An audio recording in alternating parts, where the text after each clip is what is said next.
The views expressed on this program are those of the host and guests and not the views of this radio station.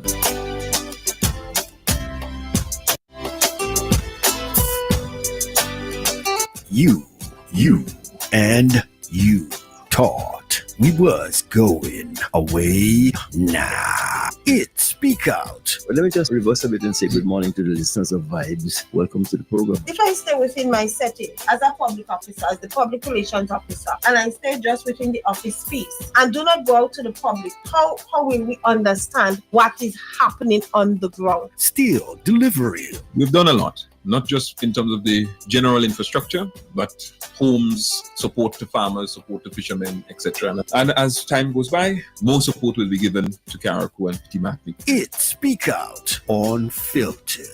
Built back, even better to last. Let us all strive to build a better country by putting aside our petty grievances and move forward with dignity, being proud of working hard and working together. Anything that we're doing now, it's futuristic thinking. It's not for the now. Education is the key in a country's development. That's it. If its people are not developed, Even don't go that far, no? Just remember knowledge is power. When you know, you know. that's it. It's Speak Out Unfiltered.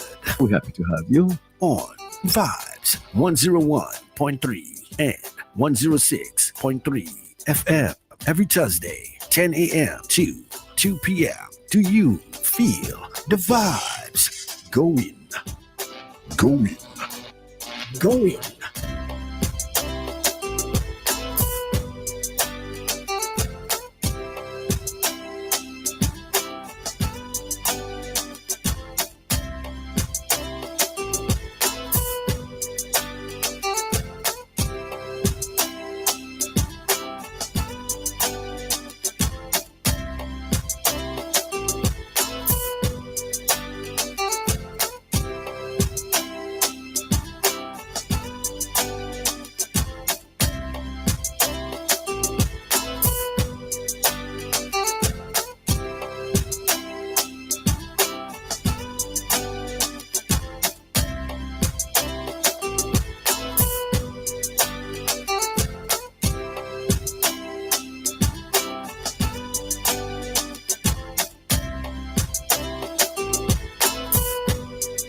And this is where I take the time and say good morning to you again right here on Vibes FM. Welcome to the program Speak Out Unfiltered for today, Thursday, the 10th day of July. Good morning to Trial State, Petit-Martinique, Carriacou, Grenada, good morning. And St. Vincent and the Grenadines as well. We want to say good morning to you wherever you are in the diaspora. Good morning. All listeners all the way on the internet who are tuned in with us, good morning to you. And Facebook as well, good morning. YouTube, good morning. Each and everyone is locking it down as always. To remind you, the program is interactive. You can always call us when we open up the lines at 443-0101, 443-0101 and 403-0101, 403-0101. And our other number that we have is 458-1914, 458-1914. You can always call us and interact with us when you open the line. But first, let me introduce our panel who is ready, set, and ready to go.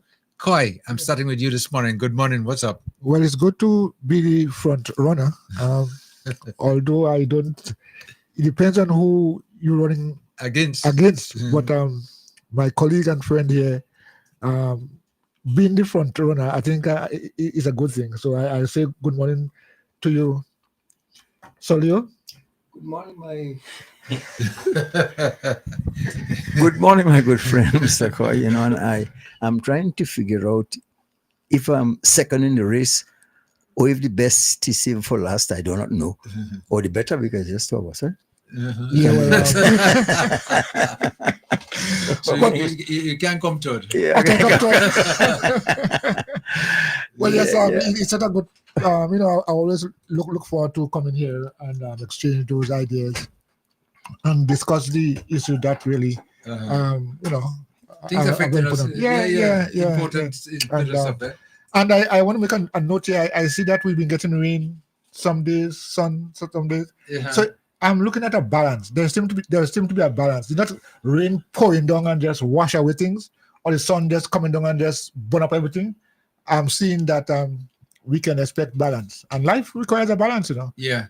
So I'm saying the weather patterns seem to be helping us along that line. Well, we're officially into the rainy season. Eh? You very well know that, we're officially. Very much so. And you realize the pattern has changed somewhat, and we get in the rain, as you just mentioned, on and off, which is good for the planting. Yes, in so many ways. Yeah, and some people already have corn, and they say me this high. But just a quick observation. Yeah.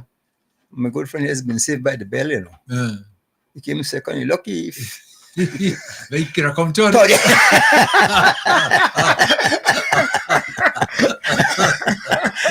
Oh, I see. Yes. Yeah. Well, I'm saved by the bell. Still safe. Okay. Well, you just spoke about it could have come to us, so let me introduce our third guest this morning. Casey Boswin, good morning to you. How are you doing? Good morning to you, Mr. Mills. Good morning to you, Mr. Joseph Good morning, and Mr. Coy. Good morning. It's a pleasure to be here. And to the people of diaspora, good morning. Good morning. Well, yeah, what about our lovers on Facebook and YouTube, man? Of course. I can't leave them out. Definitely can't, It's always a pleasure, But the reason you are here this morning, and we're going to start off with you, is because over the last month or so plus, they've been having this campaign, Youth Parliament, And sometimes we don't quite understand what it's all about because it's something kind of new to us in Carriacou. And with the participation of over 5 candidates, that we were vying for to win the seat of Youth Parliament to represent Carriacou, and Casey Boswin happened to be one of them. Okay. And she took the initiative this morning. She says, I want to come in and I want to speak to the people one more time because tomorrow is nomination day. Nomination day is tomorrow. This thing is. The time is winding down. We have 2 more weeks. That's 14 days left before election. It's on the 24th of July. So we just come in here to, to update the public because as always, we have to put them first, let them know what's happening and let them, be part of the process. Everyone is included, Mr. Mills? Yeah. Well, I know that for sure, but, seeing that Youth Parliament is something new to us here. And for the first time, we're going to have a representative, from Carriacou going to Grenada. There's already 14 representatives in Grenada, right? That's right. And so we're looking to select one from Carriacou, And P.T. Martinique. So is one per parish? Yes, one per constituency. One constituency. Yes. So this is what's been taking place now. The nomination day, I understand, is tomorrow, but I know that Casey has been, campaigning, so putting a message out there to the prospective voters, and making sure that, she could win the seat. Okay. So she could represent us. Well, us, really, but I mean, more the youths. Yes. Because the point. The future. But because a few people I've met and been asking me, what is the thing about this Youth Parliament about? And probably, in my estimation, they might have been in the late 20s, early 30s. And they say, well, that's not, I'm not a youth because people think youth is about from 14 to 20. Yeah. But the truth is, Miss Boswin, is that up to 35 years. Correct. Up to 35 years. Anybody up to 35 years can vote. Correct. Can vote. I just wanted to Yes. kind of clear it up. So Yes. it's not just any, it's not a young people thing, as you Yes. say. It's So youth. 16 to 35 are eligible to vote. And I'll say the site is cpmyouthvote.com. cpmyouthvote.com. That's where you go to register, because registration date closes on the 17th. That's next week, Thursday. So when registration closes, you will not be able to go in and register. Now it's time winding down for the voting process to begin on one day. One day is for voting, and that's the 24th of July from 9 a.m. to 5 p.m. That's when the window opens and closes. Doing it like an election style. One What day. election? I suspect all the voting will be done online. Online, that's right. So That's you, right. so you just go right online, and the youths are used to using these gadgets. I want to call it I gadgets. was just saying, there goes my disqualification.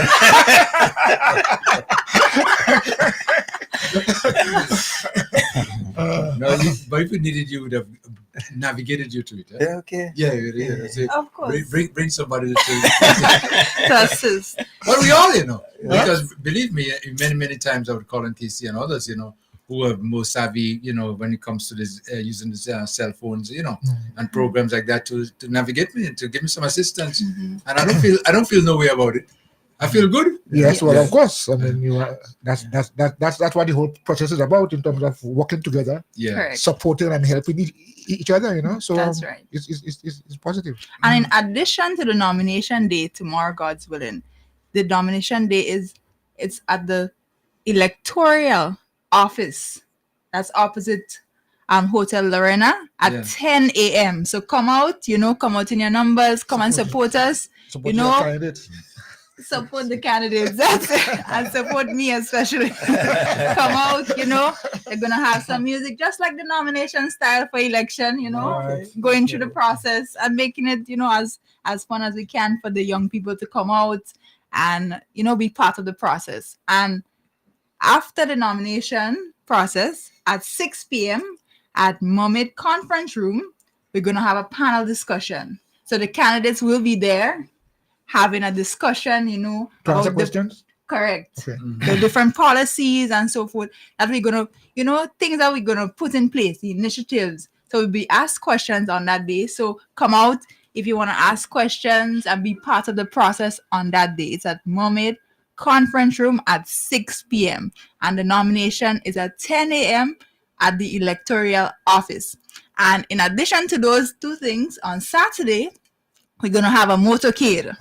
Wow. The motorcade begins with all the candidates. We want everybody. It's an inclusive process.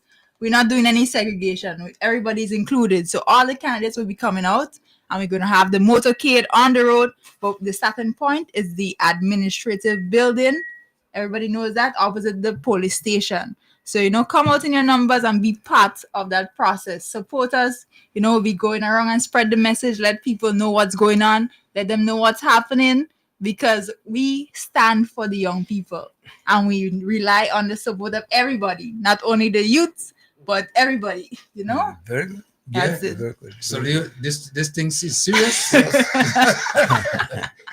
And so as we normally have on nomination day, you'd have one person or two persons to sign. Or Correct. Yeah. So we have to go with our witnesses. Yeah. But I was wondering if you have in that little what to do when you're going in to be nominated. Is that what it is? Yeah. That you have a little Yeah, supporters and Yes. your band and so on and so forth. That's right. That's right. It's like preparing the youths, though, for the future and letting them get involved now to let them know what governance is all about. Because for the longest while, youths have been sort of like on the back burner, not wanting to get involved. Yeah, but what unfortunately I think happened over the years, and our youths today are losing that advantage that back in the day, you and I, which is a long time to think about, when we were growing up, there was a little more interaction with the youth and the older folks. Right, yeah. So that made it sort of easier. But even though I take, for example, you go to a party, all the young people by themselves and the old folks find your corner or go home. So, So that you feel like you don't belong. we don't belong. Well, yes, you have to.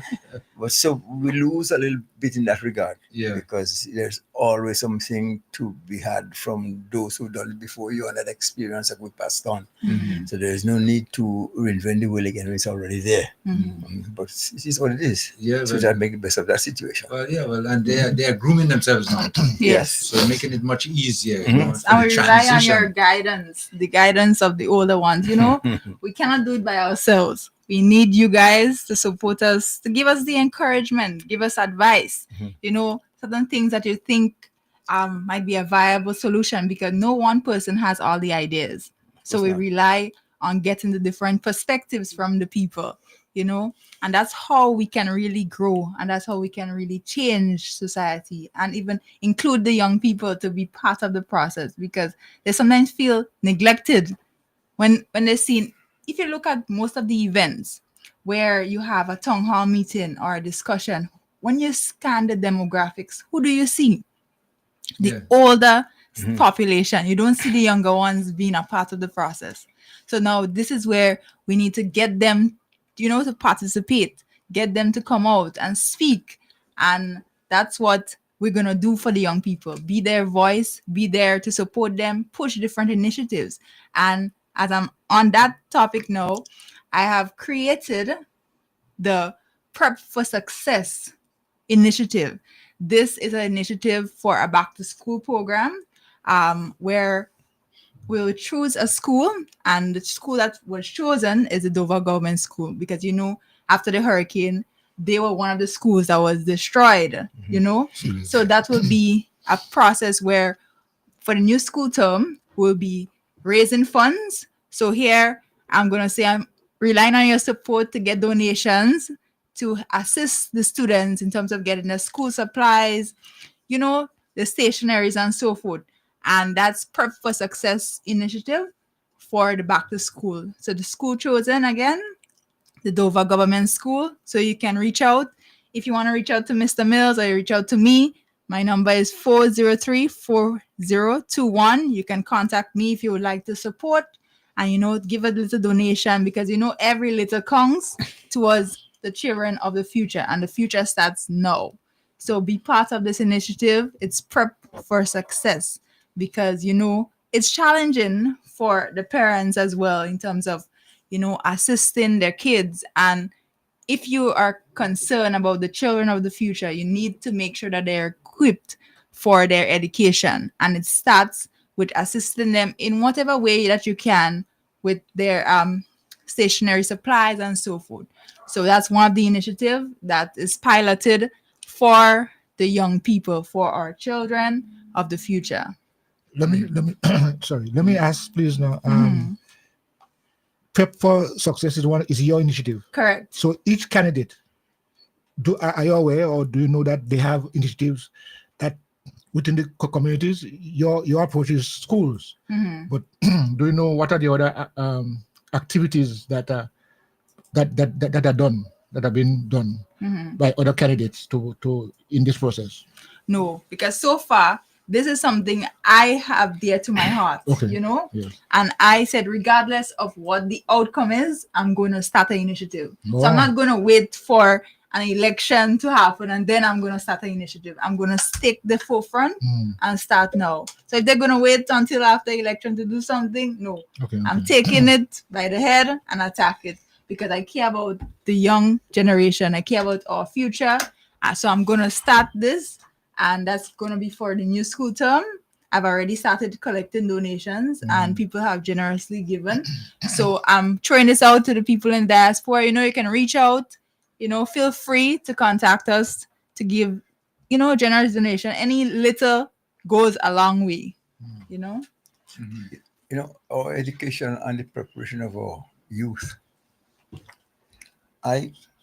For the life of me, I don't understand. I don't know who is responsible for a curriculum, especially primary schools, because I'm yet to hear civics been mentioned in any curriculum. And it's so very true that my old principal, Brother Leonard, Presentation College, would tell you I don't care how many degrees you have. If you're unable to say please and thank you, you're uneducated. And those things, well, I think it'd be nice if you should probably address that with the education department, not myself, because that's something you need. I seen people who are humble. That word, that humility, it gets you to higher heights. And if all people must be able to say thank you, I appreciate that, and all those goes and things like that, that to me that's money in the bank. And I don't understand with all of these 13 and 15 and 16 subjects, particularly in Caribou. No music, no civics. Yeah. So No. And we were used to that growing up. As a matter of You fact, have to. not only in the school, but at home, your parents was Well, also involved. It begins at home. At home, yeah. This simple things, because I know my mother sometimes going to give me something to eat, and when I stretch my hand out, I didn't say thank you, she put it back. Well, yeah, of course. And this thing starts at home as well. You have to understand that the parents play a role within educating your children, really understanding and teaching them the greetings and being polite. So the foundation is really at home, and then the community builds the children. But that has moved away. Right now, people are afraid to even tell another child, don't do that, because they're like, the parent might blaze them, or that's it. So we need to get back to that community spirit of raising a child and being able to correct them when they stray. Guidance. Yes, correct. So you have been campaigning, eh? Yes. Right. Okay. How has it been going? Give us a little bit of a preview.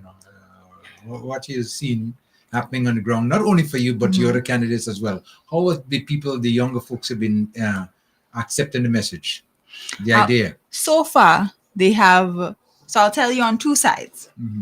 I'll tell you which one you want first. You want a good, or you want a bad? Get the bad out of the way. we want your good sides.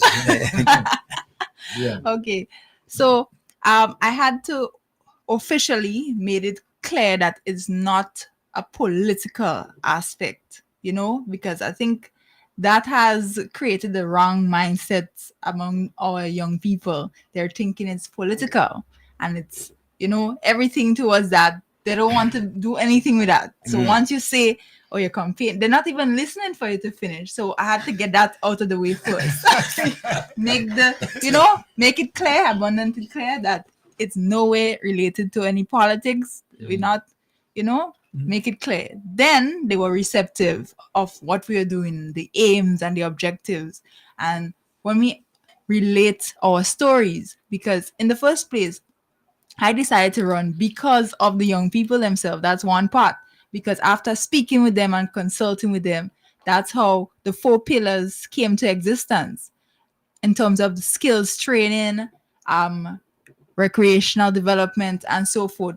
It came from them, and they have been receptive. I even held a youth chit chat and social last week Friday at Mohammed Conference Room, and that's where the donation began for the Dover Government School. And people were supportive. They gave donations, they gave sponsorship, because they were all enthusiastic about the idea, helping. They even spoke about the educational aspect and reforming the educational system in terms of the criteria, as Mr. Joseph spoke about, and even including the less fortunate and even the disabled students, having them holistically involved within the process. And many aspects were highlighted during that event.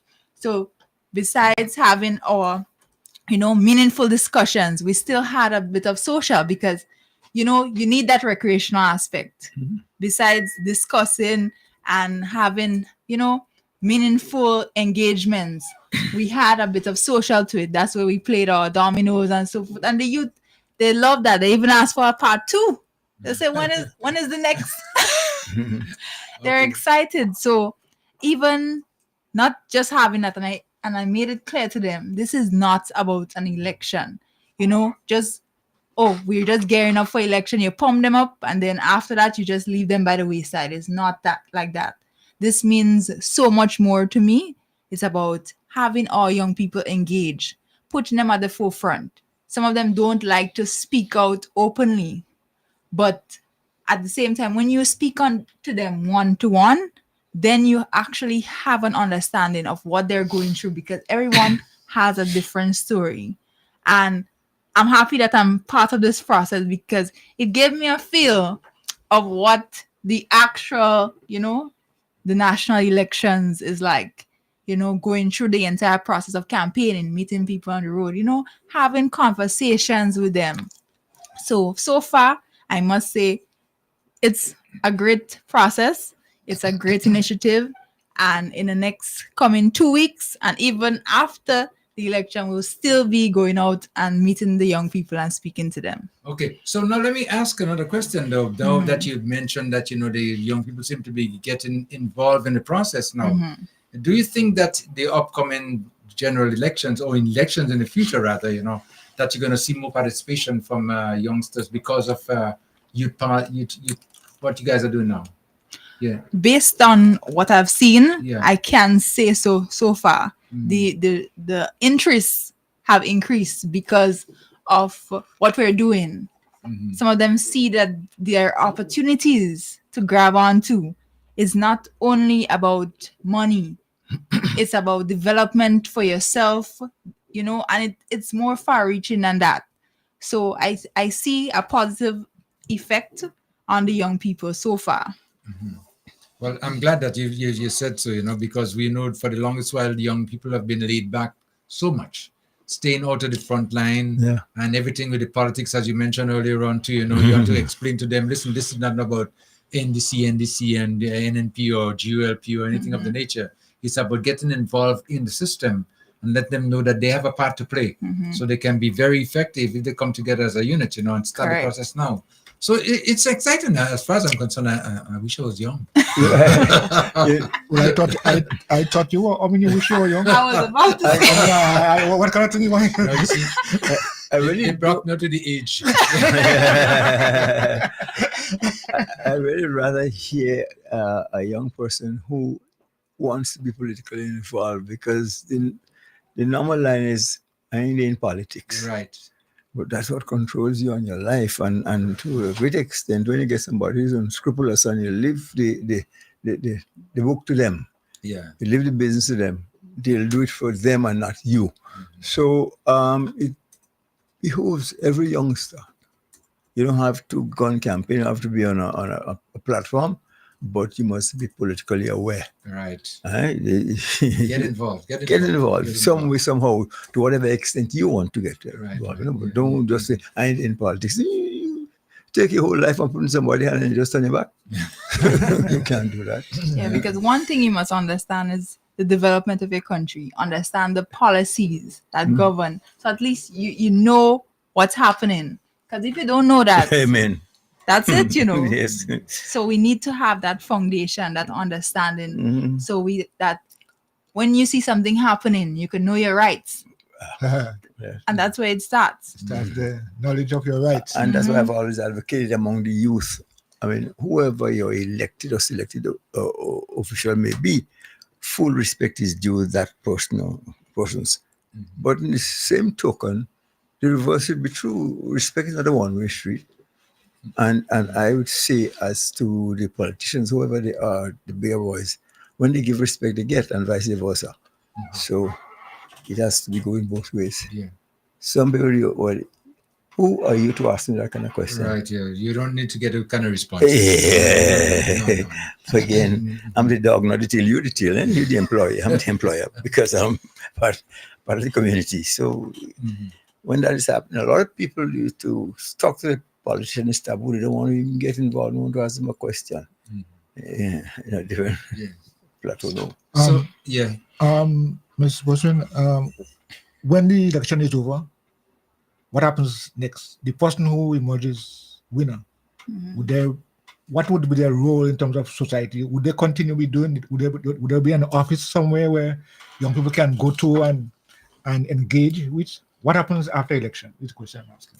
So after election, that's when the real work starts. But in terms of having an office per se, that individual would not have an official office of that sort, but they will be on the ground, meeting the young people, still engaging with them, because that's the role that they have to play as youth parliamentarians. It's not about sitting down in a fancy office of that sort and being there for the day, but being engaging with the young people. Because if you realize the young people don't like, this type of office setting in terms of conversing and meeting them like that. If you have little focus groups that you can have them together, and that's how you can really relate with them. Have the focus groups, and that's when you have meaningful engagements. And, ask them, what you think about it? What's your passion? Find out about them. And that's how you have to reach them at that level. It's not about jumping in head on, find out about them generally, what they're interested in, so that you can actually know how to go about, tailoring, events that caters to the need and helping them as much as possible, as far that you can actually reach, Yeah, I understand that too. And I see that the social platforms, coming into play, because that is one of the backgrounds. Yes. And that's why social media right now, even most of the campaign process is being done on social media. So you see the Facebook, the Instagram, the TikTok. That's where the youths are. They're watching at that. So if you're not gonna post anything there, they don't know what's happening. They're listening to that. Some of them, they're more engaging with different, applications in terms of social media. That's the hot spot for them. So you have to keep engaging with those medias in order to attract some of them. Some will be still, watching the television, listening to the radios, but you have to know to cater to all the markets and reaching as far as you can for a different audience. Well, I'm glad that you mentioned that because of the fact that this is one of the things that they get involved in a lot, So it means that, that communicating with them after the election will be basically the same as it was before the election. You'll be able to establish platforms and, getting on there and having the Zoom meetings and, well, you guys know what you... So yes, they know the word. We need to talk a lot more communication because I always say when communication decrease, discord increase. Right. So when you know and you're in touch with, at least get somebody else's opinion, that is good for everybody. Interaction. All right. So, Ms. Boatwin, now that the nomination day will be tomorrow, and you'll still be campaigning for the next couple of weeks, but what's your message that you're getting out there now that people should be taking, you on serious as being the candidate to represent the youth? Yes. So my slogan is "Together we rise, together we thrive, rooted with pride." And that's a strong message sending to the young people that together we can achieve greatness. There's a lot that, if you think about it as young people, if we put our minds together, if we put our resources together, there's so much that we can do.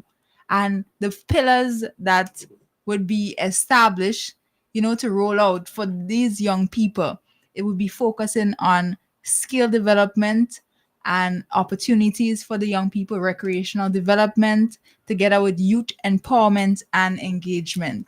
Because these are the key pillars that the young people have spoken about. They are advocating for that because they see the need, to be engaged, to have more within society for them. Because sometimes, there are so much opportunities in Carriacou and PT Martinique, but if you don't have the eyes that can really see it, you would think there's nothing.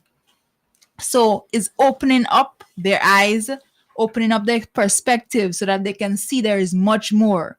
And sometimes we need to do that because not everyone can be a business entrepreneur. We need everyone in different fields. Even the garbage collectors are important. So we need to really open up their minds and let them know it's not only becoming a doctor or a lawyer, is a goal.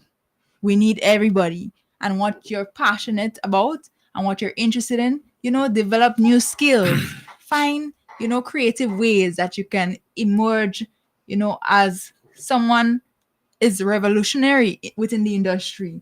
You can do so much once you put your mind, and that's why we need to really help them and really ground them within.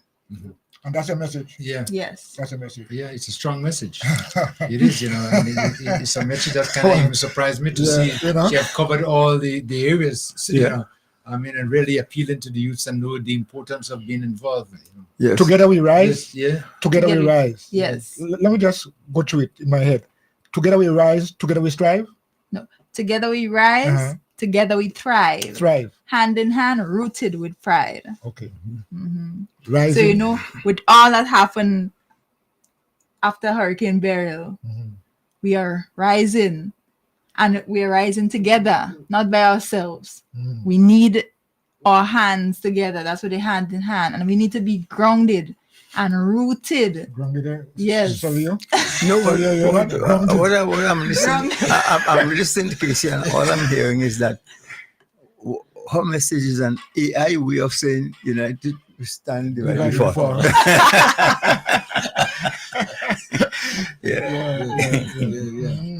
But it's very interesting what's going on right now, and I think it's going to be good for the country in general.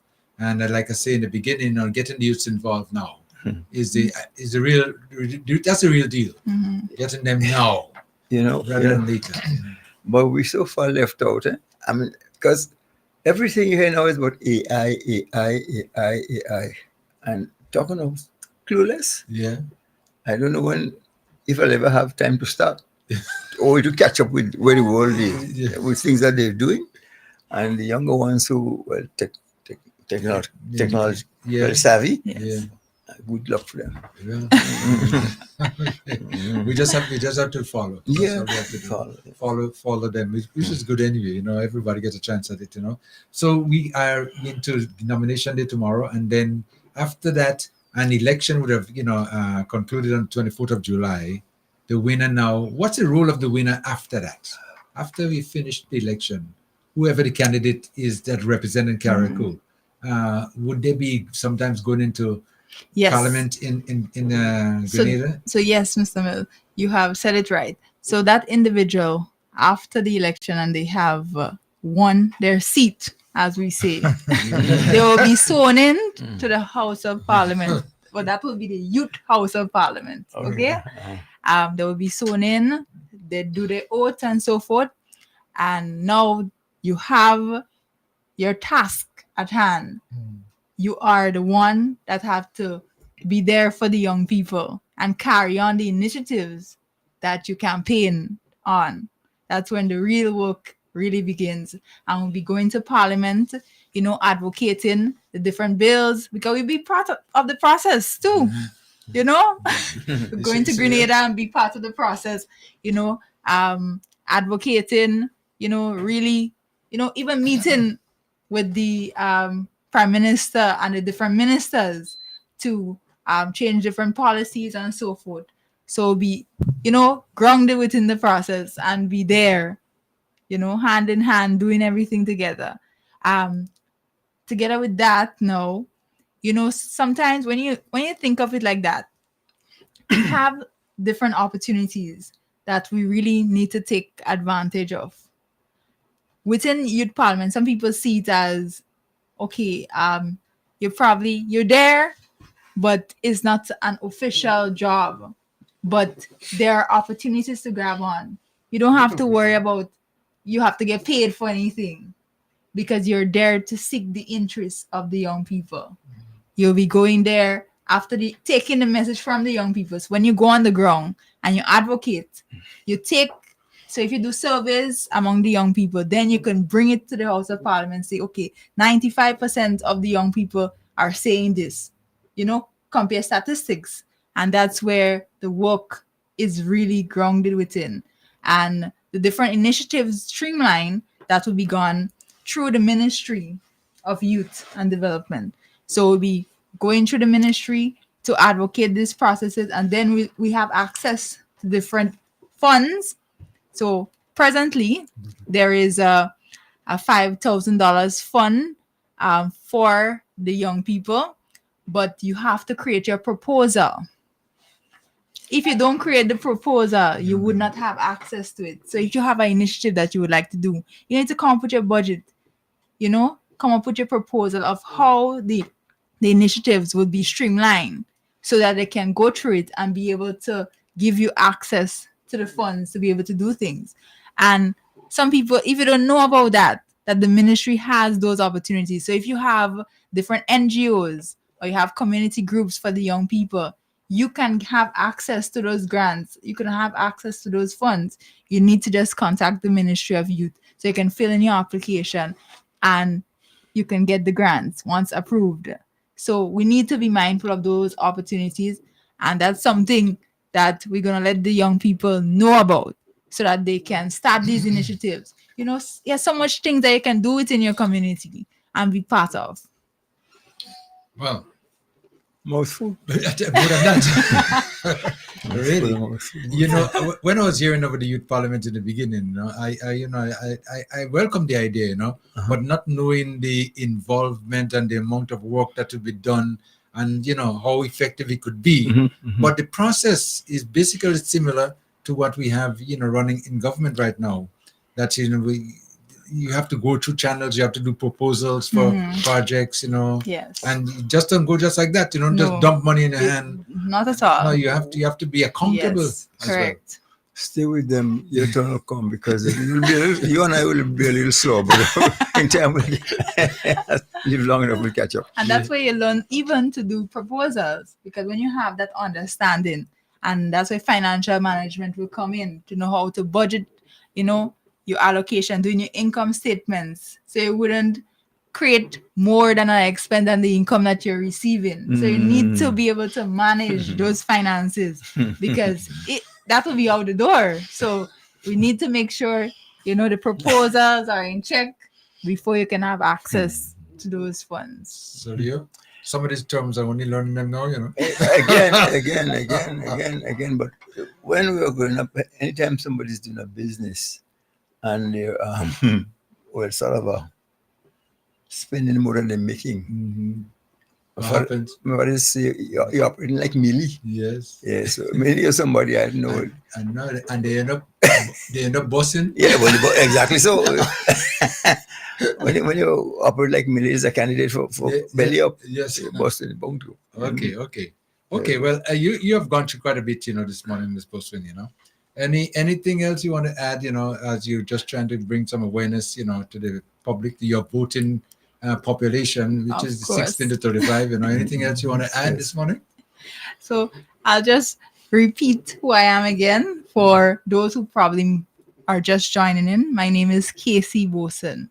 I'm one of your youth parliamentarian candidates for Carriacou and P.T. Martinique. This process isn't just about us, the candidates. Neither it's just about me, but it's you. You are the now. Not only the future, but you are the now. And this is the opportunity for you to take full advantage, of the different opportunities. Be part of the process. Stand together with us so that we can, make the process even lighter and make the opportunities endless for the generation to come. And remember, tomorrow is nomination day, so look out for us. Come and support. It's at 10 a.m. at the electoral office. And the panel discussion, if you want to come around and, ask questions within the discussion, that's at 6 p.m. at Mermaid Conference Room. And not forgetting the motorcade on Saturday at 12 p.m. We're starting at the administrative building opposite the police station. So come out in your numbers, be part of the process, support. And not forgetting again, the donations for the children for the Prep for Success initiative. This program is geared to assist the students of the school in, getting back, within that successful program, in terms of the stationaries, the different school supplies, starting them off on the right path for the new school term in September. So be part of it, donate, reach out to Mr. Mills or anyone here, or you can reach out to me at 403-4021 to donate to the cause. Before you go, one Yes. more question I want to ask, as the process you have explained, similar to what's going on right now in our government, do you have a symbol or something, that people, when they're going to vote, they have to look like for a particular symbol to be associated or to give a vote? There is a symbol associated, but you will also see myself next to the symbol, just in case you're not too familiar with it. Okay. But it's a tree, and that tree stands for growth. That tree stands for us, the people, growing together, because beneath the tree you will see the roots, and you would see the people holding hands beneath the roots, and that stands for us growing together. So look out for the tree together with the people, and look out for my face, Casey Boson. Okay. Yes. Well, it's very interesting to speaking with you, and I want to wish you success, and not only you success, but all the candidates that vying for to be the representative of Carriacou and Peter Matnick, and hopefully that on the path that you guys are on right now, it will continue to grow and be effective, and we're going to get more youths involved in the process. Yes, and thank you very much for having me, and thank you to all the listeners all around the world for listening to me, and remember to support and be part of the process. Thank you, Mr. Leo and Mr. Koya as well. I'm not going to let you off the hook, because before you leave, any word of advice to the age? Any advice to the age? Well, I don't consider them the age. They're special young people. There are special young people, and my advice to them: stay close to us. Continue to give us advice. Support us wherever you can. We always need a helping hand. Thanks for the encouragement. So have a good day, everybody. I know you always say that you're going, but something I wanted to ask. I mean, I've asked it after you have left, but I think since that we're going on in that direction now, let me ask it. I can, and my colleagues here, Mr. Milton, and Sir Leo, the idea of, we have heard about this phrase before in the past, generation gap. So bridge that gap. I'm saying, Leo is asking, what can you give us advice? Please bridge that gap. There are no longer young people down there and the adults up here, and there's not that synergy. We need to work together. What's your word again? Together we rise. Together we thrive. So hand in hand, rooted with pride. So I'm saying that, you see, one of the tasks I'm going to give you is to ensure that the generation gap is being bridged. Okay. Yes, but that's also, we need the reliance of both parties to make that happen. So I'm relying on you guys. I'm giving you guys a task as well, to help. I should say it.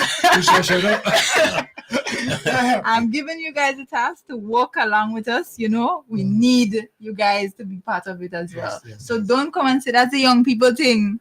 Don't say that. No. So keep that in mind. Yes. I'm giving you guys a task. What? Yeah, but see, To support us. So we ask you to come to the events. Come out, be there, and support. Let's work together. Yes. And that's how we can really bridge that gap. Collaboration. Yeah. Do you ever see how they construct a single span bridge? I sat on mine, you sat on here, now we're converging.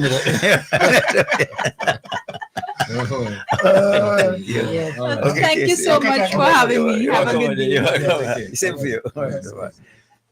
Okay. Well, thank you so much there again, Ms. Boswin, from Youth Parliament. Gentlemen, it's nice speaking with them, and to getting out of them how the environment is, how they feel, the involvement. That's something that I enjoy doing. I mean, just exchanging ideas with younger folks. Yeah. And I'll spend as much time as I possibly can. I'll be with you 24/7. The only deterrent is a rude one. But other than that, you could be lazy. I'll put up with that. Even though a rude one appears, Leo, you could be influential in changing that. So you wouldn't ignore them, or so don't engage them because, in your opinion, that they're rude. So I'm saying No. You could be the change factor. In some instances, yes. Okay. Yes, no problem. But we're looking right now at the parliamentarians of tomorrow. Yep.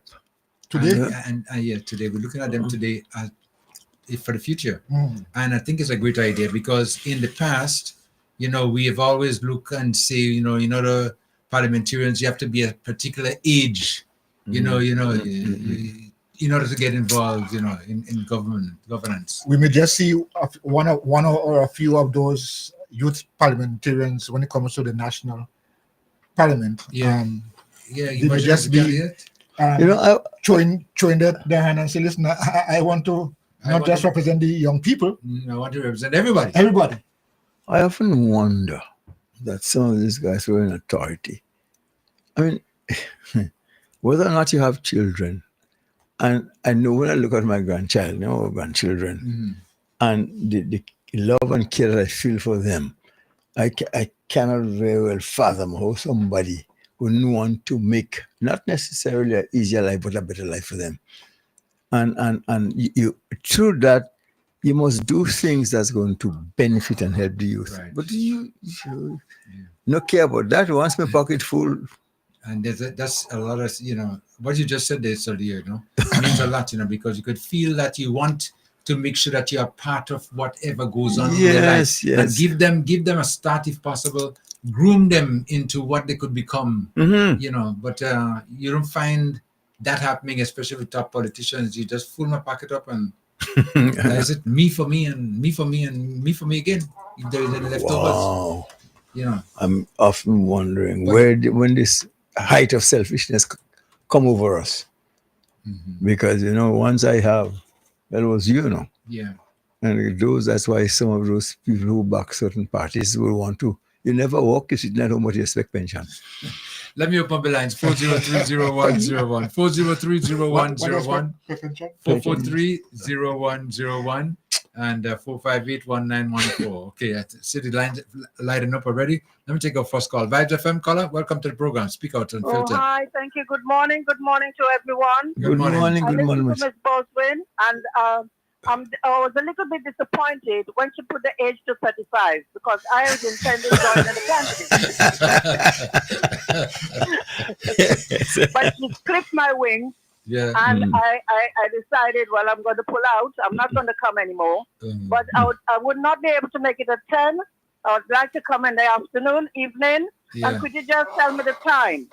At 6 o'clock. 6 o'clock, 6 p.m. 6 o'clock. Yes. Yeah. Yes, I've just listened to a young politician in the making. Absolutely wonderful. Okay. And I know that is why I love him so much. Okay. Well, Take care. Okay, And you thank too. you very much. Okay, bye. Thank you for the beginning of a good program. Okay, Bye-bye. thank you. Yeah. The caller said what? The beginning of a politician? I don't think this is the beginning. I think this is the continuation. Yes, She already is on course. No, as a politician, she's savvy. Yeah. So that quality is required to be a good politician. So he's in the making.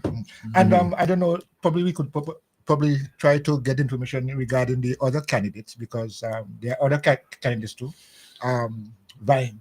And just to mention their names, I think. Well, I expect to get a call, hopefully, pretty soon from Miss Isaac, the PR. Okay. And she might be giving us a little bit of an update on what will be taking place, and maybe whatever information else you want to ask. Okay. Yeah, she most likely she'll be calling us any moment from now. So let's just stay tuned. Okay. Okay. Okay. But getting back to what we were just discussing there, the involvement in politics right now has to start from where it is. And as you mentioned, Solio, you can't understand why we haven't been on this path rather than leaving the young people basically ignoring them, Precisely, and making them feel like they have to be dependent. Yeah. They have to get something. Yes, from government. Yes. Tough love is the best form of love. You must be realistic when you're trying to groom somebody and let them understand the benefits and perils of life. You can't just, you're a good boy. In other words, you can't do a thing for yourself. What happens if You got the knees, fall sick or something. That's You what left- happened to you. As you see, Crapo smoke Crapo smoke. Vibes FM. Out in the cold. Caller, come in. Caller? Good morning. Yes, Sir good morning. Kimberly. Yes. Morning. Morning, Salio and Good morning, Samoy sir. Good morning, good morning, good morning. and everyone. Mhm. Yeah, it's such a joy always. I mean, I've been listening to you for quite a while, and very touching. Mhm. Well, she would have my vote anyway. At the same time, as Salio says, it's a handful, a mouthful, Yeah. but I would say it's a bellyful. Yeah. And that spirit and such heart, we need such wonderful motivation, I mean, especially for young people, and for such as elders or folks like us who have passed that way before, should stand and support, knowing that the future is in these young people. Mhm. And so we want to see the best for our nations and for our country. So such initiatives, we must put our helping hand and give support to, and do not leave them alone, as Casey encouraged, and she's assigning us to take that role and responsibility. Mhm. So I would say, I'll put my hands up to that, Mhm. because I love to see progress and success. Others become successful. I've been imparting and putting a lot into young people. Most of them, I can see the fruits that they have beared today, and so it is not a waste of time. Sometimes it's a great sacrifice that we have to make, and sometimes people don't really give us the credit we so deserve. But obviously, with God's strength and grace, we all can survive and succeed. So we trust in the Almighty, and to see our young people going forward and in a positive way, and such would be a great asset to our nation and our country. Mhm. So I want to really encourage all of us. Okay. Oh, thank you so much, Colin, for your contribution there. Okay.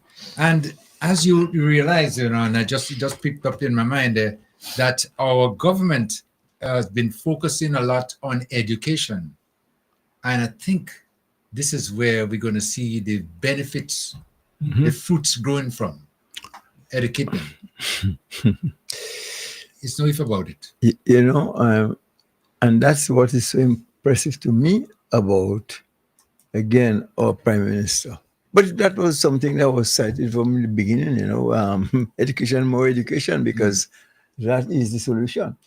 So why not? Has always been the solution. Yeah, but then if it's a solution and every Tom, Dick and Harry know that, why neglect that as a governor or somebody who is doing any governance of a country? Why neglect that? But it depends on what your motive is, what you have on your agenda. In other words, if you want to be at a particular level, as this been practiced for the longest while, that you'd feed your population or your people with what it takes to keep you there.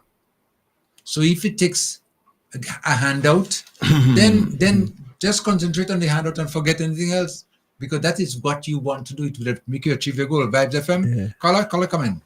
Mr. Mills Yes, hi. and associates, Mr. Coy and Mr. Joseph. Good day, sir. Good day. Greetings. Mhm. Mr. Mills, just a question. I just joined you at 11 o'clock. Yeah. I was in the history. And I just wanted to find out before I start to break if it is worth the while. Tell me, do you have as one of your talking points this morning the issue of the amendment to the Grenada's constitution? No.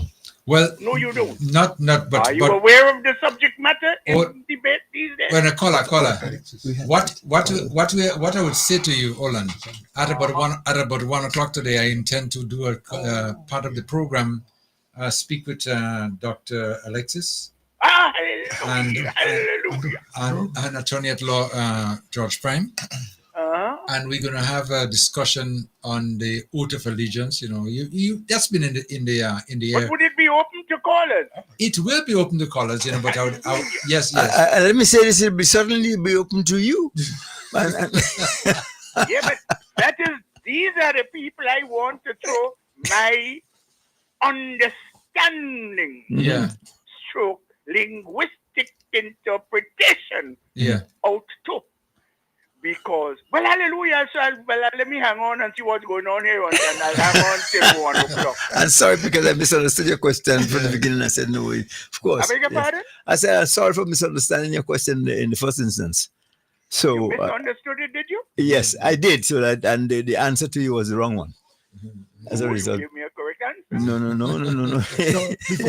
Before, not now, before. Yeah, okay. Before no, he said no when you asked the question, you know, and then I went in to explain and let you know. What we have, I see. But yes. Well, I mean, I understood it that well, you haven't spoken about it yet, but it may just come. Okay. And then Mr. Mills chip in. Hallelujah. We'll hang around until 1. Yes, All right. Please do.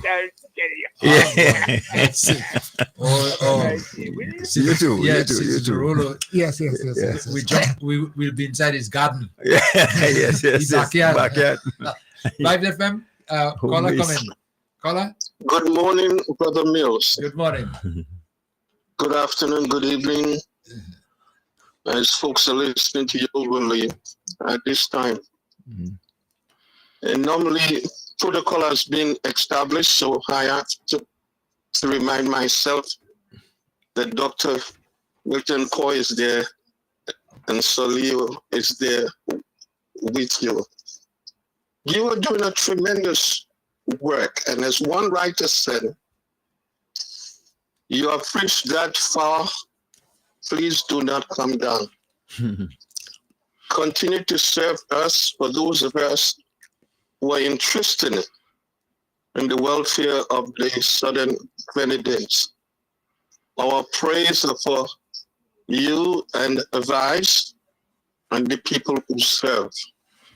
I was reminded recently that I am over 70, and because I don't have what it takes to be buried in the diaspora, I'm coming home. But there is more than coming home to die. I just begin to live.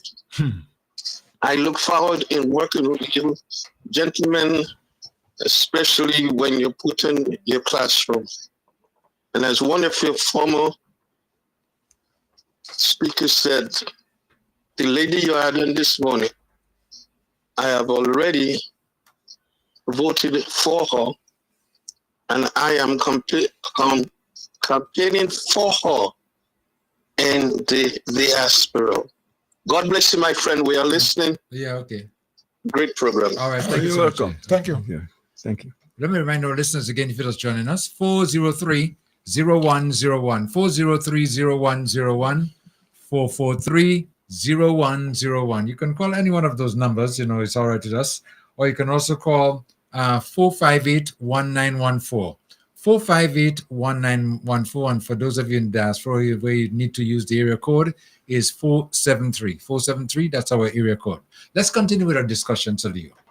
And I was just telling you that the focus of this government is on education, making sure that the youths get themselves ready, you know, be able to fend for themselves rather than the dependency syndrome that's been embedded in us for how many years? Well, you know, just the years. It's embarrassing sometimes to number the years, and we seem to be on a path of breaking away from it, but it's going to take some time. Yeah. Well, you see, I've always advocated for independence as opposed to dependence, and it bothered me some time ago when I came back on my usual visit to my homeland. And every youngster who is about to begin something is asking for a sponsor as the first, act. Yeah. No, well, start, no man, and I'll help you. That's it. So when somebody coming to me with a donation sheet, and your name is not on it, so I'm giving. Well, I mean, probably the thing that they have it in their hands. So Vibes FM, take a caller first. I'll get back to the donation. Vibes FM caller. Caller, come in. Caller. Hello. Hello. Yes, you're on. You listen to me, please. On the phone. Am I on? Yes, you're on. Yes. Listen to me. Since last week, I wanted to get on the program. But yes, go ahead. You all were very busy with the minister, so I didn't get on. Yes, go ahead. So I want to get on today. I just want to say I'm a little bit tired with the NNP, where they're accusing the government of corruption. And my friend Kem Jones said quite a lot this morning, and I was pleased. So I don't want to label that point again, but I just want to say that when NNP talking about corruption, they're behaving as if they just arrived, because NNP is the most corrupt organization I've known, and history can prove that, because at one time they were known, they and two other countries were known as the most corrupt in the Caribbean. But I'm going to leave that for the time being, because they know. I just want to say to the leader of the opposition, the present one, that I understand she holds a very important position in the church. So if she does, and she's talking many times I heard her say things that are untruth. They're not truthful. So she must remember that God talk about a lying tongue. So she must stop those kind of things she says at times.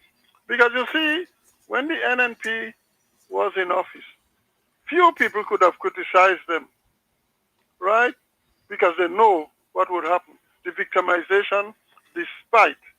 But now everybody seems to be washing them out on this young leader we have, Deacon Mitchell. And they're failing to see the goodness of this man.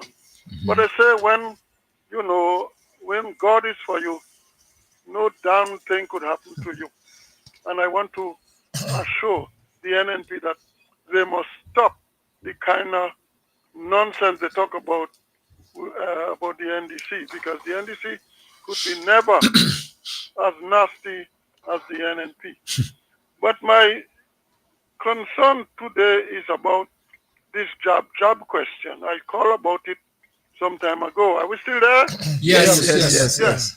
Now, I want to appeal to the Commissioner of Police that the job is not above the law. They're not above the law. And people are fed up with their attitude now. 2 Sundays ago, they were in the Tivoli area, and you would have thought it was carnival then. There were so many of them in the area of Tivoli leading up to Hermitage, right? In large numbers. They're not only annoying some people by getting them dirty, the vehicle dirty, but they're holding up the traffic. And if there's an emergency, well, God knows what will happen. So I want to say to the Commissioner of Police, get his men with a large van. And when these people behaving in this way, to arrest them and put them inside for maybe a day or two. Because you cannot play carnival when it is not carnival season. And a lot of people are fed up of this nonsense. They must stop it. And I believe it's the young NNP that doing this kind of thing. Okay? So we have to put a stop to that. The Commissioner of Police must do his job.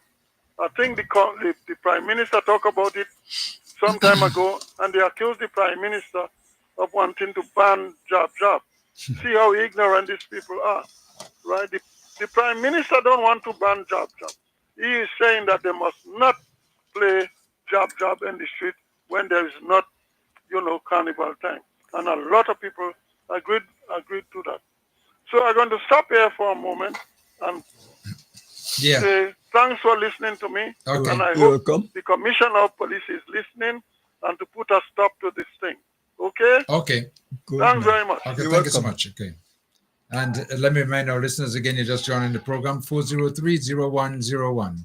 403-0101, 443-0101, and 458-1914. 458-1914. Gentlemen, this caller to speak about corruption, and it's something that I don't think that the opposition should be using to accuse people of. Because when you're the grandfather, you're the daddy, you're the originator, you're the everything, you know, nobody can beat you back on that. Why do sometimes? You must have a benchmark. Yeah.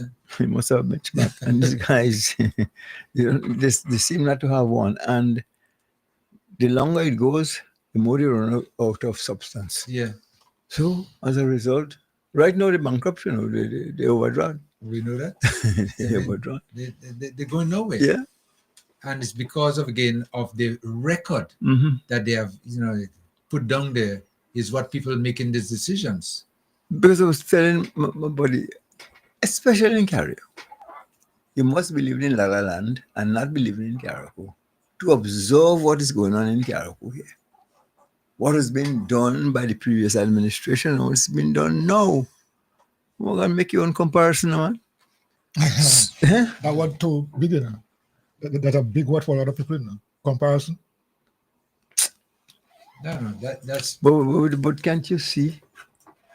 But you have to have eyes to see, Again, you have to have eyes. You have to have eyes to. You could have eyes and you can't see. Wow. I mean, yeah, because especially the senator who has been here in Carriacou here and talking about he don't see this and he don't see that and he can't see this and he can't see that there. No, but as time go by, I just in recent times just dismiss him as a budding comedian. So let it be what it is. What do you call that? Budding comedian. Just coming up. Yes, coming up. I know. Incidentally, I was going by the recreation ground this morning. Yeah. And I said, "Here we are. Somebody have to go and do some what you call weed." Yeah. Cutting the grass. Yes, cutting grass. Grass growing again. Nice, eh? Yeah, coming back again. Yeah. And then you make a whole want to put in that in the recreation ground. Where else could you put it? Is that an issue to campaign about, to talk about? Come on. Well, I mean, in this game of politics, you have to always have something to talk about it. And the guys would just see something naturally that's supposed to happen and just talk against it and say it ain't supposed to happen. And that for them is a talking point. Well, because they don't have the talking points. That's the bottom line, because that's not to really even talk about, because the story that they're giving is untrue. I mean, really, they put in the wrong message out there, which, and it's falling back on them, because at the end of the day, when you look at it, you'll say, but what this guy was talking about today wasn't making any sense. And in the situation that we were with burial, when we had to use whatever means of way of cleaning up, and up to this day, I'm so proud of the work that has been done over the past year to make Carriacou what it is today. I mean, hats off to the government and those who are involved in the process, because we really come a long way and we could be proud of it too. When people come to Carriacou now, they say, wait, no, this place didn't mash up. But, and I say, yeah, of course. Really? Someone come to me yesterday and say, really? I said, yes. And I showed them photos and say, well, we saw some photos, but we just think maybe, weren't real. Vibes FM, let me take a call first. Vibes FM, caller, come in. Caller? Pleasant good morning to you, Brother Kim. Yes, good morning. Good morning. Good morning, Brother Cole. Good morning. Good morning, Soleo. Good morning, sir.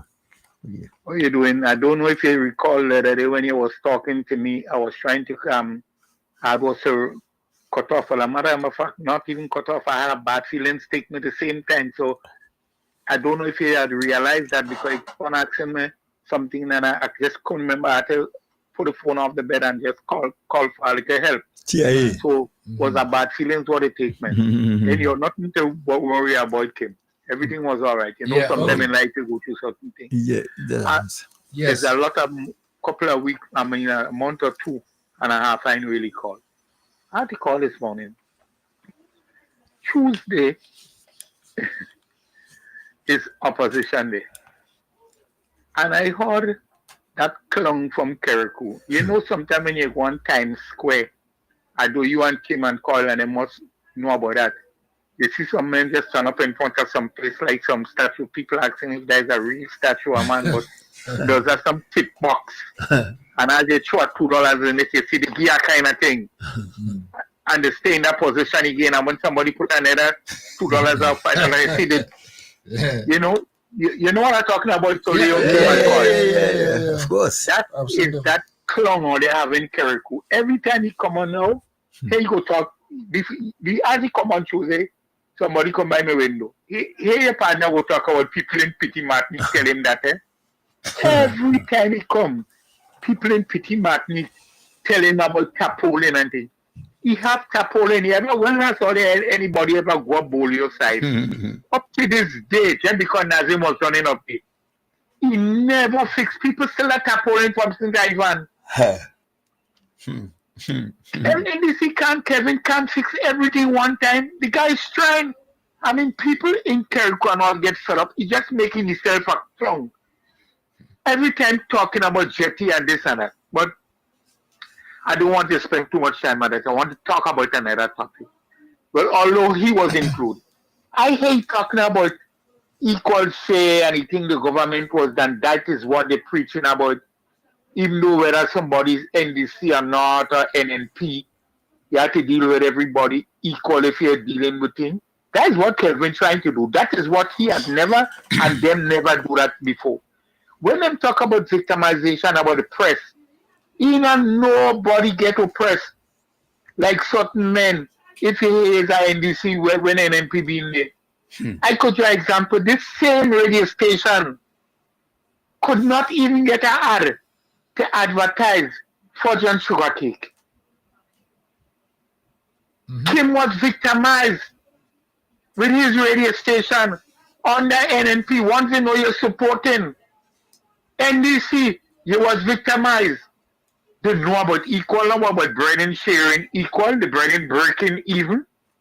Bread used to break even with them. Bread? I say these people have no shame. They must always having the media on their side. Them we had know how to buy out the media. And even though I know about radio station, there was a part of NDC, but when they realized what was going on and NDC was winning, they jump on the bandwagon because they didn't have choice. But Kim showed them where you will stand up, you all show them, and together with us, and Scooby, or what you call the guy there, that stood up for the people, you understand, of Keriku and Pity Martin primarily. Breaking even. These guys don't have no shame. They think people forget. But let me give you like part 2. Let me give you part 3. Kim, I know you always have an antenna oil. Yeah. But you don't have this antenna oil. It have one bomb to explode after Carnival. This election is not NDC and NNP. They're trying to make it look like that, so they sidestep in Peter. It's them and Peter who are going to show down, NDC people have the confidence that they will stay with the party and give all assurances that the party will never divide and people on the NDC side will stay home. If NNP have 500 supporters, Peter David taking 300 and go with it. In every constituency. Wise, the rest of people who vote in NDC will stay at home and go and vote for NDC. I wonder if you check what I'm saying. Yeah. So it have a bomb till they go. So don't let it fool nobody and play the ball but it's them and NDC. It's not them and NDC. NDC competing against NDC. Nobody to compete with. Don't bother with them. You will hear when that bomb Lego. And that bomb Lego in St. Andrews. Part of the bomb start Lego, but that bomb thing. And I'm talking about men in St. Andrews who are talking, 3 men who used to vote for them, the NNP thing, and they say because of Peter. When that bomb Lego after, Peter trying to bomb 2 instances, but you will make it because NNP can't make it. They don't bother with them. They not no Cloyd. And if NDC do the right thing in Victoria, they win in that. And I know they will win it because they can them in Shopee. The next one is, I is a diet NDC. I'm a fond of NDC. But I want to tell you, I am very displeased as I tell the Prime Minister with that decision to give them an NN vehicle. I don't like that at all. However, we have to respect the Prime Minister with whatever decision. If he going, so we going with him. So he must have an extra reason why he was doing it. Never notice an advisor from the outside or somebody tell him and say that's the way to go, you're going to vote. However, if he gonna give them, he never give them a date, he go give them the vehicle. But when the time come and he go give them the vehicle, if I notice sometime during this year, he better make sure and have a place in the botanical garden where the 5 vehicle could hold. Because our recommendation, all the vehicles should be yellow. And it must not. The people receive the vehicle, they can't change the color because as they go to the handover ceremony for the vehicle or whatsoever, they go throw back the key. So you cannot have drivers they on standby just to drive it back up in the garden. So make sure, Mr. Mitchell, that the vehicle I give them is yellow. Okay. Okay. I will leave it ready for now, but can you have a caller that's called from New York? He have his son in Canada, I just can't remember his name. That was my friend, me, and he always is talk NDC. He knows the NDC from ever since he used to work in the medical school and the rum factory. You know who I'm talking about, man? Yeah. I think he had come down in Keriku the other day. When he called, can you give him a number for me, please? All right. Okay. Right? You know who I'm talking about? Yeah. Right? Okay. Give him a number. So I leave him that day. What I give you, I have to get 3 pieces. That is part 1. I'm coming back with part 2. The rest of callers get a part. Okay, thank you so much. Good. Okay. This caller just mentioned something about corruption, eh? Mm-hmm. And tell me, anytime I hear the word corruption, boy, it brings. You know, I came already again. That's the comedy you're talking about. That's and all those taken by the comedians. You know, because these guys are so blatant with the foolishness, and how could you even? That's a word that nobody should bring up. Yeah, they should. Listen, go in the dictionary, scratch it out, burn that page, or do something. Yeah, come on. Because they're the daddy, the grandfather, the son, the everything. I know. I went under them guys, for years. Boy, you have to be strong to fight them. And today, and they're talking corruption. They can talk corruption and victimization to me. Don't worry, they can't come here. That's why Diablo afraid the station here. Yeah, he can't come here because he knows. He knows that he knows what he knows. Vibes FM, take a caller. Vibes FM caller, come in. Okay, let me take that up there. Right. Okay. Yeah, he knows exactly what transpired over the years. But I fight them tooth and nail, as you sometimes would say, head and head, toe to toe. Anything in that regard, you have to ask me. Yeah. Can't tell me nothing. Oh God! All right. Let me leave it right there, and let me go and take a call. Vibes FM, caller, come in. Caller, you on? Hi. How you all doing? Okay. Fine, thank you. Yeah. Good afternoon. Good morning. Sorry. Yeah. You know, since Hurricane Beryl had passed, Mm-hmm. which was the 1st of July. But on July the 16th, 2024, the government of Grenada, through its Ministry of Finance, received a CCRIF payout. And CCRIF means Caribbean Catastrophic Risk Insurance Facility. And that's the money Kit Mitchell claimed if wasn't he insured Grenada, we would not get that money. And how much money we had gotten?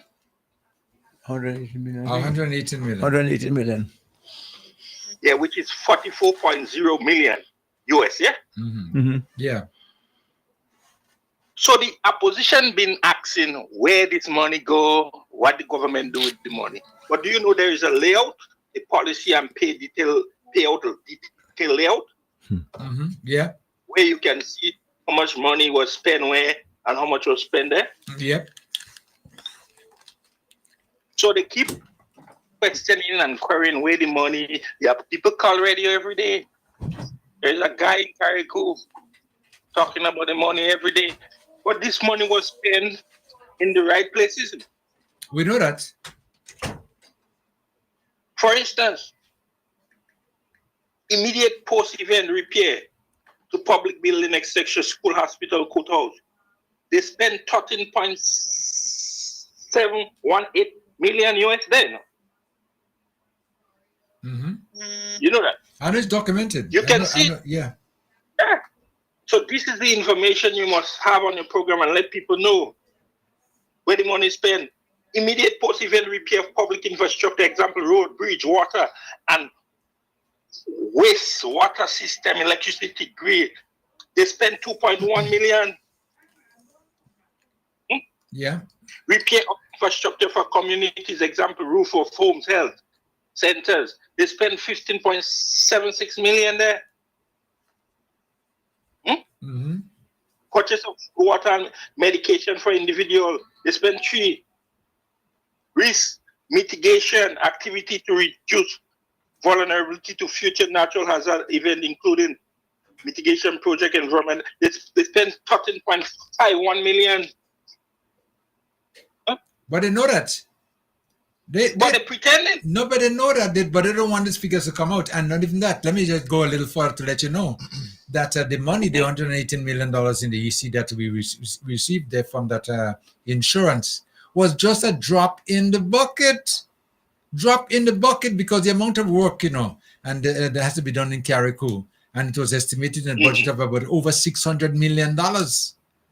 So, in other words, when they're asking where the money gone, they shouldn't be asking questions like that because that is not even money that was able to bring the country or the island of Carriacou, Pitamatic, and St. Patrick's and the rest of them there back to order. No way. Yes. Could never make it. Right. They had to go. The government had to go into the treasury in whatever way they have the funds, and get more money out. Get more money out. That was just a little drop in the bucket when they talk about $118 million, like it's a lot of money. And the joke they're making, but they know that, but they know better, They know better, but they have no talking points. They have no talking points. That's the bottom line. So keep. Yes. Yeah, what I want you to do, these are the information you should be putting out there, educating the public, and maybe them too. They need some education. They don't need it, they know it. They're just trying to be widespread deceptive. propaganda. Well, because there's nothing left for the government, for them to see.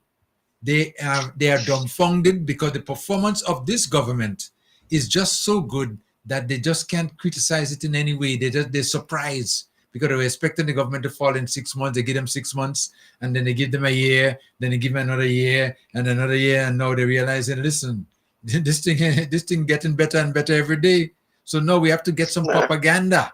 And that's the whole road, and some propaganda to bring out there to make people believe. They're even running down the bill back better, saying that contractors, there is room. Because there's gonna be problem with people, isn't it? You cannot blame and say there is corruption, but I don't see it as the government corrupt. The contractors are corrupt, some of them.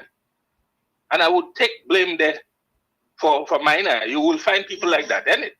Well, not everyone honest. Yeah, but I'll tell you, in Carriacou, because I could speak from the Carriacou and Pitamatic side of it, and the problems we're faced here with construction is unbelievable because one, we don't have a labor force to deal with it. Our labor force is too small. So we have that problem in construction in Carriacou. The second problem we have again is that we don't produce any of the materials for construction. Everything has to be imported. Listen, it takes time and because of that too, Grenada is using up some of the imports too because they have construction going on too. So Carriacou now is not getting what it needs to get. The labor force. And the third thing that we look at is what we call accommodation. Because if you were to bring people, if you try to bring people into Carriacou to do the construction, where are you going to put them? Where are they going to stay? Yeah. Listen, and Carriacou has been moving so fast and so good that it's amazing that under the little resources that we have, in labor as it pertains to materials and things like that, we're still shining bright. I saw you all doing well, and the two that Kevin did the other day, you can see a lot of improvement in infrastructure and other stuff. I want to mention another stuff. I won't take long, Yeah. the school, transforming school infrastructure. You know, the government has started quite a number of schools on the island here in Grenada and Carriacou, maybe. Well, I know in Carriacou, You know? in Carriacou, I could tell you about Carriacou because they've refurbished quite a number of them. But you know, with Leicester, Haverville's work has been done there. They're working on their plan for Dover as it is. But Mount Pleasant Government School, let me tell you, if you want to see some photos and the real thing of Mount Pleasant Government School, it is a school of the future. It's futuristic. Right. And I've been listening to some people.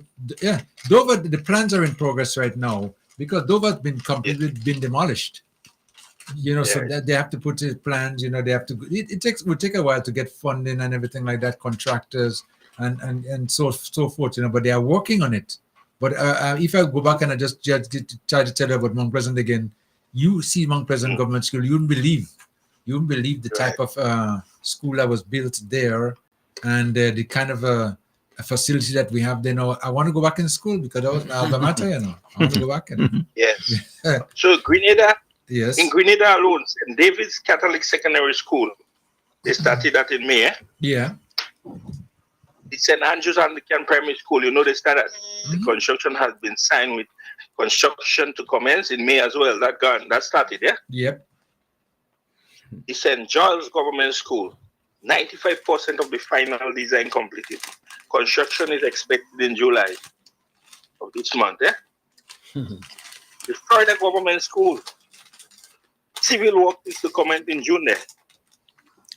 The Grenada Christian Academy, you know they started. Yeah. That's school in Falls by the airport. The Grenada Christian Academy. The Dover, you mentioned that. Yeah. The St. George's Anglican Senior School. Angie? Bailey Government School. And the St. Patrick's Anglican School, the retrofitting of Maths and Science Lab expected to commence in April. So the government is doing a lot, you know, Kim, and I want to enlighten and educate the people on that moving forward. That's what we need to do in the next 2 years, you know? Yeah, definitely. Oh, there's no if about that. A lot of these things will be highlighted and you're going to be able to see the performance of the government. And there's no doubt in my mind, you know, whether or not this government is going to keep on and staying in there. It's just a matter of we're looking at the margin of victory. Right now, it's just a margin of victory we're looking at. Because I was saying to, even before last election, I was convinced that the NDC was going to win the election. There was no if about it. But the margin of victory, I really couldn't predict. So I knew that you could have felt the wind of change blowing. Right. I don't know if anyone has seen that. Yeah. Yeah. But that's it. I could have seen that. Right. I'm calling from St. Patrick's though. Okay. Oh, well, thank you so much for the call. And I'm close to you. Okay. All right. All right. All right. Well, caller, thank you so much. Huh? Okay. Hey, man, how about this? Okay. Continue to. Okay, bye. Somebody just messaged me a little bit of a thing. Just short. It says, the oppressors are now feeling what it is to be oppressed. You hear that? The oppressors are now feeling what it is to be oppressed. But the table turn. The table turn. And that's the bottom line, you know? Because, you know, watch. I can't mention about the radio station, eh? Let me go back. All the guys, all they forget, you know. They try to close Vibes FM down so many times, and I'm fighting them tooth and nail. I ain't giving up nowhere. When they realized they couldn't close it down, you know what they did? They went and they opened up a station called Sister Isles Radio. And they said they're going to give me competition because they can't close me down because, you know, I'm too aggressive and I wouldn't take bait in what they want to do. And they opened up a Sister Isles to close me down. Well, where's Sister Isles now? And I didn't close them down, you know. Divine intervention finally put the final lock on it because before Beryl came, they were closed. About 6 months before Beryl came. And then when Beryl came, Beryl said, listen, I've taken off the roof and everything on the building. So that is it. Well, that is the tombstone. Well, let me tell you something. I often look at people who want to compete with somebody else. That somebody else have the wherewithal, have the passion, and have the know-how, the everything. But your only qualification envy. And that can work. And you want to compete. How? You can't compete with envy, man. Envy can. That's all the qualification. Nah. Petty envy. That's it. Petty envy is the qualification. Yeah. But he want to prevail. It would never prevail. Under no circumstances, envy would not prevail. Vibes FM, caller, come in. Yeah, Kim. Yes, go ahead. Yeah, we took away all the commercials. The electric company, all the commercials. We took away from they crying like babies now. They crying? Yeah, they can't get that money no more. All them commercials. We took all them commercials away. I ain't hear the cry, man. I want to hear the cry. I want to hear it. Because, caller, under the former administration, this station couldn't even get as much as 1 penny in advertising. Not only from the government, from the party too. In other words, and not that they were campaigning with the supporters too as well, not to support. So beside the government and the party and the campaigning with the supporters, watch. If I start talking, No, don't start yet. no start. All right, okay. I'll let give me a drink of water. Yeah. Because when they're talking corruption, I'm living proof. And in many instances, the people who they try to do this injustice, for want of a better word, too, are people who are producing and contributing to the betterment of the country. Yeah. Positive way. Mm-hmm. Yeah. Mm-hmm. And those, that's so wicked. No, but that they don't care. They don't care of anything, whatever happens to other people. Once they achieve their objective, that is it. And there's a man up there, There's a man up there, divine intervention that, and now this next coming election, NDC is going to win. Listen, you know what I'm saying? Sometimes you're racing and you're winning going away. As you're leaving the field behind. But, like it was never in the race. But stick up here. I've been in government for over 40 years. Over 40. Check it good, Yeah. Been prime minister for a quarter century. Been with the opposition for 15 years. And Karaku still doesn't have an X-ray unit. And have people in Karaku voting for this fellow. How?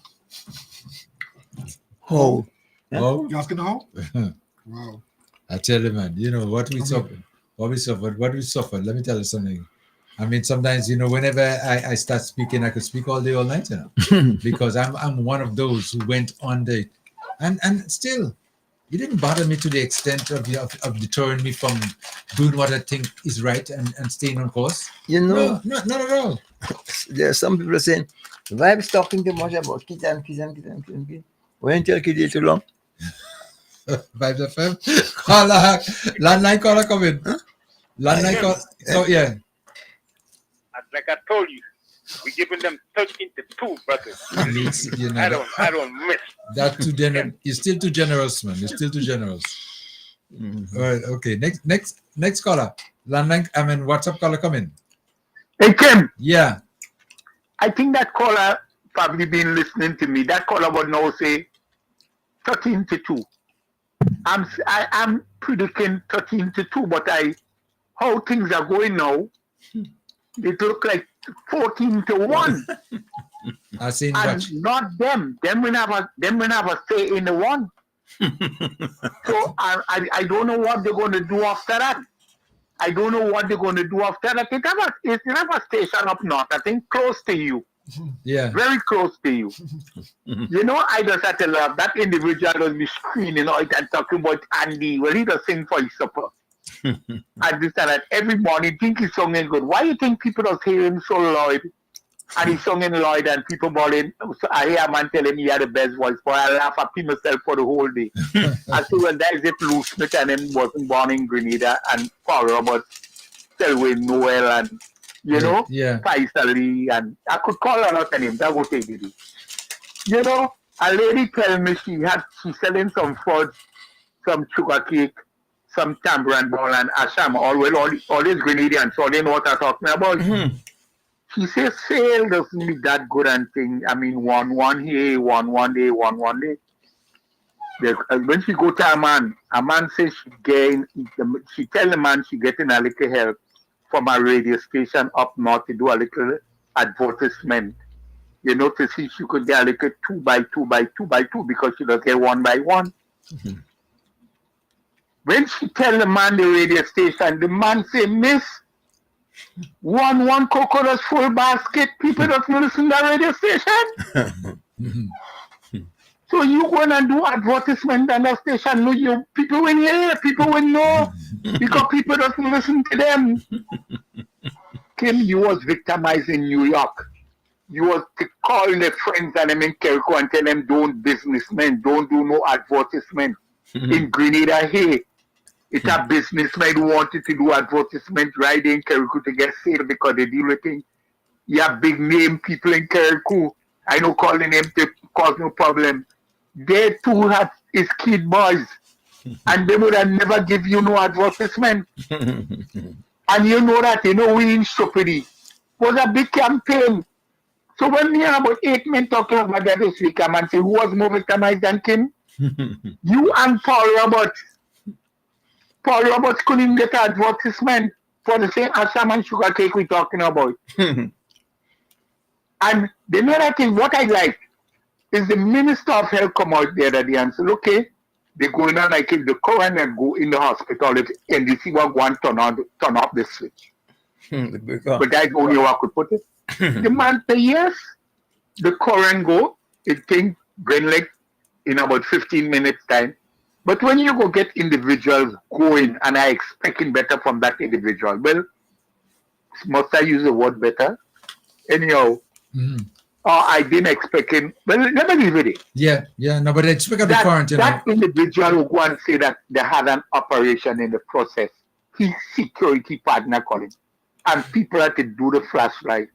And not tell me the only thing she do is puke when she heard that individual say that, And that was never the case. But them people never had no operation at the time going on, No, nothing. Nothing was going on, and let me tell you this much too, because I have inside information.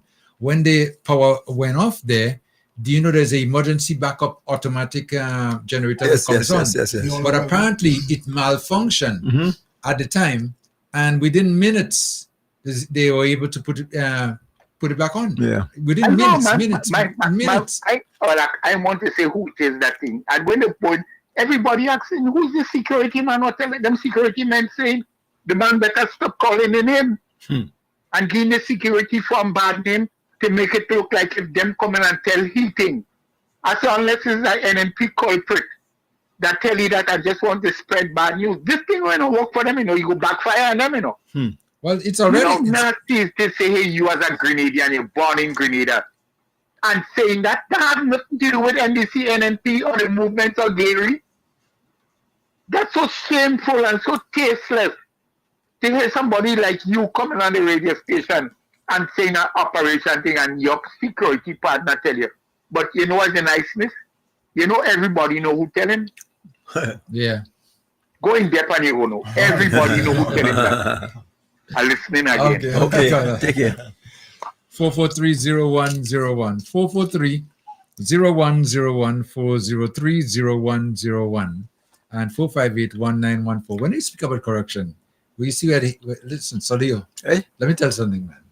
I went through all in every aspect of my business with corruption under the NNP, You know what I did? In the ministry, my name, the name of my establishment was on a wall with a red X against it. Don't shop, don't buy nothing. The LPOs, they usually have what they call local purchase order. Don't go back in. Wow. The same thing, that what I call a decree. Those things only go one spot you should shop. That's it.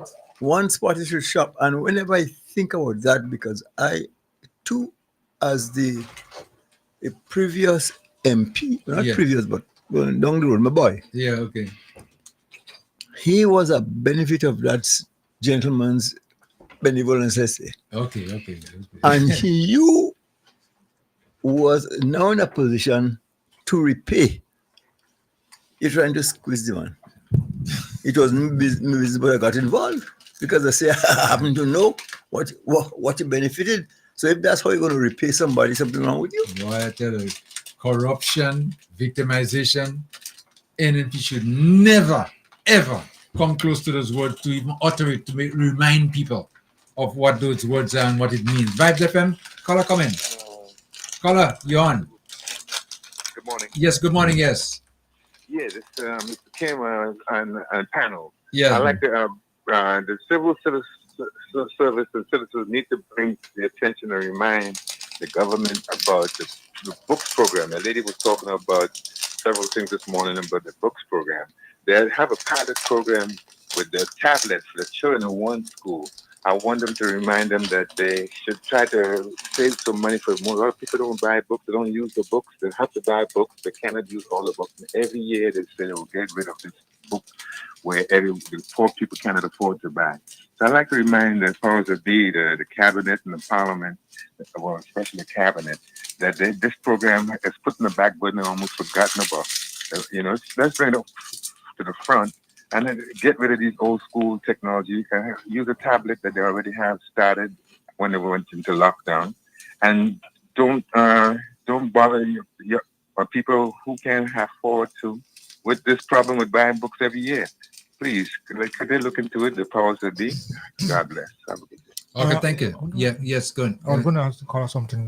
Caller is still there? No? No, he's gone. No, I just wanted to ask if this free school books program, I can recall that it was the NDC under Franca Bonadine that introduced the program. Yeah, so and when the NNP came in, yeah, they curtail it and say, well, only those. Well, I mean, they selected people and say you weren't supposed to get because you could afford. Yeah, especially those students who go to private schools. Yeah. They basically cut them off. So so you can afford. So in my mind, you were asking about that. I mean, I think it's an initiative that was organized by this same administration. Well, not administration, but by NDC. Mm-hmm. Yeah. So well, I think with the emphasis on education, I don't see how they would neglect that. I mean, they haven't. As far as I know. Let me say this much, and I'm saying this from my opinion. A lot of the times when you hear some of these negative things, it's not real. It's coming from some of the surrogates that's trying to see if they could paint a picture, against the current administration as to, because I half of the time I don't believe it, because this government focuses on education from day one. Vibes FM, caller, come in. Yes. Kim? Yes, go ahead. Yes. Sorry to call back, Yeah. I just want to clear up something. DM with the PM was every Tuesday at 6 p.m., yeah? Uh-huh. And a caller had called in concerning driver's license, which is the C class, yeah? Yeah. When you have a C class license, you can either drive H, which is higher there, but there is different sizes in the vehicle. There is the coasters, which carry, which is a C1 or something like that. But the C is the one with the 17 passenger, 18 passenger there, Right. 19, yeah? Right. That's for the minibuses. But a caller had called to saying that they should upgrade to C if you have like a D or a B. But I don't think, the government in the past, this government had upgrade from B to D, and everybody gets it automatically. They just pay, yeah? Right. But with the H class, which is the C, I don't think the government could do that in a case like that. Mm-hmm. Because what the person was saying, they want more taxi drivers to have the H, the C. But people need to go through the right channel. They need to do the exam. They also need to do the driving test on the road, which I think, because just taking license as C class and give to people to drive passenger and tourists, you think that's gonna be right? No. They need to make sure that the people are really qualified, competent. Yeah, so you can't just do it like how you did the D. No. You upgrade from B to D. I don't think that can work here. Because you have to look at driving tourists and driving passenger bus. It's a totally different thing, Yeah, Correct, it is. correct. Yeah, you're correct. And Junior Judge was airing his views on the program with that as well, saying about his business. And I know he need drivers with C-class, but you can't just take a C-class driver, C-class license and give to a driver like that without the proper procedure.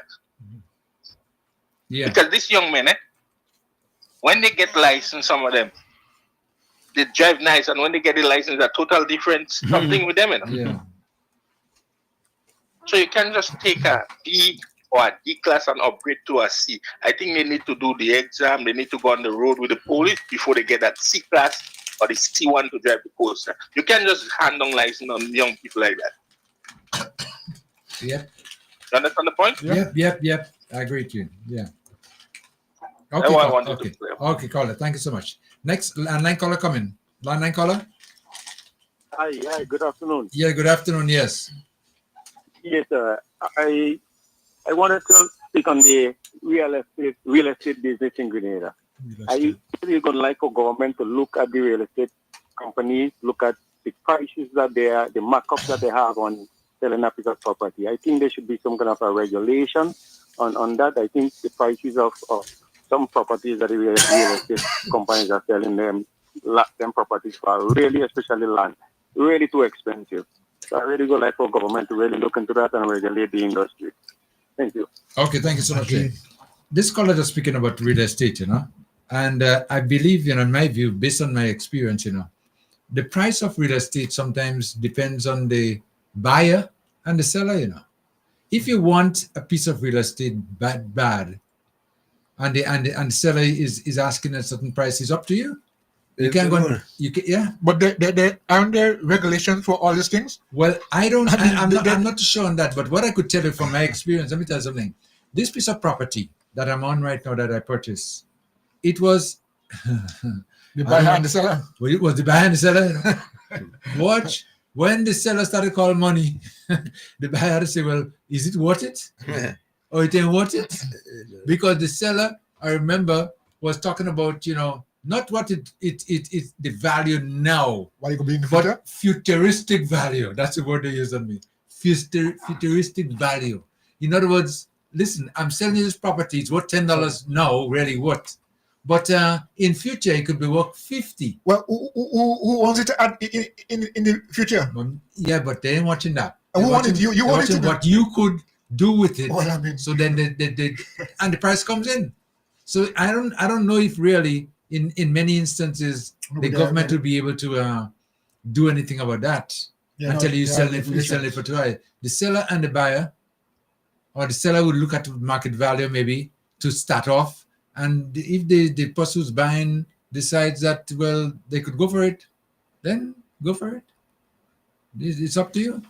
Solio? Yeah, I think so. Yeah, I think that makes sense because the other piece of property right over there, that I wanted to purchase as well too. When the buyer offered the price to the seller, I say, excuse me, and that was it. So what this caller is just trying to say there, I don't think. But for things as though that and so on, the real estate business, there are regulations. There are things. There are guides to how to price wise. Price, yes. Aren't there? So you're saying that everything just loose? Anything you ask for, you could now hold it. You could have. This is my opinion. Yes. You could have a market price and say, okay, property selling, say $3 a square foot around this area. Now it's up to you now, the buyer, if you want to go. Suppose the seller say, listen, I ain't selling it for that. I want $5. Okay. What are you going to do? I mean, buyer and seller. You're going to go to the government and say, listen, no, I'm trying to buy this piece of property and the person wants $5. You have to go to government for that. Where you go? What do you do? If you can't afford it, you can't afford it. We're right, but I'm just saying. But if the seller and the buyer could come to an agreement to a price.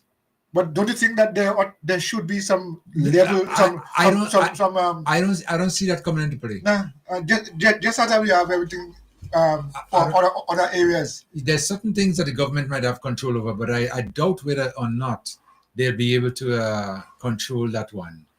I doubt. Not control regulation. Well, no, I doubt that because it's up to you. Suppose you decide you're not selling. Free market. Okay.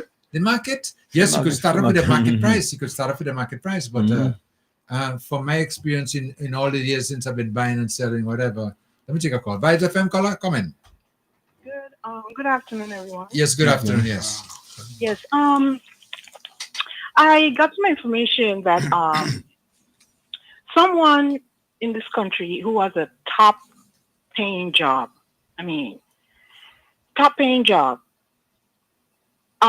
was able to use deceit to get one of the houses, I believe, on the Build Back Better houses, I believe on in Petit Martinique, and this person is from Grenada. Have you all heard anything about that? I have not. I've not heard anything like that. I don't know. I have no idea what he's speaking about. Oh, okay. You said somebody with a seat who has a seat. I'm sorry? You said somebody with a seat in the house? No. The person was able to use deceit. Oh.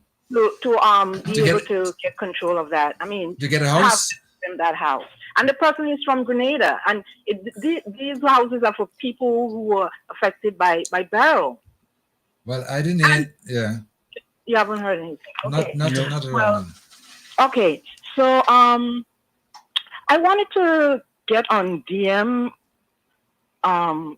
with the PM. Yeah. But I've been having some difficulty, and I had a message that I want to share with him, and so I like to do it here.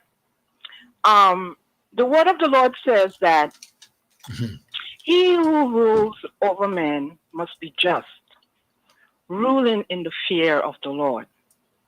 And I wanted to share this story with him. And after I thought about it, this is actually for all rulers. I wanted to share a story with him about one of the kings of Israel. Most of them, it's recorded that they did what was evil. This king, Hezekiah, did what was right in the sight of the Lord. And at the end of this story, I'll tell why I chose Hezekiah. So Assyria was coming to attack Jerusalem, and I'll try to make it as concise as possible. Assyria was coming to attack Jerusalem, and they sent message to Hezekiah, "We're coming to conquer you, and we're going to take over." Hezekiah went to the temple, went to the elders, and asked the elders to go to the prophet Isaiah, and ask the prophet Isaiah to pray to his God that God should save Israel. So the message came back. Hezekiah was fine. But then the king of Syria once again sent message, said to Hezekiah, "Don't let your God deceive you. How is he going to save you? We've conquered so many nations already. Your God cannot save you." And Hezekiah got even more afraid and went to the temple himself and prayed to God, saying, Lord, our God. The first message that he sent to Isaiah, he said to Isaiah, "Pray to your God for us." Now, when Hezekiah went to the temple, he prayed, "Lord, our God." So the reason I'm using this is to show his progression in his belief for God. And by the way, the story starts with Hezekiah did what was right, but he didn't have, he wasn't, how should I say? It doesn't seem like he was fully, he fully believed in God, but towards the end, when he went to the temple to pray, and he said, "Lord, our God," we see how his belief strengthened. And I'd like to encourage the leaders around the world to read that story I think it's in 2 Kings 19. And it will help the leaders to become stronger spiritually, because the word of the Lord says, "Be strong in the Lord and in the power of his might."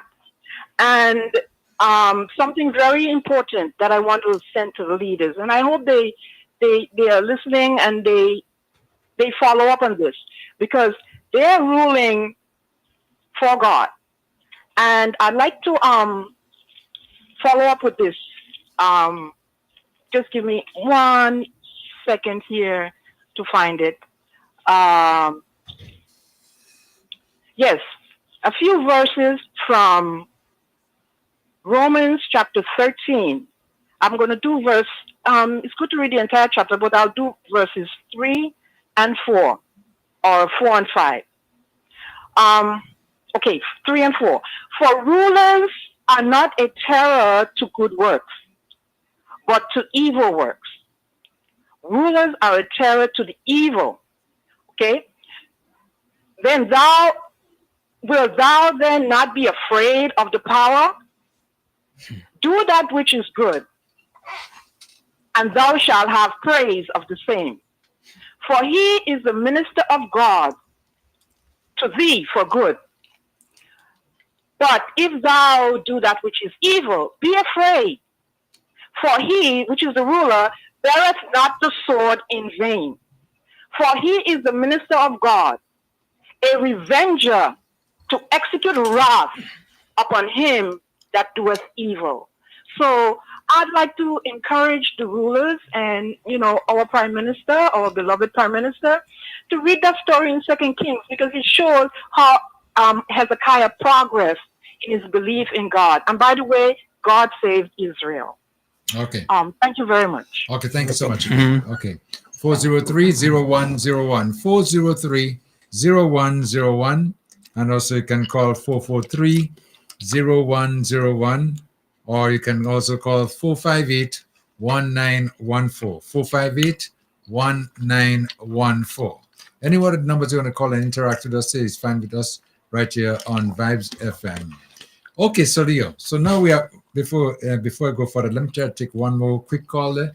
Vibes FM, caller your life. Caller, come in. Hey, Ken. Yeah. I said I thought that I wasn't calling back, but this last call I hear, I'm not going to hold back. Real piss me off. When that woman going to call and say, God save Israel? Has she ever went to Israel? Has she ever went to Israel? I work on a tourist boat for 4 years. I was in Israel, 1979, December the 3rd. I will never forget that. So when she's saying God save Israel, God didn't save the people of Palestine too. And coming and saying you give the government advice to this and that, and later I hear Grenadians saying that God the Israelis are chosen people. So we in Grenada is not chosen ones too. The biggest gay parade I ever meet, I ever see with my own eye. I see a Jamaican cry by me when he used to say mother should be telling about Israel. It's in television. The biggest gay parade. But Kim, let me cut off. Let me cut off. Okay. All right. Sometimes somebody calls us. Sometimes they get real emotional. Better go in jail, man. No, but sometimes sometimes certain people would say certain things, that will trigger off this kind of a reaction. No, we could understand that, 403-0101, 403-0101, or 443 as a matter of fact to 0101. You can call any one of the numbers and you can interact with us right here on Vibes FM. Speak Out Unfiltered, okay? I expect at just around 1 o'clock today, we're going to be speaking with Dr. Alexis and Attorney at Law George Prime, But first, let me take this call. Vibes FM, caller you on. Caller, come in. Good morning to Vibes FM. Good morning to you, Kim, and to Mr. Joseph and to Mr. Coy. Good morning. It is Diana Isaac here, Public Relations Officer within the Ministry of Carriacou and Petty Martinique Affairs and Local Government. I would like to use this opportunity to encourage our people of Carriacou and Petty Martinique to support two key events that have been organized by the Division of Youth within the Ministry of Carriacou and Petty Martinique Affairs. One, it is a panel discussion, as persons may be aware that the Carriacou and Petty Martinique Youth Parliament elections 2025, the date is drawing close for young persons on Carriacou and Petty Martinique to vote for the youth representative in the National Youth Parliament. So therefore, the Division of Youth is hosting two key events, one tomorrow, please God, and the other on Saturday. So tomorrow, please God, they'll be hosting a panel discussion where all the representatives that are vying for that important seat in the National Youth Parliament will be engaged. And our Youth Parliament representatives are Casey Mills, Drexter Charles, Anthony Gay, and Ricardo James. So also tomorrow, please God, before the panel discussion at 10 a.m. will be what we call nomination day. So they will be going to the Parliamentary Electoral Office to fill their nomination paper. But we are encouraging persons from Carriacou and Petit Martinique, whether you are a youth or not, to come out at the panel discussion to show them some support. That panel discussion will be taking place at the Mermaid Beach Hotel at 6 p.m. So Carriacou and Petit Martinique, we're asking you to come out and rally behind our young people. It is a fantastic opportunity for them to voice their ideas, develop their leadership skills, and contribute to the island's growth and development. And then on Saturday, to showcase the 4 representatives, candidates, we should say, there will be a motorcade. And that motorcade starts in front of the administrative building from 12 p.m. It is open to the public. And voting day for our representative on the National Youth Parliament will be on July 25th. So we're encouraging young persons between the ages of 16 to 35 to register to vote. They can contact the Youth Department on 443-6026 for any further information as to how they go about the registration.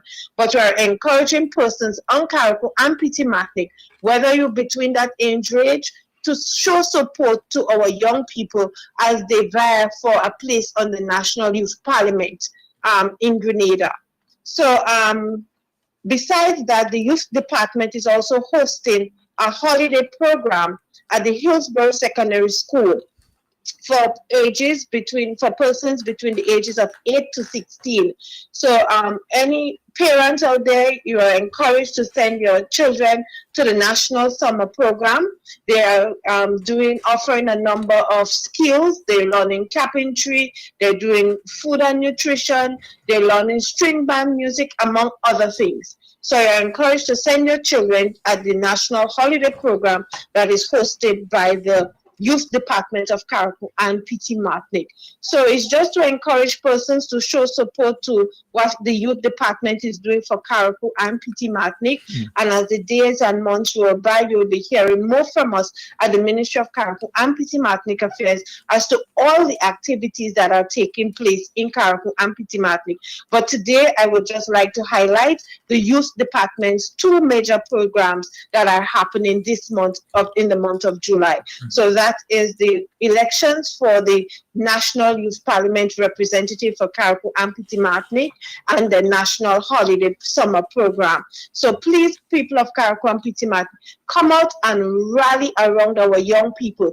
They have a voice, they need your vote, and they are the future. So please come out and support them at the panel discussion tomorrow, please God, at the Mermaid, and at the motorcade on Saturday from 12 p.m. It is open to the general public. Okay, let me ask a question before you go there. You just mentioned about a youth holiday program that will be taking place. Is there a cost involved?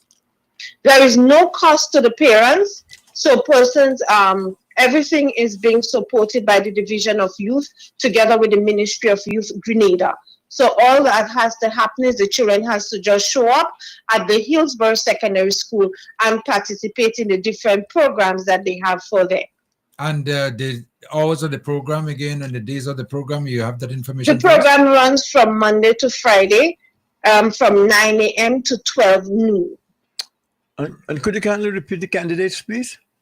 The candidates are Miss Casey Mills, Mr. Drexter Charles, Mr. Anthony Gay, and Mr. Ricardo G. Let's just make one correction. Casey Boswin. Boswin. Oh, sorry. I always call her Miss Mills. So I'm very sorry. So it's Casey Boswin. Right. Okay. Yes. Yeah, okay. So just 4 of the candidates. I thought we had 5 in the beginning. Any information on what transpired with the 5th candidate? No, I must admit that I've been out of work for the last 2 months. Right. So I am trying my best to get abreast as to all what is happening. But I thought it is important to let persons know of these 2 important activities that are upcoming. Well, So welcome back. And we miss you. Thank you so much. And we're looking forward to you being involved and getting information to us as much as possible when you see the need arise. Yes, Kim. And we'd also like the public to know, even though today we want to especially highlight the program of the youth department, to note that the infrastructure work continues across Karaku and Martinique, and another couple of hours and days ahead, you will see some work happening at the Main Street in Hillsborough. For months and years, we've been hearing persons complain about that drain in front of the Patterson shop and close to Grenada Cooperative Bank. And yesterday, Minister Honorable Tevin Andrews did a walkabout in town, and the area again was highlighted, an area of concern, and he got going one time to get the Public Works Department involved to get that project started. So we're encouraging persons, especially our pedestrians and motorists, to be very careful as they utilize that space. Some construction work will be starting there very shortly to correct that issue that existed for many, many years within the town of Hillsborough on Main Street. So the work continues. The Department of Agriculture is doing what they have to do. We were out in the field yesterday at the Dumfries Agricultural Station, following up on the work that Mr. Stanford Lawrence and his team is doing down there. And we want persons to know, after that major investment by government, the purchasing of 2 tractors, that the tractor services are available, and also rotovating services at $70 per hour. So the different divisions at the Ministry of Karaku and PT Martinique are at work. We continue the work, especially after post-hurricane burial. We continue to clamor for support, and we want every person, every organization out there to continue to give us that support as we rebuild Karaku and PT Martinique. Okay, well, I want to thank you so much, Dave, for sharing the information with us, and looking forward, like I said earlier on, in the future, to more engagements with you now that you're back. Definitely. Okay. Definitely, Kim. You'll be hearing from me as often as possible. Okay. And thank you very much again for that opportunity. You're quite welcome. And thank you, Madam Piero. Thank you, Mr. Joseph. You're welcome. Fine. Okay. Okay, then. Take care. Bye-bye. Bye-bye. She just mentioned something there, with the agriculture and $70 an hour for the tractor service. For tractor. Boy, that's cheap. For plowing. Yeah. $70 an hour. Watch. I could plow the whole of Karaku in less than an hour. No, people should take advantage of that initiative. I think they're trying to see if they could bring farmers up to speed and assist them as much as possible. That's why you have these kind of contributions. I call it a contribution in the tractor service. Well, Kim, I think the investments, and if you look and see what are the investments the government is putting into, look for example, to clean up the playing field, the debris. One of the machine that was used. What was it again? Is an investment by the government. They bought this material. They bought this engine. That in fact it can be found in the Caribbean at this time. Yeah. So I'm saying the investment, and now tractor. They have brought in 2 tractors, and of course, as you just mentioned, the price is $70 an hour. So consider these investments, and to consider what they are doing to ensure that the lives of the people in Karaku and PT Martinique are easier than Yeah, it should be. Vibes FM, caller, come in. Line caller, you're on. Hello, yes. Hello. Yes, you're on. Go ahead. Am I on? Yes, you are. Hello. Hello, listen to me, please. On the phone, you are on. Hello. Yes, you are on. You're not hearing me? I'm on. Thank you. Yeah. I just want to try to follow up this woman who talk about the religious situation and Hezekiah and whatnot. And I'm sorry she didn't elaborate a bit more. I find that people are being these days very reluctant to talk about God. But I want to assure them that God is real and is not the Israel she is talking about now. It was the Israelites before that God blessed.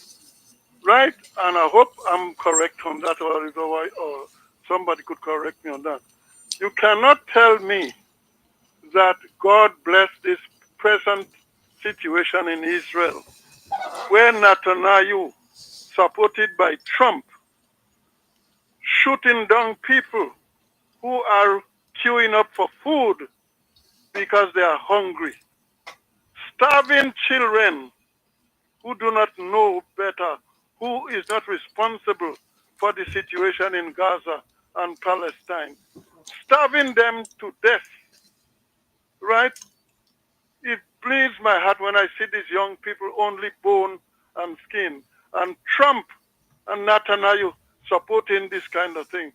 God did not want this thing to happen, I am sure. And I am sure that God is going to deal with Donald Trump.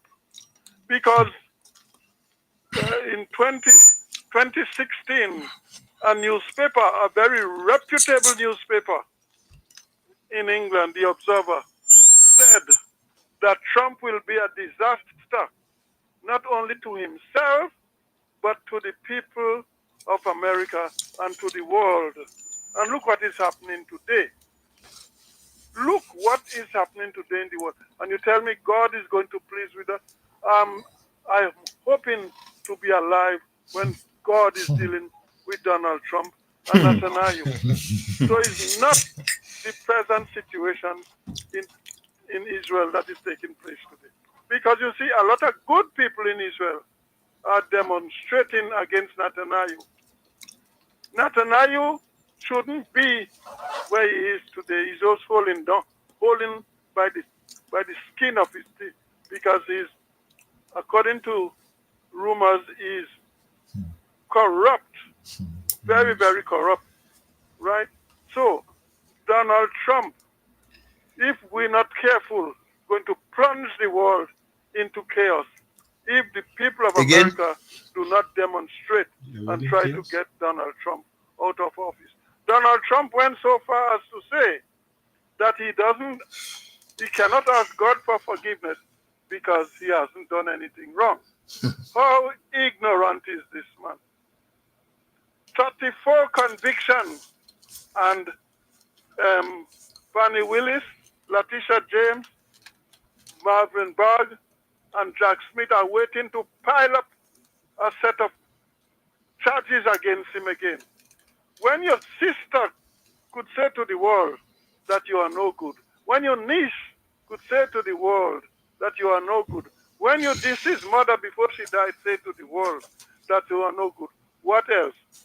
But the Latinos who want to pretend that they are white or believe they are white, they voted for Donald Trump in the last election. And some misguided black people who doesn't know the history probably voted for Donald Trump. That's why he's in the position he's in today. Gentlemen, America is known as the,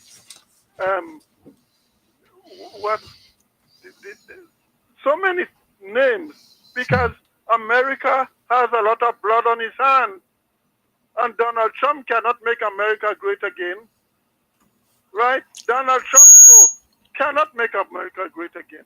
Because I remember the two little black boys were playing with some white children. And one of the little girls kissed one of them just in a playful way. 6, 7, and 9 years the two little black boys were. And what happened? They put them in prison until an outcry, and the president at that time let go the two little boys, right? I remember Emmett Till, 12 years old, who would just look at a white girl, and the next thing you know, the mother had to mourn his death. They disfigured that little 12-year-old boy, and the mother cried out and said she want the world to see what happened to her little son. So America is known as the Great Satan. So don't forget that they killed too many people. Martin Luther King, Malcolm X, Edgar Medvers, and many others. So Donald Trump, if America don't rise up and get rid of Donald Trump going to plunge the world in some things that we have never seen. But before he does that, God will deal with him. Okay. Thank you, gentlemen, for listening to me. Okay, thank you so much, sir.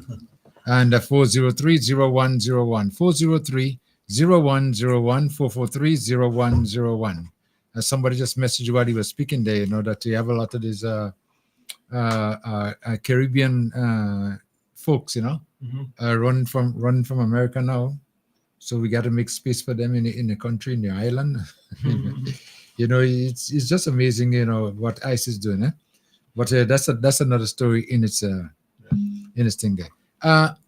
Yesterday, Cox was on GBN. Is yesterday? No. Today's what, Thursday? No, Tuesday. Tuesday, yes. Tuesday was on GBN. And as always, he always talking all kind of craziness. And there's something that somebody sent to me just a while ago, and I think I saw that clip there, where he was speaking about Carriacou. You always talk about Carriacou and nothing happening in Carriacou and what they're doing in Carriacou. And I heard him make a statement of what they're doing in Carriacou. And believe me, I'm questioning, because we know you've been telling a lot of lies about Carriacou, but I'm questioning whether or not, he still continue lying as he's been doing. Listen to this.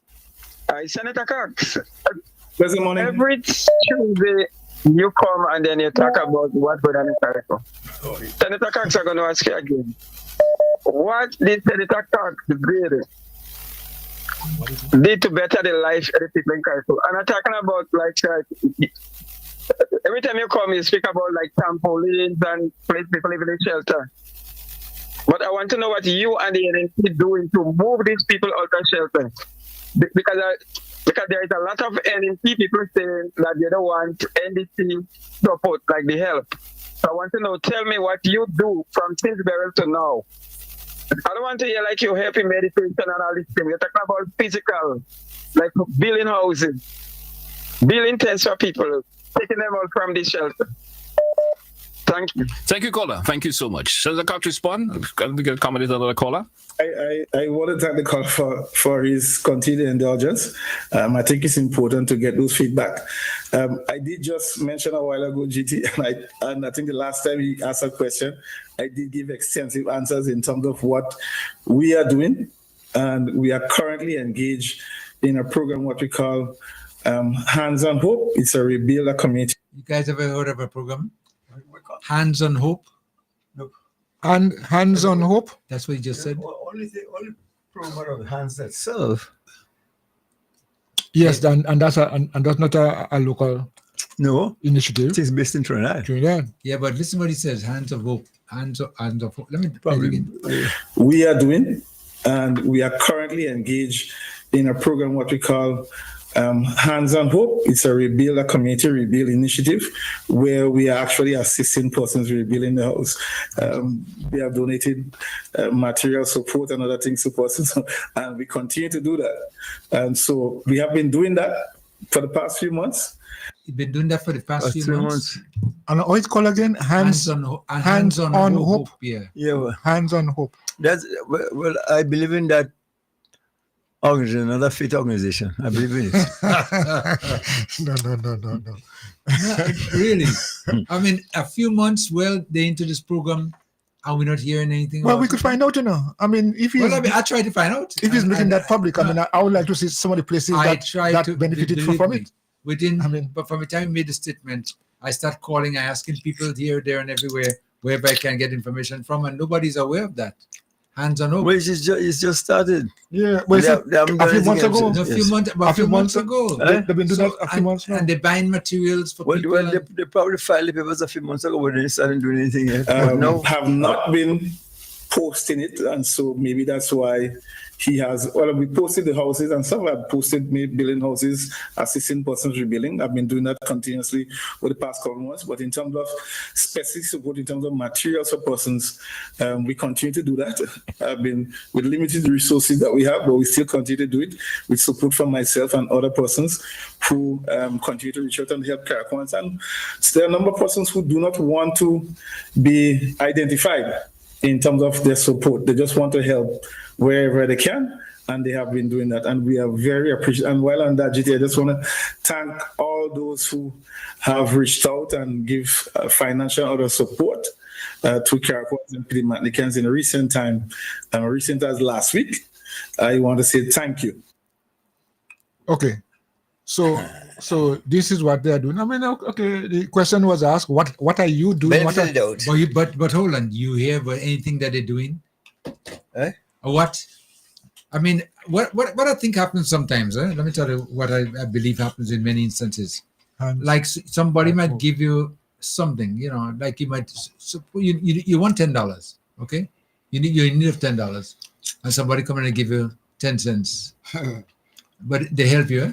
One thing I must credit Dr. Michel for is that whenever he catches hold of a candidate for Caraco, he could fool them. Check the history. Yeah. Well, yes. Hold on. We have when they hold them? Nimrod. Yes. No, I started before Nimrod, We had who was before Nimrod? Boy, a candidate wasn't Tobias. Tobias was the first. Yeah, Tobias. Yeah. Was the first, and all know Tobias was looking for second helping. So Tobias was the first, and he went to Nimrod. Then it went to my favorite Kindra. Your favorite? Yes. You could have fooled me. And, because I excuse the innocent people. Yeah, because I mean I say that because I know she said if that Leo Joseph won the port back in Hillsborough, you got to move it on his head. So I mean among other things, but sometimes flattery, sometimes okay.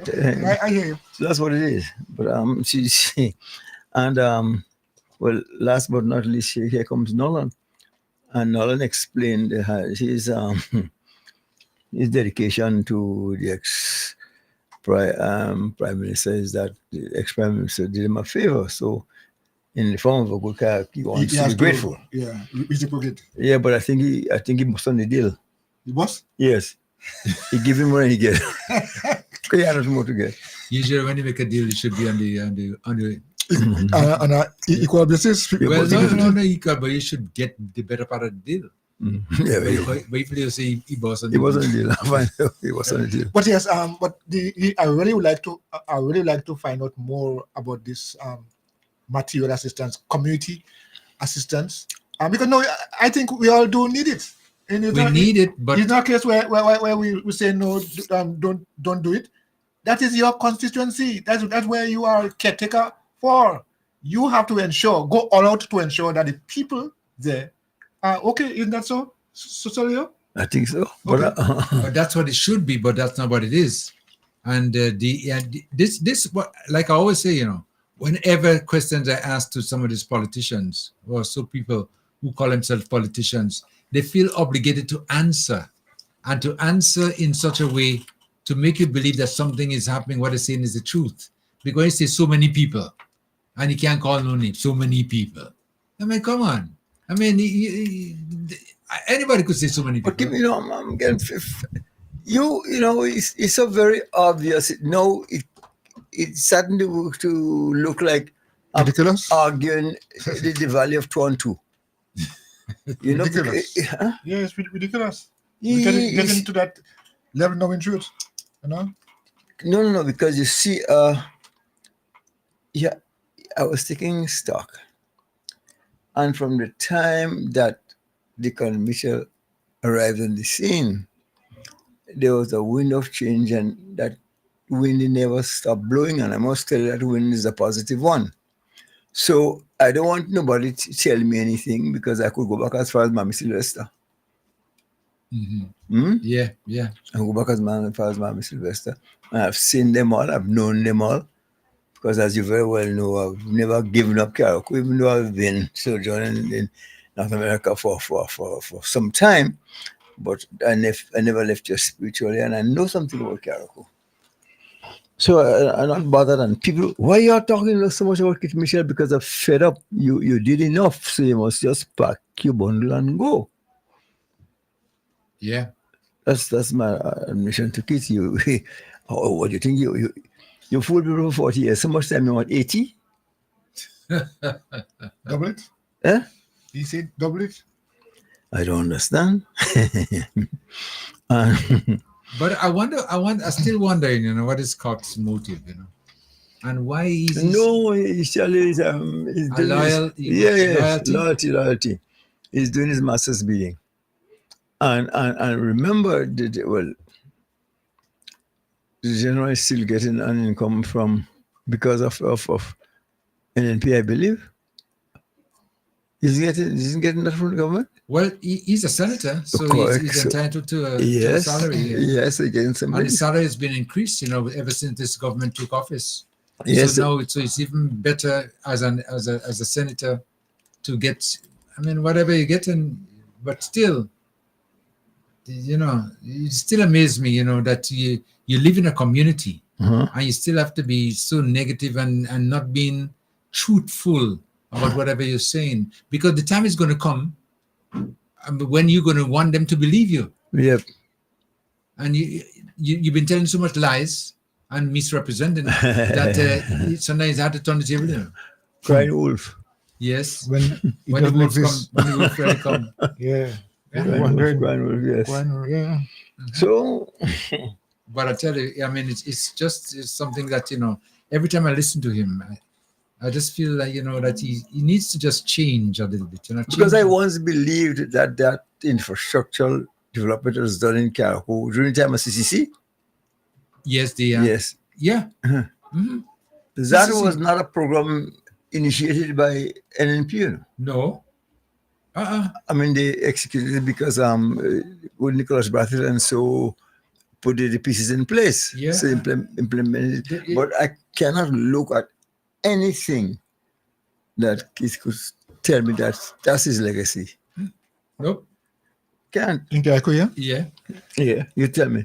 I challenge you. Look at that. You start rolling eyes. No. You're trying to think. Yeah, I'm thinking because but it should have been there. It should have been so difficult to think, eh? Yeah. Vibes FM, take a caller. Vibes FM caller, come in. Hello? Yeah, hello, yeah. Yeah. Good afternoon. I'm calling from mainland. Yeah, go ahead. What are you guys doing up there? All right. Good, thank you. Yeah. I just calling on the NDC administration. We Prime Minister, the most honorable Mitchell and his team. Then we keep focused and forget the noise on the other side, because they tried that in 2008 to 2013, and they're trying the same thing again. But that won't work this time. They realize that won't work this time. Yeah. They're trying the same thing again. Yeah, and with all the different podcasts and saying all kind of different things. Yeah, but that won't work again. No, definitely. I mean, we have gone mad. We just have to keep focused. Yeah. And do what we're doing. And yeah, that will get it. Oh, okay. Okay, caller. Yeah, something that I want to talk about, but I'm gonna call back. I can't get, but I remember. Yeah, I want to call back. All right. You take care. Okay. All right. You take care. All right. 403-0101. 403-0101 and 443-0101 and 458-1914. A reminder, coming up at 1 o'clock, we're supposed to be joining Dr. Alexis. Yeah, Dr. Alexis and also George Prime. They'll be in the house. We're going to call it In the House. Yeah. And we're going to be speaking on a topic that's been what they call trending in the state right now, as it pertains to the oath of allegiance and the local government. I think is going to be part of what's going to be taking place here, because we've been speaking of local government, you know, and local government seem to be almost ready and set to go. Almost. I think I'm going to ask, Attorney at Law, George Prime, about that as well too, you know. But right now we are standing by for them to get in touch with us. Okay. 443-0101, 443-0101, 403-0101, and 458-1914. 458-1914. Let me go right to another phone call there before we continue. Vibes FM, call it live. Hello. What I wanted to say, if I'm giving you food every day, like all the ads, government ads and everything, and you're criticizing me, you're bad mouthing me every day. You don't have nothing good to say about me. What I will do? I will continue giving you food. No. No. Eh? No. You can't buy the other figure. Nothing good. You never see nothing good at doing nothing. I want the government cut all ads and all stations. Cut them. And the government cut them.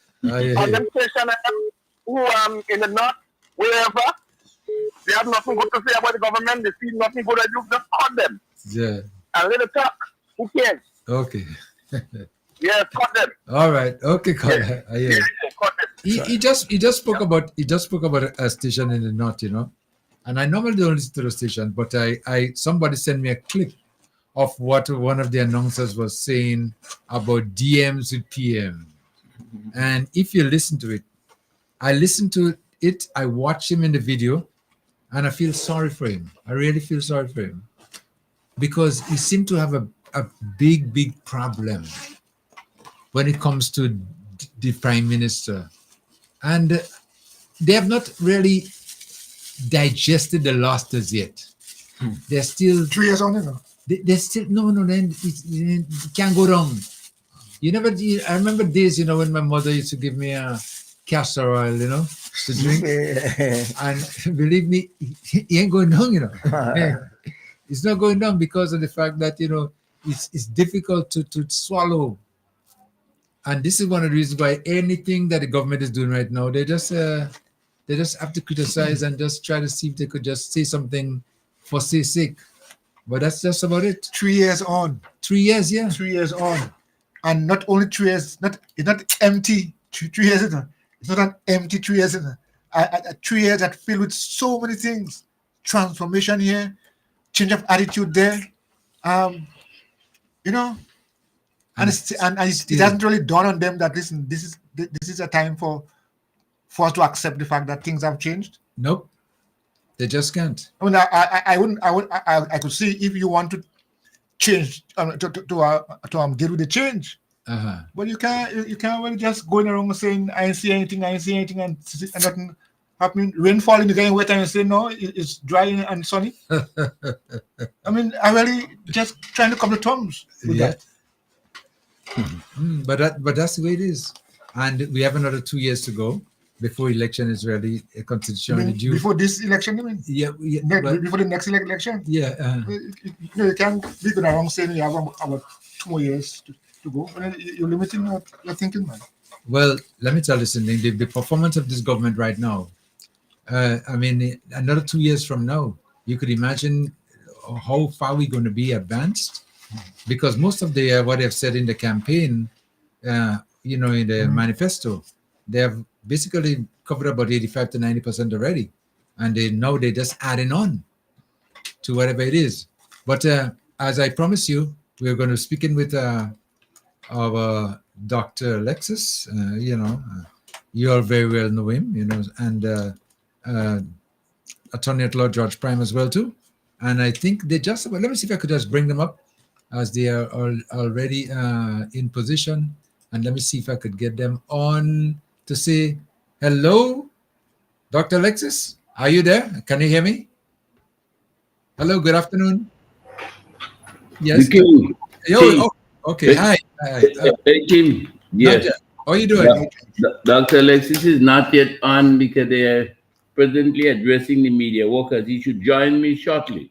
Yes, okay. But let me greet you and the listeners and say a pleasant good afternoon to both you. I see. You have in the studio. Uncle Leo is there. Brother Kai is there. Right. It is always good. I just heard the last part of that conversation that you're speaking to when you mentioned some issue about the manifesto and the achievements so far. But just to share with you a quip that was visiting me about a couple of days ago. I went on the Pity Martinique boat, and just talking to the guys generally, them fellas around the Carolinas. And I know two of them who were rabid NNP fellas. I wouldn't call the name because they so proud now. You know what they say to me? Say, what, Primo? I know we used to give you a hard time and telling you, boy, we can't join. But you see that young fellow that you have the talking now, the Prime Minister, the fellow singing good. We with him because he's singing good. Yeah. If you say that singing good, well, that is a matter for you. But they are on course, you know? Yeah. So, just to say that. Yeah, Kim, I may have to start. As I told Dr. Alexis, he did say to me that he might run a little late, but he will definitely join. So Right. I may have to start. In fact, he told me to give the introductory part of this whole thing and set the tapestry. So he comes in and just take it from there. But I will say a few words by way of introduction and put the thing in its proper setting, you know? Yeah. So as soon as you're ready, let me know. Well, we are ready because I mean Oh, we you are are ready. Okay. yeah, we are excited to know what you're going to be saying because I think Right. in the air as it stands right now, you know, Yes. Well, this is let me put the thing into the perspective. yeah. The remit that I have is the issue that is now present. It is not, in fact, to me, it is as old as the Constitution itself. The Constitution, as you know, came into effect on the 7th of February 1974. So constitutional reform is as old as the Constitution itself because the background to constitution reform can be taken in the concept from the time this issue about independence started. You may well recall that sometime in December of 1973, the UK House of Lords approved the Grenada Termination of Association Order 1973. What this has done is it cleared the way for the UK government by order in council to grant independence to its former colonies, Grenada being one of them. In the case of Grenada, it took effect on the 7th of February, and a new constitution was contained in a schedule to the order which took effect on the 7th of February. This new constitution, as you may well imagine, was substantially determined and drafted by the British political and legal officials with no input at all from the representative of Grenada. If the government was in office, the British government in and of itself and its officials were the sole protagonists of the new constitution. This, no doubt, as one would expect, raises the ownership whether the Grenadian people are indeed the real and true owners of the Constitution. On its face, the Constitution contains a section which says that to significantly change it, and this is where we are today, to significantly change the Constitution, there must be a referendum. And the proposed change must be supported by 2/3 of those voting. The effect of this is that a minority of the population was handed what we call a veto power. There is no ethnic or national minority or other special interest requiring protection that can justify this veto. That is our view. It is therefore inherently and unjustifiably, as far as the Constitution was concerned, undemocratic.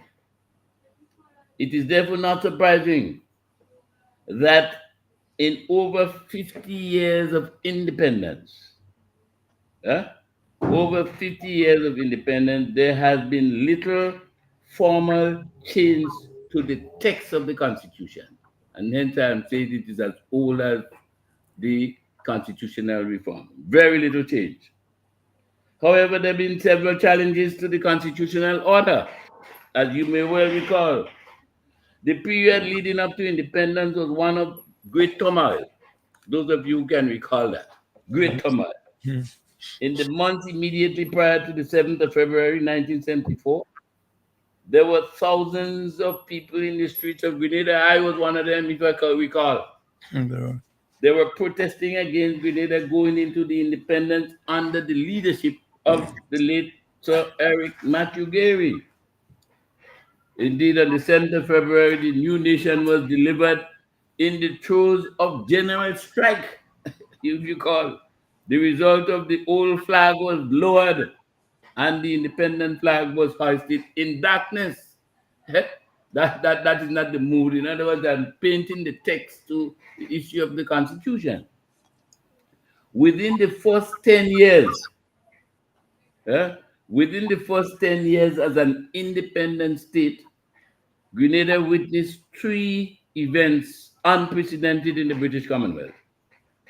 First of all, the removal of the elected government by armed revolution, unprecedented.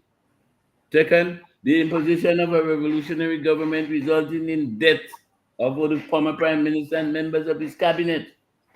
Then came the US-led invasion, former British colonies, US-led, all of them coming. In the midst of these unprecedented events, the Constitution was suspended, as you recall, under the PRG during the period 1979 to 1983. Following the US-led invasion, the independent Constitution was restored because at that time the PRG had suspended the Constitution. So the Constitution came back into being. It was restored. Restoration of the Constitution did not bring an end to the constitutional shocks. Because whether you like it or not, I always call it, I say, the Richter scale between 1979 and 83, those shocks were significant. But they had 3 other shocks. What are they? The new National Party had 3 clean sweeps election. You ever hear that? 3 sweeps. Yeah. 1999, first clean sweep. 2013, second clean sweep. 2018, third clean sweep. These clean sweeps resulted in a one-party House of Representatives. I know a lot of people may have forgotten those things, but those things are critical when you're looking to talk about whether we need constitutional reform, whether the issue of the allegiance that is Dr. Alexis will speak mainly on is going to be paramount, and what are the reasons. In 1983, first major thing, the government in its revolutionary state established a constitution committee to draft a new constitution. This never took place because the revolution died. Before the commission was complete, you know what happened. Since 1974, the constitution was restored. There have been 3 constitutional reform commissions, all of which, so in other words, constitutional reform is not, as now been said, something new, and we didn't have it in the manifesto, and how come the men going and tangle with the constitution now? Those things are not really relevant subject because the history would tell you, if you're following it, what took place. 1985, we had the first reform constitution. 2002, a second reform constitution. 2013, another one headed by the prominent constitutional scholar. Each of the commission produced a fundamental report. There were 2 referenda, 2016, 2018, seeking to change, but they too failed. So the issue confronting and indeed plaguing we, the campaigners, now for constitutional reform is the amendment procedure in the Constitution, which is the real crux of the matter. The amending procedure contained in Section 39 of the Constitution. Those of you who have the Constitution could go to Section 39. That section contains the veto that I'm speaking about now. On its face, it requires that any valid amendment of a class of provision in the Constitution described in this paper is deeply entrenched. You will hear a lot about these words because even some of my colleagues doesn't understand what entrenchment means. The entrenched provisions of a Constitution, what is meant by that? They say it must be supported by a 2/3 majority of the voters in a referendum, as if any change has to take place. When you consider the realities and the partisan politics that we are known for, and the fact that no political party in Grenada has ever won as much as 63% of the votes in any election, you know that the aforementioned amending provision is not only a surmountable hurdle to carry, but it is a barrier to meaningful constitutional reform. And that is the difficulty with it. Because that heavy, if you like, big function, to change it, you need, well, almost 65% of the vote, 2/3 majority. It is for that reason we submit very strongly that 50 years and more, we need to be looking at the Constitution in its proper function. In fact, our own Professor Carrick, Randolph McIntosh, deceased, blessed memories to him, he has indeed been appointed during the first NDC, if you want to call it that, to look at the issue of the Constitution. And in fact, Professor McIntosh, who from 1944 to 2012 was, in my view, one of the born legal scholars of Carrick and stock. He was the professor of law at Howard University. Then he became the dean of the law faculty of the University of the West Indies. And he was a member of the Constitution Reform Commission established in 2002.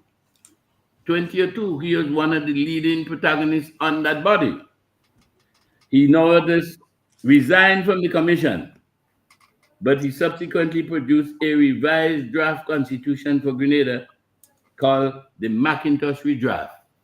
Those things are always very prominent in our minds because he was the man who was first indicating in the redraft.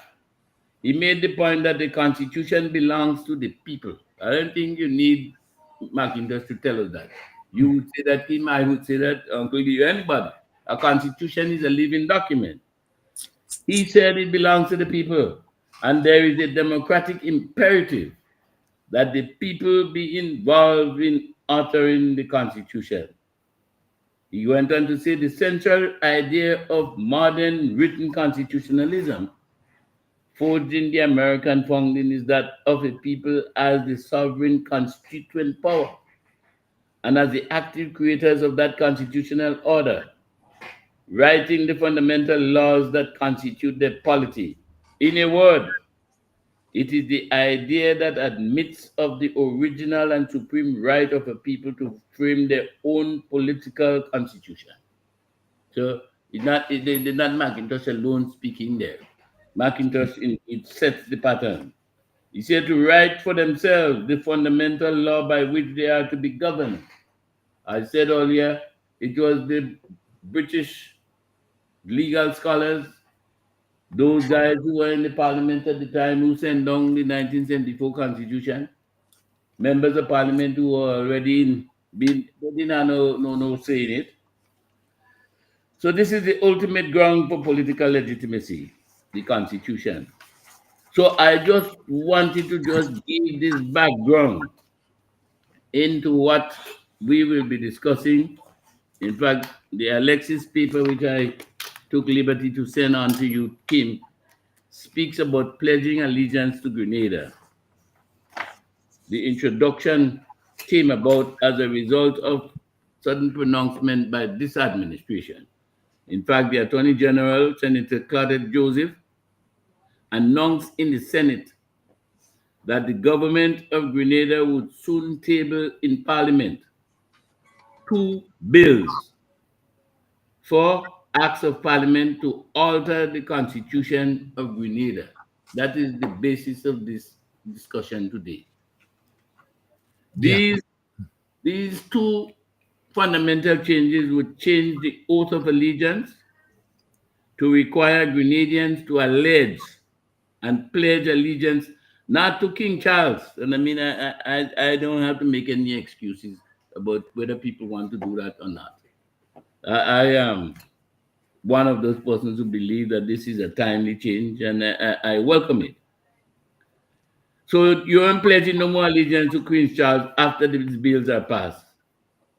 The other one, or the heirs and successors, but you would pledge allegiance to Grenada. And that is not on you, because already the song sings about the pledging of allegiance. This would come after almost a year and a half, almost 18 months, because the public debate on this issue of the oath of allegiance is directly related to a statement put out by Dr. Alexis on the 22nd of January 2024, which is the piece and substance of the 50th anniversary, the precursor to the 50th anniversary of our independence. Dr. Alexis had pronounced that this issue ought to have been addressed. And he published a paper called Constitutional Reform for Grenada After 50. Constitutional Reform for Grenada After 50. I mean, 50 years is not, as they say, too short a time. It is an inordinately long time. This, as he pointed out, is the longest period ever of any public discussions on a proposal to change the Constitution. So that debate is raging. I hear now people say, well, this thing new, how come Mr. Prime Minister and his Attorney General never bring this debate to the people? This is thing that been raging since the independence come. The debate started since then. So the debate continues. In our national anthem, for example, Grenada proclaims, "Hail Grenada, land of ours, we pledge ourselves to thee." Our national pledge of allegiance of Grenada commits us to pledge allegiance to the flag and to the country for which it stands. So there ain't nothing new or out of the way in saying that we pledge allegiance to Grenada and not to King Charles. So that idea of pledging allegiance to Grenada is not only advocated by the non-governmental, non-political citizenship group called the Citizen for Constitutional Reform, acronym CCR. That booklet speaks to what the Constitution requires for altering its provisions to change the oath proposed in the Constitution as the Oath of Allegiance. Amendment Bill numbers 1 and 2, 2025, drafted by this body. I read somewhere that someone is saying that this whole debate is taking place by two non-government ministers and men who are RMC or the Dr. Alexis is not a member of the party and the party doesn't have any say in it. Well, everybody have a role to play in this debate, because if we're speaking really about making sure that we have wide participation, who better to have these things there as stakeholders? In other words, the authorship of it must be wide and sundry. You must take authorship of it insofar as more and more people are involved in it. Hence the reason why he has now been in a number of debates, the Media Association, Conference of Churches, political parties. They are not, in other words, if it is not driven by the party, then that's a good thing. I mean, that the people really supposed to come to the fore. Incidentally, while this is not the debate here today, side by side with these bills and this issue, again, I would appear, because we are also now in the throes of the bill, the local government bill.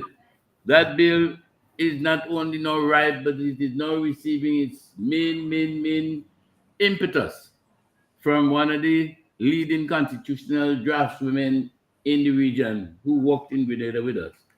And of course, the Minister of Carrick had asked me to follow up with it. And it is pleasurable to say that it is now almost ready to receive the same treatment that this whole two bills are going to receive. So we're really not sitting down on it. Mm-hmm. So let me stop there for a minute, Kim, and take some fresh air, and trust that Dr. Alexis is going to join without me going and bite out all that he used to chew on. Okay. Well, I could understand that. Take a little break there, because we at the panel here will be speaking, and we're gonna hopefully we could get a chance to get some calls from some of our listeners out there who might want to share their views as well. Okay, so we're gonna but while we wait on Dr. Alexis, do you want to take a glass of water in the meantime, and as Thank you. wet your throat. I will do just that. Okay, gentlemen, you listen to what he's saying, and it's going to be a discussion that's going to be gone throughout the country, as they're doing right now, because this 2/3 majority, that looks like impossible, 2/3 majority to change the constitution. No, to amend. I think it's 2/3 majority. Why you say it looks difficult? Well, because it has been tried twice already. Well, it's in a different setting. Yes, but now you see, going back to the electorates to make that decision is in my view was very difficult one to do. If it has to table through Parliament, then that's different, because that's where now it's a smaller group, 15 parliamentarians, and they could make a decision. But it's how many people? Yeah. But the rule, as far as I understand it, is that even though the referendum is passed, or the referendum is passed, Parliament still has its role, so they still have to get the 2/3 majority in Parliament also. In Parliament also. I mean, the previous administration that really led this process, of course, they had more than 2/3. They had all. So I'm saying that wasn't an issue as far as passing is concerned. But the issue was 2/3. The electorate. The electorate. Yes. So the referendum has to happen alongside the what happens in Parliament. So I think that now they do have 2/3 in Parliament. Well, in Parliament. But and that's the only requirement now, as far as I understand. Based on what he's saying, Based on what he's saying. That's what we need now, and that wouldn't be difficult to do. But the other way around, the way it was tabled before, people you think it's not going to fly. It's not gonna. He couldn't make it because in one instance, people sometimes don't even understand what is needed to do and what they have to do and what changes would make and how the system would run, and that seemed to have been an issue right there. So when Dr. Alexis comes, we're standing by still, because Mr. Prime is just taking a little break there now. When he comes, he's going to go into more detail as to what they're trying to get across to the population right now, educating and getting support as well, so we could go to Parliament to pass. Yeah. But guys, what do we understand to be this oath of allegiance to allegiance? What's the oath of allegiance? We have been hearing it all the time, and as Mr. Prime correctly observed, our anthem is what? Hail Grenada, land of us. He didn't say Hail Britain. So I mean, we already seen the need for that. Yeah. So and this is just not put it in place. So we sing Hail Grenada. I mean, you all was in school had to learn that. Well, before that, let me just before I take another call us to stand by. You remember when we used to say, "God save our gracious Queen"? Yes. Oh, long live our Queen. God save our Queen. Stand up victorious, happy and glorious. Long to the world. God save the Queen. Well, God help us. Nothing for us, also the Queen. Advisor, caller, come in. Caller? Mr. Mills. Yeah, hi. Yes. Greetings, man. How are you? Okay. Listen, Mr. Mills, a rather interesting contribution by Mr. Prime, the bit of history and so on. So many attempts we've made to modify this pit latrine pamphlet of an imperial order in council of the Queen's most excellent majesty. Yeah. But I want to part particularly, and I want to give Mr. Alexis the opportunity to answer a couple of questions so he come prepared to do them. I'll make a little statement here so that we can tickle the debate. Yeah, okay. 2002, Mr. Coy, you recall that document, sir? Yeah. We were advised. Listen, that commission was set up by a gentleman called Daniel Williams, the so-called Governor General Daniel of the time. It was led by a man called Nicholas Liverpool, a Dominican constitution guru. I learned that he was. Yeah. May he rest in peace. He was followed by Bristol, a Queen's Counsel in Grenada, a prominent law in our country.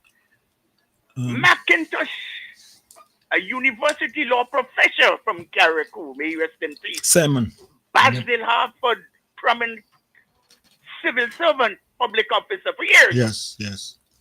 May he rest in peace also. And another one called then Reverend Gerard Paul, he is now a priest, albeit defrocked or partially defrocked, but he's the only one of that team alive. Yeah. Advice, serious advice was given to the people then. Doc, you recall the document? You promised to talk about it, you refused to do it. I don't know why. But take a look at the second paragraph after explaining what a constitution is, or, well, yes, what a constitution is, it continues to be. Where it gets its authority, and what the authority of the constitution permits in this here country. It went on to say, quote, it is instructive to note that neither the document terminating Grenada's associate state with the United Kingdom, nor the current constitution of Grenada are resolutions of the Parliament of Grenada, and on its face continue to be imperial orders in council of the Queen's most excellent majesty. End of quote. The document went on to say when that order came down and who handed to the then premier to be converted on the morning after by one Mr. Blake of the Under Secretary to the Commonwealth Office. And it went on to tell us what we ought to do to bring it up to the democratic status of other Caribbean countries, namely Trinidad is one, I think Belize another. And it told us crystal clearly in that document that the purpose was to reconstitute the nation with the people and then to approve it in the Parliament of Grenada and then patriate it. He went on to define what patriation of the Constitution is. Mr. Foy, you remember that? Yeah. Yeah. But what did we do? And who led the government then? It was a government led by Keith Mitchell, a Keith Mitchell-led administration, who had, as I heard it boasted, about 3 terms, clean sweep, whitewash, with full authority, with all the 15 seats, more than 2/3, which meant that if they wanted to do anything, or had they wanted to do anything, they would have had full opportunity by winning the referendum too, because they had the vote. But they chose not to do it because it was not in their interest.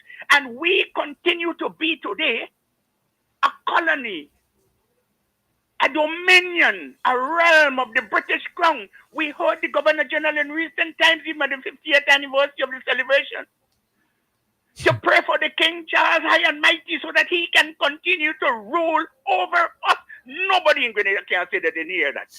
So what we're debating today is a matter that should have been repaired years ago, but we did not do it for whatever reason of the ruling class, the political class, stooges, backed by the Bar Association in Grenada, including all those constitution gurus who seeking relevance today after wasting 51 years.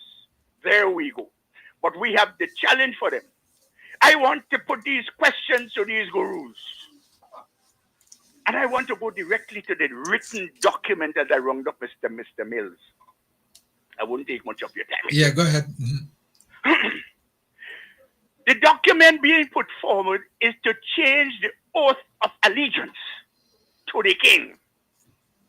Now the question is, and these are what the things I want to hear them talk about.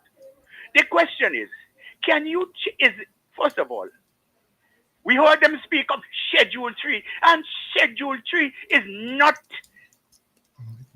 in the provisions spoken or referred to the verb of the Constitution, referred to in Section 39.5. Schedule 3 is merely the lyrics of the recitation of the oath. The lyrics of the recitation of the oath, and it's significant to note also, brothers and sisters, that the oath of allegiance to the British monarch is universal. The entities of the United Kingdom and all its territories, realms, and otherwise, and even within the Commonwealth to a certain level, like countries like us and Canada, but they can't go in India and ask them to say that clearly, not because India become independent. It's the same document. The king's councils, as some of them are, have to make the same oath of allegiance. I don't know if they're shooting themselves on the foot and they know. You understand? Yeah. So it is the same thing. And this schedule, this oath of allegiance, is only a part, a bullet point within one of the provisions of the Constitution, namely 111. So let's take a look at the list in Schedule 1.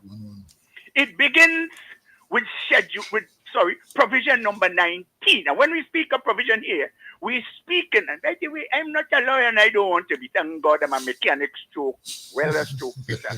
But I've learned to read, as was taught me when I was younger. Leo, no pardon. Ego lego, ergo disco. Meaning, I read and I learn. And so that's how I learn. 19, heading the list. 21 and 57. Now let's take a look at these, and I will formulate the question. Why are these heading the list? These provisions, as quoted there, articles or sections of the Constitution, because these are the sections that refer to the helm of the hierarchy. Section 19, there shall be a Governor General. Section 21, there shall be an acting Governor General. Section 57, the executive authority of Grenada resides in the monarch, the king. And this authority shall be exercised by the Governor General. So you see, it is at the apex of the hierarchy. That is why it's there. Because following, there are others in the 20s, in the 30s, some in the 40s, some in the 50s, down to 56. Then it goes on to section 71 and chapter 5. Then it goes on to a particular section there, and a certain area, or you'd want to call it, yeah, and 104. And then after 104, it goes on to section 111. Note, all of them are numbers. These are complete mechanism, complete systems, of which the oath, 111 is of which the oath of allegiance is just one bullet point. So, if you want to change one bullet point, totally obviating, totally omitting the caveat that goes with that 111, I trust that one of you there have your Constitution before you. Any one of you have the Constitution before you? I don't have it on It should be good that you look at this. Yeah. It says 111, and here there is a caveat. A caveat being a warning that you have to pay heed, that heed must be paid before you make any other step. A caveat. So the caveat says, in its application to any of the four mentioned provisions of this schedule. So you see, 111 is just there in the air, and they've been begging and talking. Have you seen Schedule 3 in this list? No, it cannot be, because it is not a provision. Mr. Mills, I'm saying it and I want to be absolutely clear around up here. I am not a defender of this Constitution, because I'm the only man in this country that referred to this Chuck the king, I couldn't care less about the king. But it's what is written in the document. These people, these constitution gurus, defend the constitution every other level, but here they're refusing to obey the instructions given for making changes. That is what I'm debating them on. If you want to defend the constitution, defend it in its totality. For me, this constitution is worthless, but I don't break the laws of the country because as it is, it can jail me, and I don't want to go to jail. What did you say? I'm not defending it. But you cannot omit to your own whims and fancies the caveat that says 111 in its application to any of the foregoing mentioned. I'm sorry, procedures, whatever I'm thinking, in this schedule. You can't. It goes and take a look at it. Any in this context, because there are different contexts, the word any means one or more, Mr. Mills, one or more. And further, in the paraphrasing of that caveat, we can change the word application. Brothers and sisters, the word application that probably, I don't know, the whole load of them. I'll give you a few. Practice, pertinence, relevance, operation, use, a whole load of them. Look there and see synonyms for the word application in the context of usage. And there it is. So to understand it, you will realize that any time 101 has any relevance or connected to any of the above, and I love to use 57, it gains the power of referendum because you cannot selectively pull out the oath of allegiance of a complete item of the Constitution to your own convenience. So what they're doing in effect is breaching the Constitution. For whatever the purpose, I don't know. But we ought to know what we're saying is that the procedure that they're doing is wrong. Why they're doing it, this is what they had to explain to us. But they have no reason to be trying to convince us. Totally omitting that part. That what they feel is that we can only change it. Now ask this question, because as I end this time, before they come in and so on, and tell me something. Yeah. If you change the oath of allegiance from His Majesty, his ears, some of them, did I hear the minister that said, his ears? No, his ears and success. If you change that, would you be changing section 57, which states crystal clearly that the executive authority in Grenada resides in the Majesty the King? Would that change the Royal Grenada Police Force? Would that change His Majesty's prison? What do that change? It changes nothing. We remain in the state of a dominion, a realm, and a colony of Great Britain with certain level of autonomy. That is what we need to change it. How do we change it? A constituent assembly asking the people one question. But there's an alternative question. Give them an option. Do you wish to continue? And that's what we had to be working on, to create a total state of political independence as a sovereign nation in the country. We can't have two sovereigns. If we have a king as our sovereign, how can we be sovereign, for Christ's sake?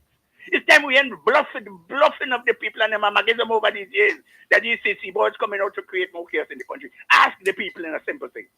Do you wish to continue to live under an imperial order and counsel the Queen's most excellent majesty, or the King's or the monarch's most excellent majesty? Or do you wish to write your own constitution in a constituent assembly? Full stop. The people say yes. We continue. If they take the first one, got an alternative question. They say the first one, the majority says yes, well, the King continue as it is. But if they say no, we write your constitution. And we establish a constituent assembly, which is a group of people particularly voted for the purpose of producing a new constitution for the people. No more in this country shall lawyers come and dictate to us how we should live. Lawyers don't write constitution. At least they did it in the colonial time, but in modern democratic times, we not permit it. This is my position. And my name is Mills. I'm not vexed. It's just that the words flow. I see it on my grey board in front of me. I see it everything written. Just I read it in my own way. Okay. I'm not vexed. Okay. I'm prepared for the discussion. All right. So Okay. do you remember the question? Tell me why the 4th Street. Yeah. Change. Okay. All right. Hopefully your questions will be answered. I'm saying, I don't think that the changes are not deep enough. Well, he's saying no, the oath of allegiance, Well, I know that, yes. Schedule 3, that is what he's speaking about. So I'm going to just take him off there. Let me try to take another call in the meantime while we await Dr. Alexis. Francis Ellis calling in. Okay. Hello. Yes. Dr. Alexis? Yes, I am. Okay, right. Oh, you're on. I was expecting you to be on the Zoom there, but apparently you're running late and with your parents. Yes. Yes. I have been backstage for the last 10 minutes or so. Oh, I wasn't aware of that. No, I was expecting to see you on the Zoom where Mr. Prime was there. Okay. If I am let in. Yes, you're on. You're on. You're on now. You are on. You're on live. Thank you very much. Yes.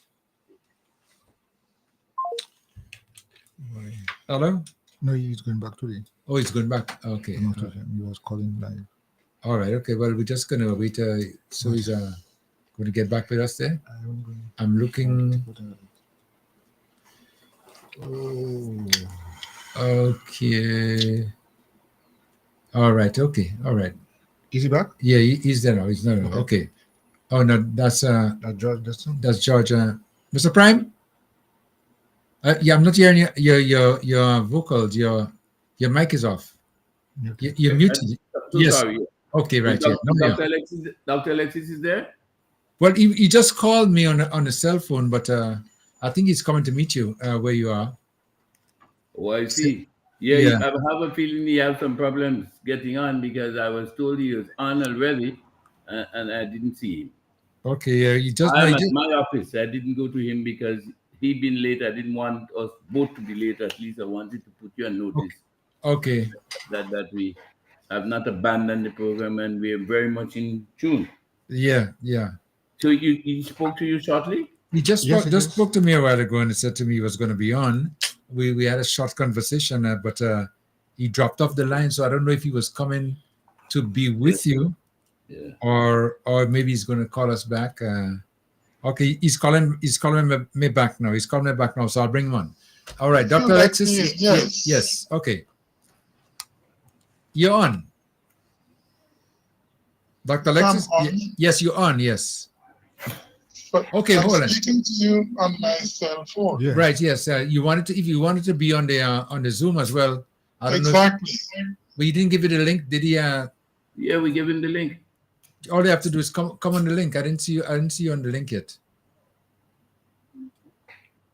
I am backstage. So oh, okay. All right. Okay. Let me bring you on. Now. I see you now. Right. Okay. You're on. All right. Pretty. Okay. Thank you very much indeed. Vibes FM 104 FM, Kim the King. We are the CCR, Citizens for Constitution Reform. Let me introduce my members. They're not here with me physically. We had a full morning session with MWAG, Media Workers Association of Grenada, and it spilled off, I'm afraid. So that's why I'm late here now. So let me introduce the CCR members. Ruggles Ferguson, he's a lawyer. Professor Dr. Wendy Greenidge, she's a political scientist. Lady Ananda Trotman Joseph, she's a lawyer. Joseph Ewart Lane, a lawyer, not in practice. Paul Roberts, a media worker. Jerry Edwin, a lawyer. And I'm happy to say that George Prime has just come on board. I am Francis Alexis. I'm the convener of the group. I'm a lawyer. We are a non-governmental, non-political, non-partisan group. Our mission is to drive discussions publicly about changing the Constitution of Grenada. Our mission is to impart education on the Constitution. This current round here, considering changing the oath of allegiance, we started having public discussions on it going back to the 22nd of January 2024. That's who we are. And that is our self-appointed role. We drafted 2 bills to alter the Constitution to change the oath of allegiance. I am told that, Kim, you have a copy of our document. I would like to walk you through it. It's entitled Pledging Allegiance to Grenada. You have that with you, Kim? I don't have it right up in front of me, but I'll try to access it. So you could Good. go ahead. Yeah. If you go to page 7 of the document, the page numbers are at the bottom of the page, page 7. There you can see the oath as it stands now. It says, I, ... Kim the King, do swear or solemnly affirm that I will faithfully bear true allegiance to. I'm changing the words to reflect reality now. His Majesty, King Charles III, his heirs and successors according to law. The proposal on the table is to change those monarchical words. His Majesty, King Charles III, his heirs and successors, and instead to put one word, a word which appears 226 times in the Constitution of Grenada. That is the word which is used in our national anthem, where we sing lustily, Hail Grenada, land of ours, we pledge ourselves to thee. I think I should also refer to the pledge, which says, I pledge allegiance to the flag and to the country for which it stands. So you could see that the odd man out here, in terms of referring to Grenada, is the oath of allegiance. So I just showed you the oath of allegiance. You notice it is in Schedule 3. The next question is, if it is to be changed, the oath, what are the requirements in the Constitution for changing the oath? Let us go to page 4 of the document, section 39, subsection 2. This says that a bill to alter this Constitution or the Code Order, etc., shall not be regarded as being passed by the House of Representatives unless on its final reading in that House, the bill is supported by the votes of not less than 2/3 of all the members of the House. So this is telling you that alteration of any provision of the Constitution requires the support of the votes of not less than 2/3 of all the members of the House. Turn the page, please, page 5. At the top of there, subsection 5.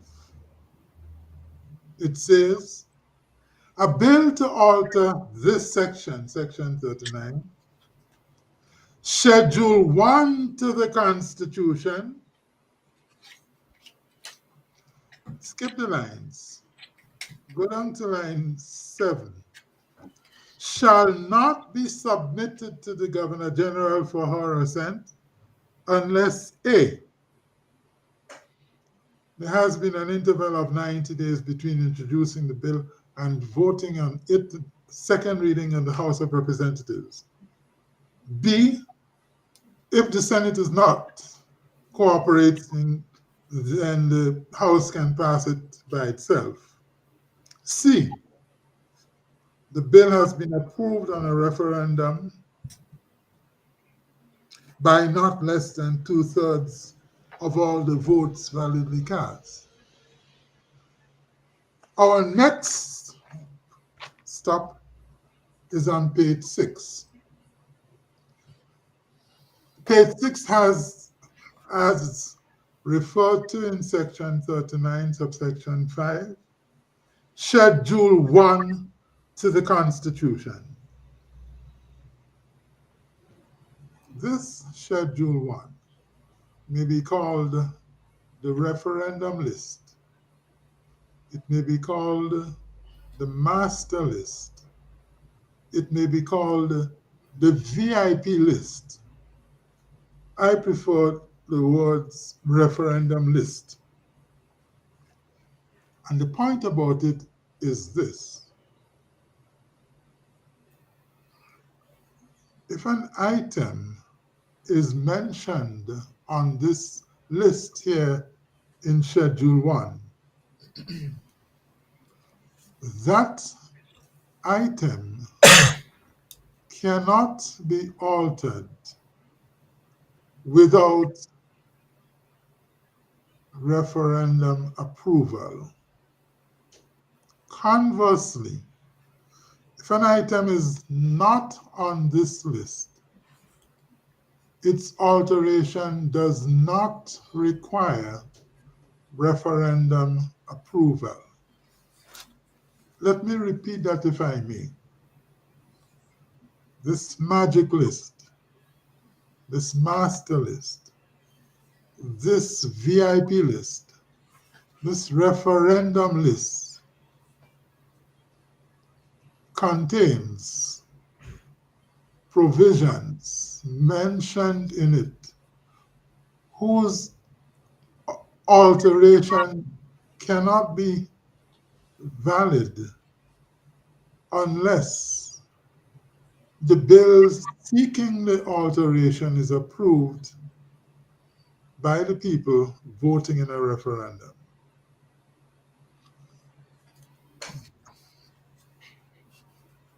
In contrast, if a provision is not mentioned in this list, its alteration does not require a referendum. Let me illustrate how it works. From a case arising right here in Grenada, which reached all the way to the Privy Council. It's called Mitchell and the DPP. Reported in 1985, 32 West India Report at page 241. During the revolution, the PRG passed a law abolishing appeals to the Privy Council. They did not have a referendum to do so. When the parliamentary government was restored, the new parliament, elected in December 1984, passed an act in 1985, its very first act,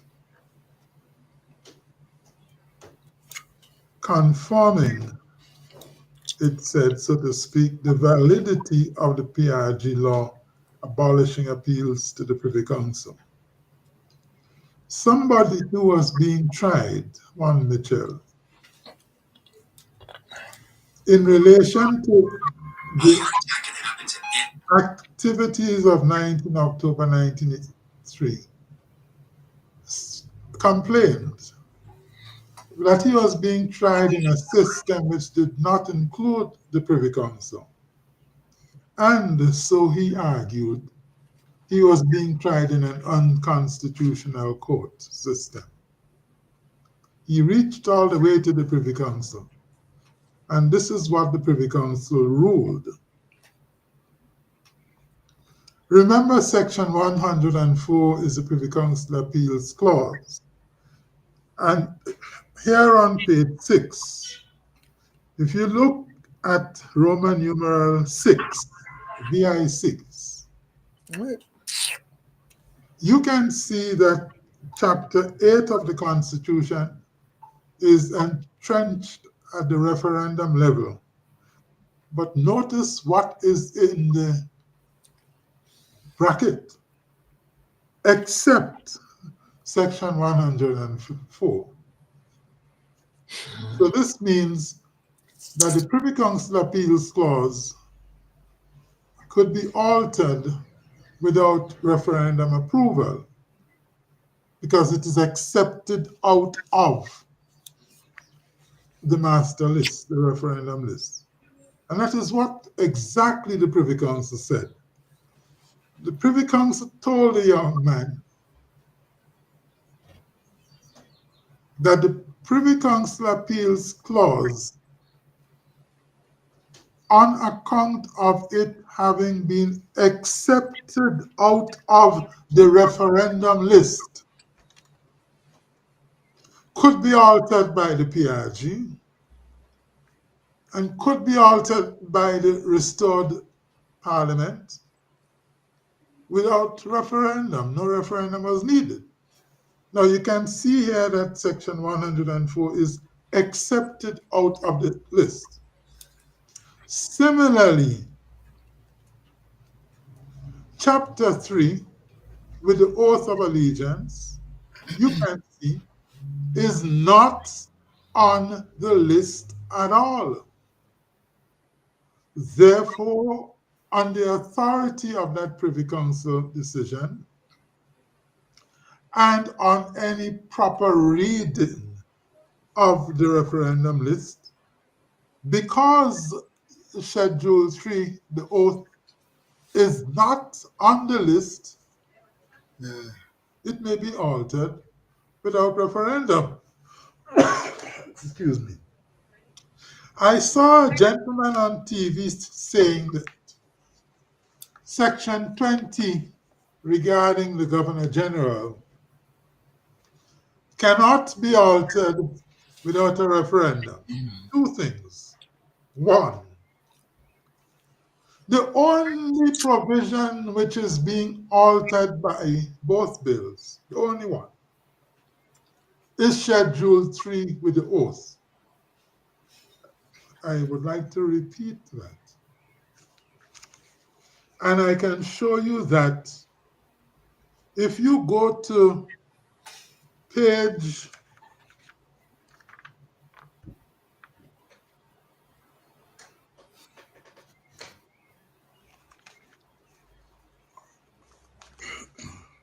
12, page 12, and also page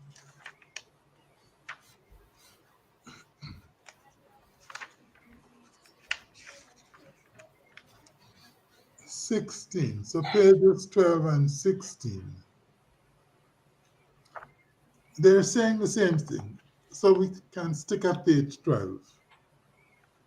Clause 3. You see that clause 3 there came again? Clause 3.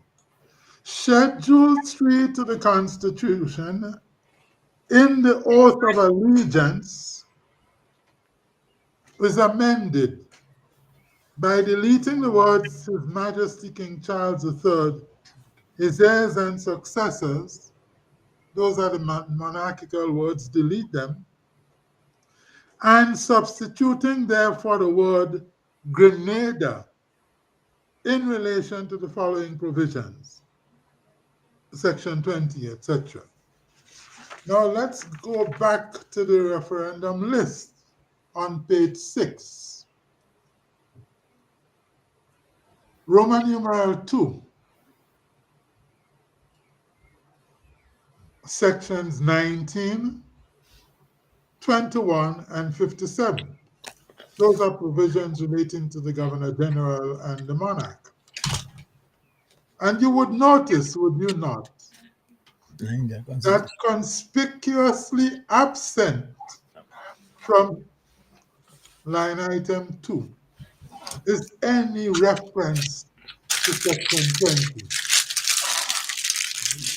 Therefore, on the Privy Council ruling in Mitchell and the DPP, because both section 20 requiring the Governor General to take the oath and the oath itself in Schedule 3 are excluded from the referendum list, therefore it follows you may alter both the oath, which is the only one we are altering, and section 20 without referendum approval. Or take the provision which requires members of the House and members of the Senate to take the oath. That is section 40. We are still on the referendum list. Go to Roman numeral 3. 1, 2, 3. Sections 23, 24, 29, 32, 35, 37, 38. And they skip from 38 to 45. Therefore, section 40, requiring MPs and senators to take the oath, not being mentioned in the referendum list, may be altered without referendum approval. Or take section 65, ministers, including the Prime Minister and Parliamentary Secretary. Section 65 is just simply not on the referendum list. Therefore, section 65 may be altered without referendum approval. So I have given you judicial authority, the highest judicial authority of Grenada, the Privy Council, ruling materially what is on this referendum list, Schedule 1 on page 6 of the bundle, may not be altered without referendum approval. On the other hand, what is not mentioned on this list may be altered without referendum approval, or all that is needed is 2/3 vote of all the members of the House.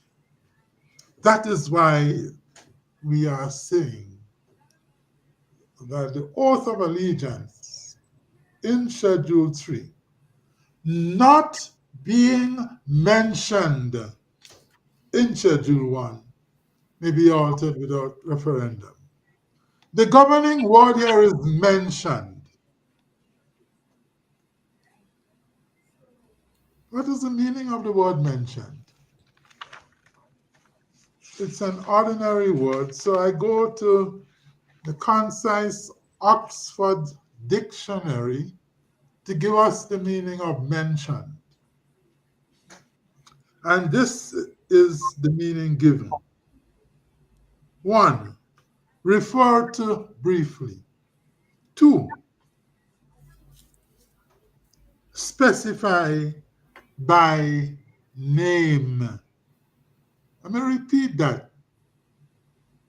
Mentioned means specified by name, not by any convoluting exercise trying to drag it in via some other provision mentioned in the list.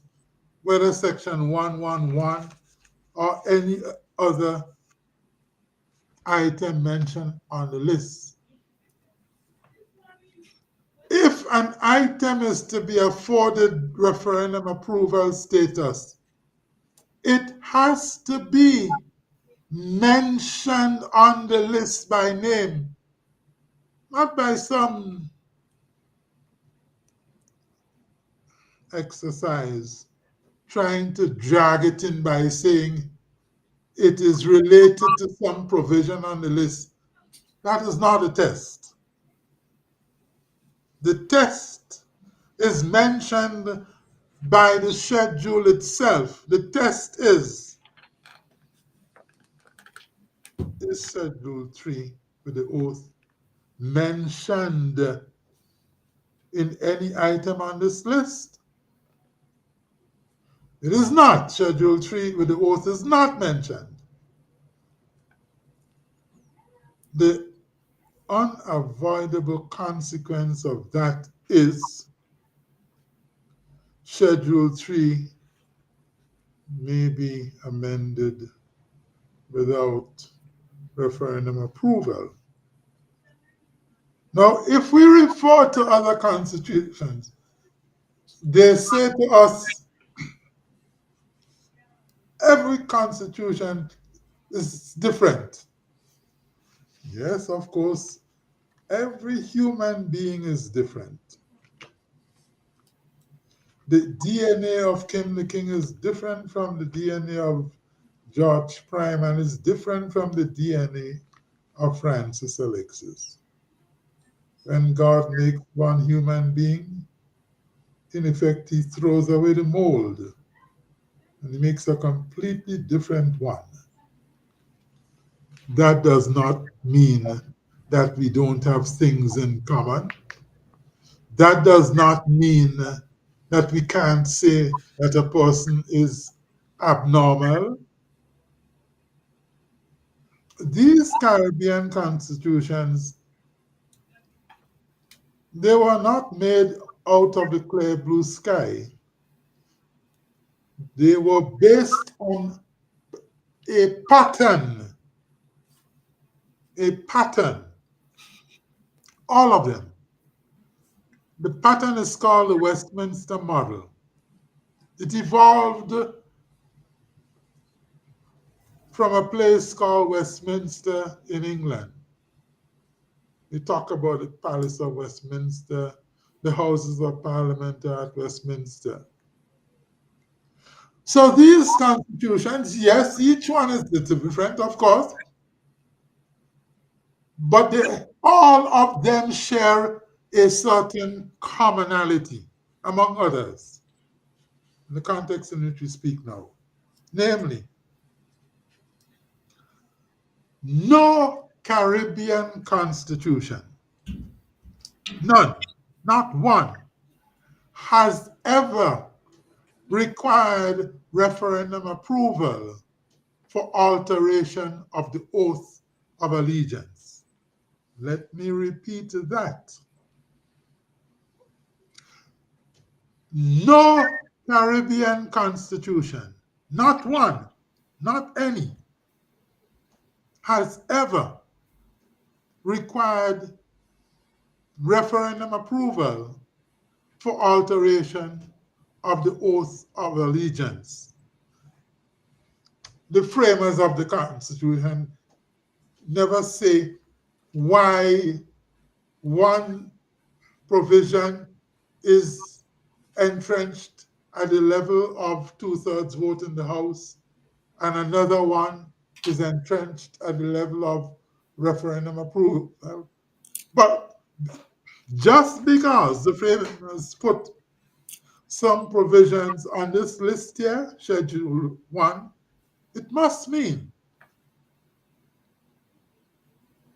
that the framers saw these provisions mentioned in Schedule 1 as being worthy of referendum entrenchment protection, whereas those that are not on the list so to speak, are not worthy of referendum entrenchment. And that is why Ewart Lane could say, and he says, that the list here on Schedule 1 is a VIP list, a list of the very important provisions of the Constitution. Now, because no Caribbean constitution has ever entrenched the oath of allegiance at the referendum level, requiring referendum approval for its alteration, means they must have intended that after a time,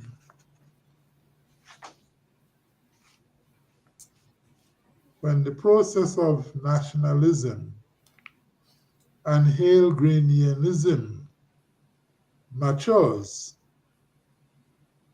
we the people would expect that our representatives in the House would do the proper thing and change the oath to have us swear allegiance not to the British monarch, but to Grenada. And we have precedent for that, meaning several other Caribbean countries have changed the oath. And I'm not including here now the republics, Guyana, Trinidad and Tobago, Barbados, Dominica. Of course, in those countries, you don't take an oath to King Charles. You take an oath to the state, to the name of the state, to Dominica, to Trinidad and Tobago, to Guyana, to Barbados. And even in some Caribbean monarchies, where the king still reigns, several Caribbean countries have changed the oath, putting an end to their requiring people to take an oath to the king. They take an oath to Jamaica since 2002, an oath to St. Vincent, an oath to St. Lucia, an oath to Belize. So what happened now? Grenada, the land of Julian Fedon, the land of Erigeri, the land of T.A. Marijo, the land of Morris Bishop, and you want to tell me we can't change our oath here to stop swearing allegiance to King Charles and instead take the oath to Grenada? So I've given you examples. As a matter of fact, in St. Vincent and St. Lucia, the Constitution does not even require an act of Parliament to change the oath.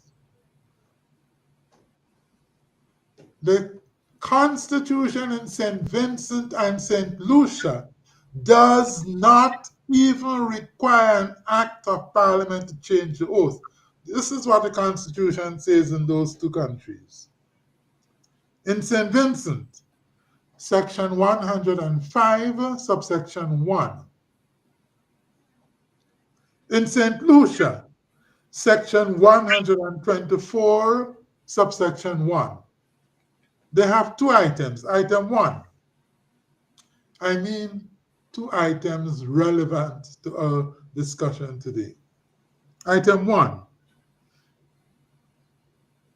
oath of allegiance means such oath of allegiance as may be prescribed by law. So it has to be prescribed by law. And the provision goes on to define the word law to mean law means any law enforced, ... including any instrument having the force of law.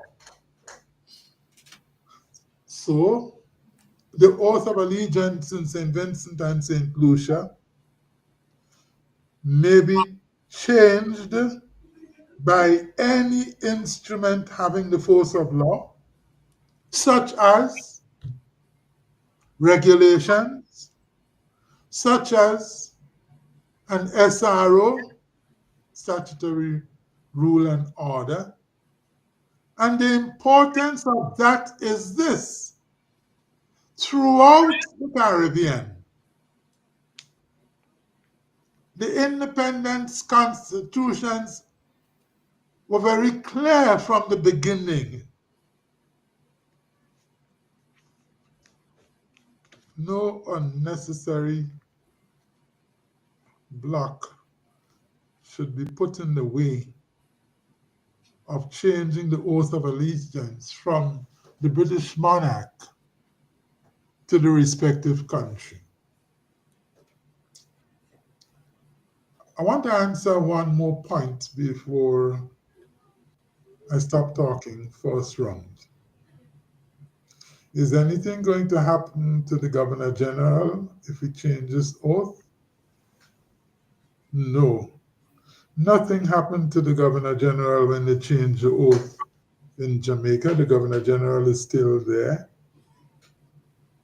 Nothing happened to the Governor General when they changed the oath in St. Lucia. The Governor General is still there. So too in St. Vincent Grenadines. Likewise, Belize. So you cannot move Grenada into a republic. You cannot do that without a referendum. It cannot be done. So there is no question of introducing republicanism through the back door. We simply doing what has been happening in Jamaica. There's no republic there. What was done in St. Lucia, there's no republic there. What was done in St. Vincent and in Belize. Now, suppose you say to me, well, I thought it was a bigger change than that. Why bother? My answer is half a loaf is better than no bread. You creep before you walk sometimes. So we see this as what some people refer to as a low-hanging ripe fruit. You can enjoy it until such time as better may be done.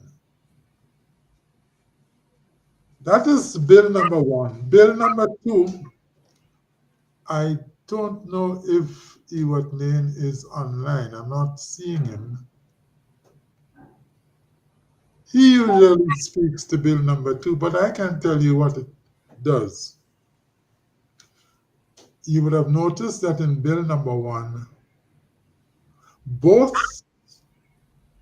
the provision prescribing the form of the oath, Schedule 3, and the provision requiring the taking of the oath, sections 20, 40, 65, also may be changed without referendum approval. No question about that. In the case of bill number 2, although the only provision being changed, again, is Schedule 1, nevertheless, we accept, as pointed out by Ewart Lane from day one, we accept that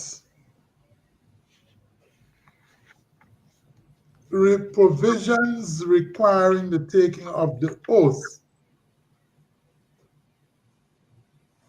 require alteration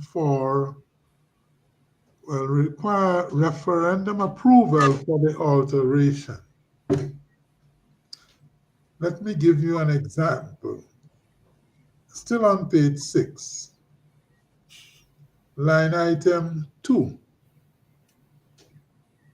sections 19, 21. Let's stay with 21, especially 21. 21 requires the acting Governor General to take the oath. But on this Schedule 1, altering Section 21 requires referendum approval. You will remember that Section 20, requiring the Governor General to take the oath, you could see, is not mentioned in Schedule 1, the referendum list. However, we take that point on its face value, Section 21. So it may be argued that because the oath prescribing provision in Schedule 3 impacts Section 21 mentioned here, that Section 21 requiring the Governor General, the acting Governor General, to take the oath, it has rubbed off on it some of the referendum entrenching elements. It rubs off some of that element onto Schedule 3 with the oath. So how do we answer that?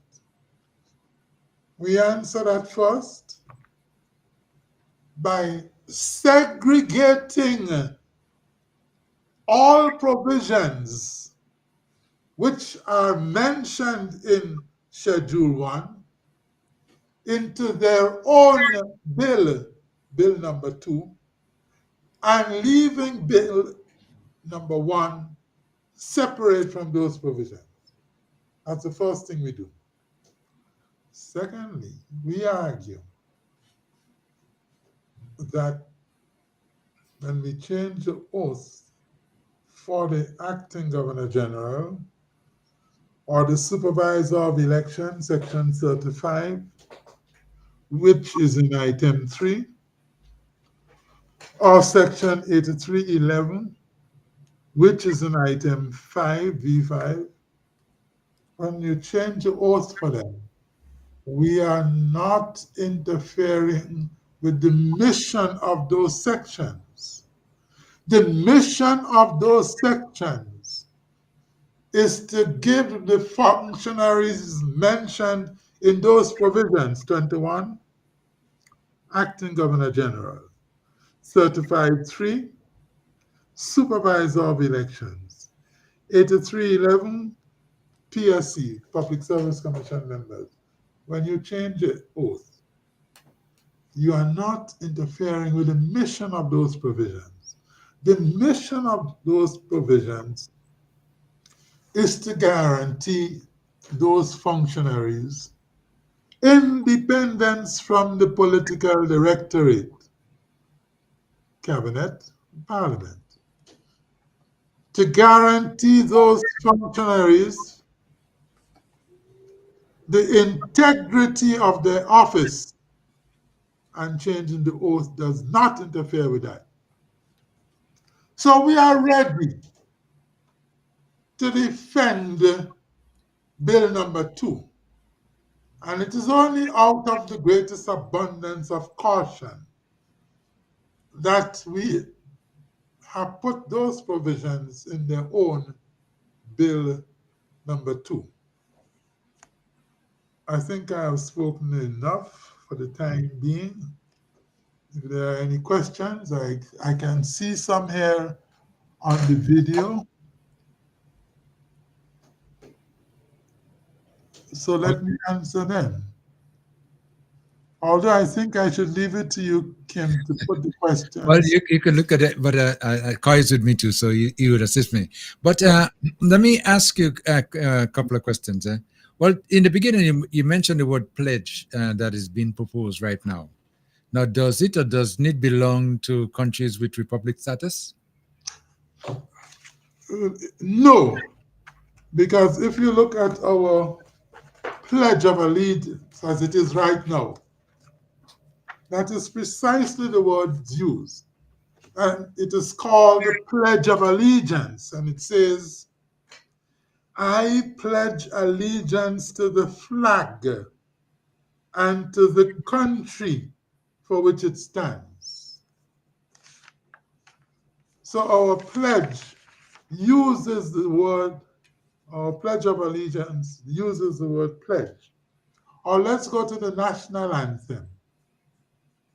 It says, Hail Grenada, land of ours, we pledge ourselves to thee. The word pledge means commit ourselves, fall under obligation to thee, commit ourselves to thee, give ourselves over to thee. So it has nothing to do with republicanism. Our whole national anthem uses it. Our national pledge uses it. And actually, the bills do not use the word pledge. We are following faithfully the words of the oath of allegiance. So the new oath will say, if you go to page 7 of the bundle, where the oath of allegiance is set out, all that will change is the words, His Majesty King Charles III, his heirs and successors. So it will read as possible. It will read now, I, George Prime, do swear. I'm on page 7, if you are there with me. Mm-hmm. Go ahead, yeah. Do swear or solemnly affirm that I will faithfully bear true allegiance to Grenada. So it is not proposed to use the word pledge. And it's a good thing you asked that question. I'll tell you why. We want to avoid any ambiguity, any doubt as to what is being done. If we change the words bear to pledge, somebody might come and try to cause confusion in the court. Now, some people say, delete the monarchical words, His Majesty King Charles, the third heirs and successors, and put instead the people of Grenada, or put the nutmeg state of Grenada. Well, I'm afraid of that like the plague. Why? If you use the word Grenada, you are using an expression, a term, which appears 226 times in the Constitution of Grenada. All the key provisions of Grenada. Let me give you some examples. I start with the Bill of Rights, Section 1. Whereas every person in Grenada is entitled to the rights and freedoms. My next stop is Section 19. There shall be a Governor General of Grenada. Next, Section 23, Parliament now. There shall be a Parliament of Grenada. Next, I go to Section 38, the powers of Parliament. Subject to the provisions of this Constitution, Parliament may make laws for the peace, order, and good government of Grenada. My next stop is Section 57, dealing with the executive authority. The executive authority of Grenada is vested in Her Majesty. So if you use that expression Grenada to replace His Majesty King Charles III, his heirs and successors, you are very safe. I tell you that the word Grenada is used 226 times.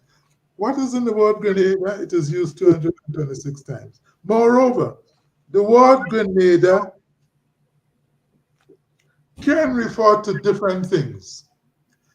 It can refer to the people of Grenada.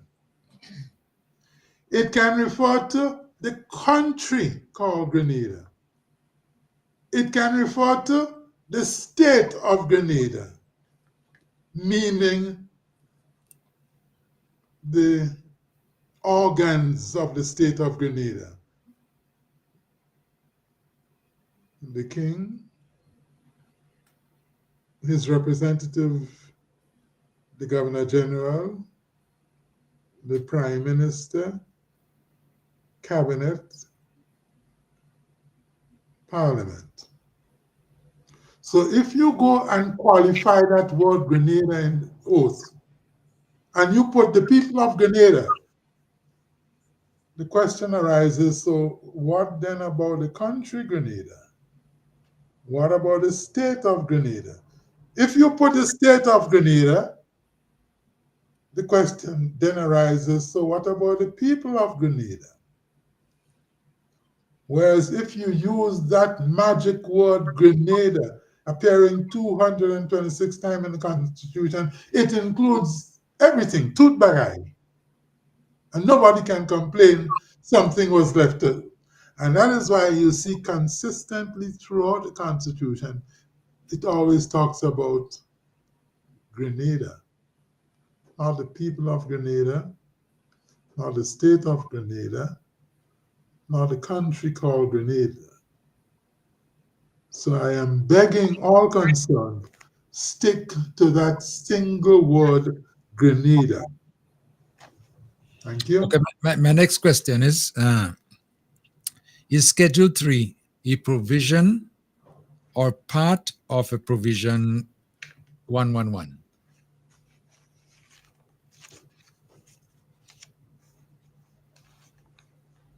Yes, what about that? We'd like to know what is the importance of the attachment to this application 111. Section 111 has a number of definitions. It defines a number of terms. If you go there now, you see it defines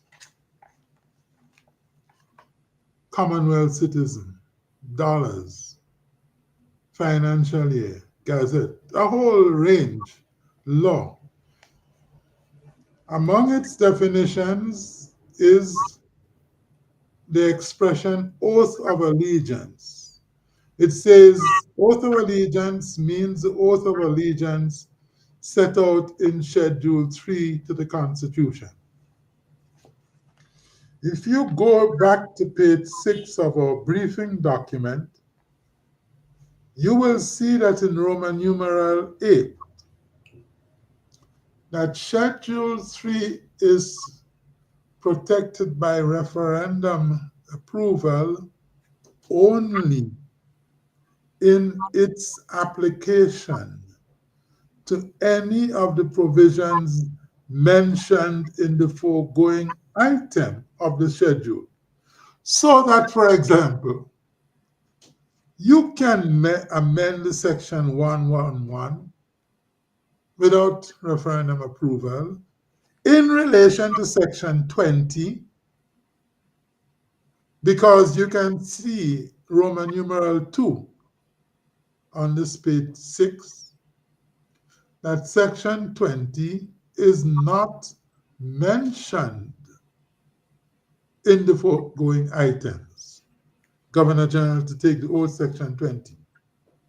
Similarly, Section 40 requiring MPs and senators to take the oath, you go to Roman numeral 3, you see that Section 40 is not there. Consequently, you may alter Section 111 in relation to Section 40 without referendum approval. Similarly, ministers, prime minister, parliamentary secretaries are required by Section 65 to take the oath, and you can see that Section 65 is not mentioned in any item in Schedule 1. Therefore, you can alter Section 111 in its application to Section 65 without referendum approval.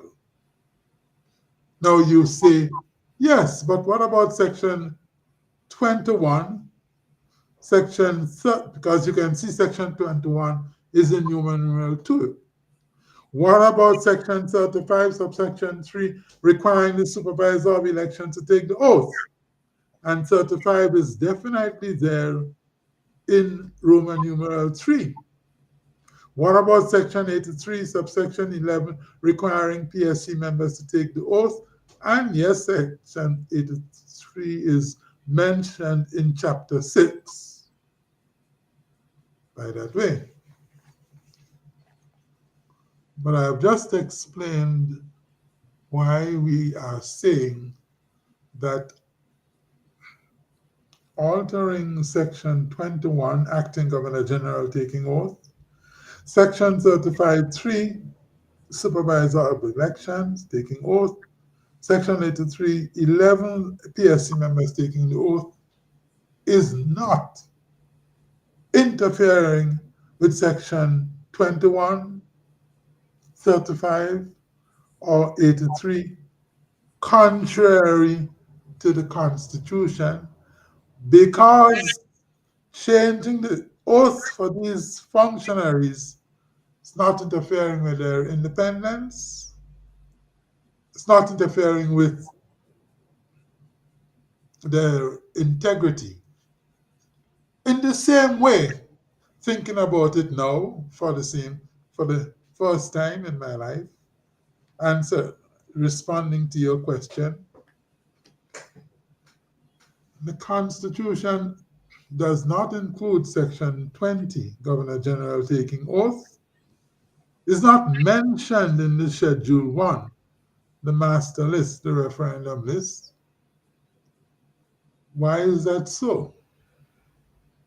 For the similar reasoning, namely, changing the oath taking by the Governor General does not interfere with the dignity, the independence, the integrity of the Governor General.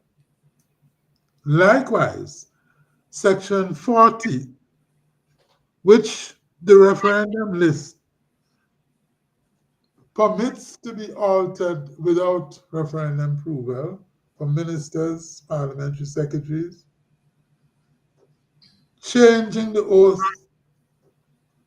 without referendum approval does not interfere with the integrity, the stature of members of Parliament, House and Senate.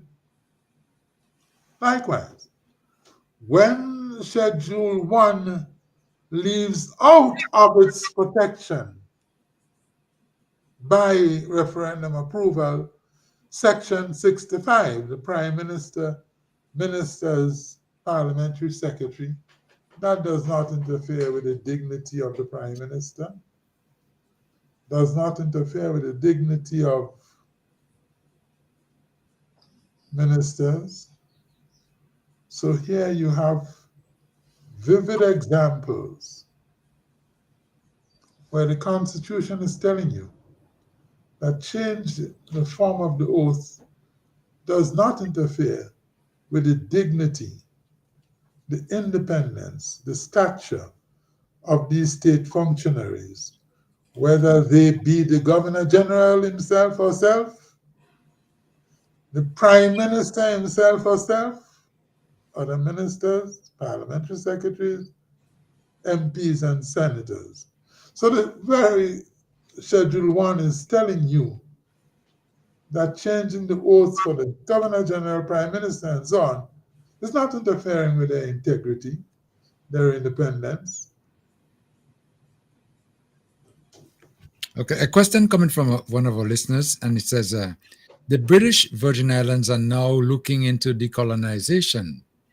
Isn't that another way, or maybe a better way to go, in your view? Grenada has gone out of colonization since February 1974, when we became an independent sovereign state.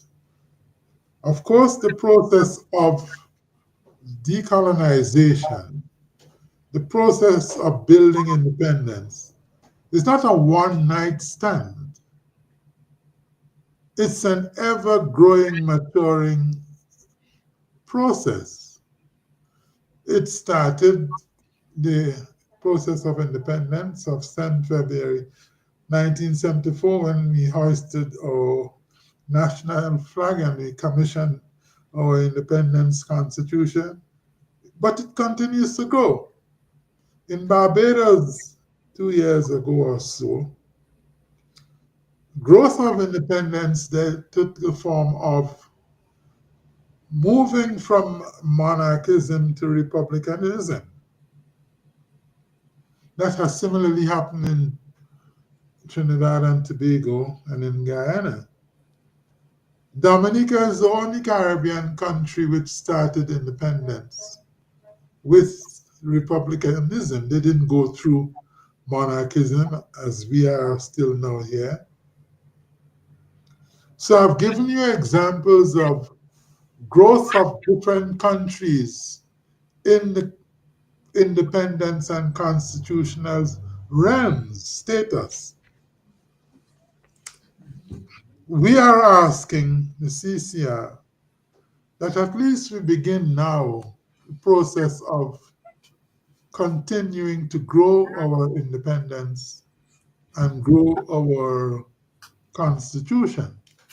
But the growth of the constitution never ends. Take, for example, the Constitution of the United States, commissioned as long ago as 1776, 4th July. You can see how it is still growing today, where the current president is testing it to see to what extent he can issue orders to have them have effect without approval of Congress, the Senate, the House of Representatives. You can see how the Constitution, even in the United Kingdom, is growing. Let me give you an example. Judges of the highest court in the United Kingdom have at least since 1700 held office. In the Latin term, quando use bene gesserent, meaning as long as they behave themselves well, bene gesserent. But in 2005, Parliament in the UK passed a law, Constitution Reform Act, cutting down that tenure in respect of lower level judges. So constitutions are always grow. You can say this change we are recommending is too small. My answer is no. It is not too small at all. even if it is small in terms of the change, meaning we want to change the monarchical words to one word, Grenada, it is a giant step. It has to do with building our psyche, building our sociology, our self-confidence. And the Prime Minister of this country swears an oath allegiance to King Charles. Where are we, the people of Grenada, in that process? You think that King Charles could care less about Grenada? It makes no difference to him. But it sends a chuckle down the spine of each Grenadian to hear his or her Prime Minister swear, I swear allegiance, bear true allegiance to Grenada. Last year, if not this year, you refer to BVI, I refer to Anguilla. A new government was elected. They have their oath of allegiance to the king, but they made a point in public of swearing allegiance to whom? Anguilla. That's a colony you're talking about. Colony. Full colonialism. Nevertheless, the new parliament and government swearing allegiance to Anguilla. And you want to hear somebody telling us we can't swear allegiance to Grenada because the NDC didn't have it in their referendum that they would do this?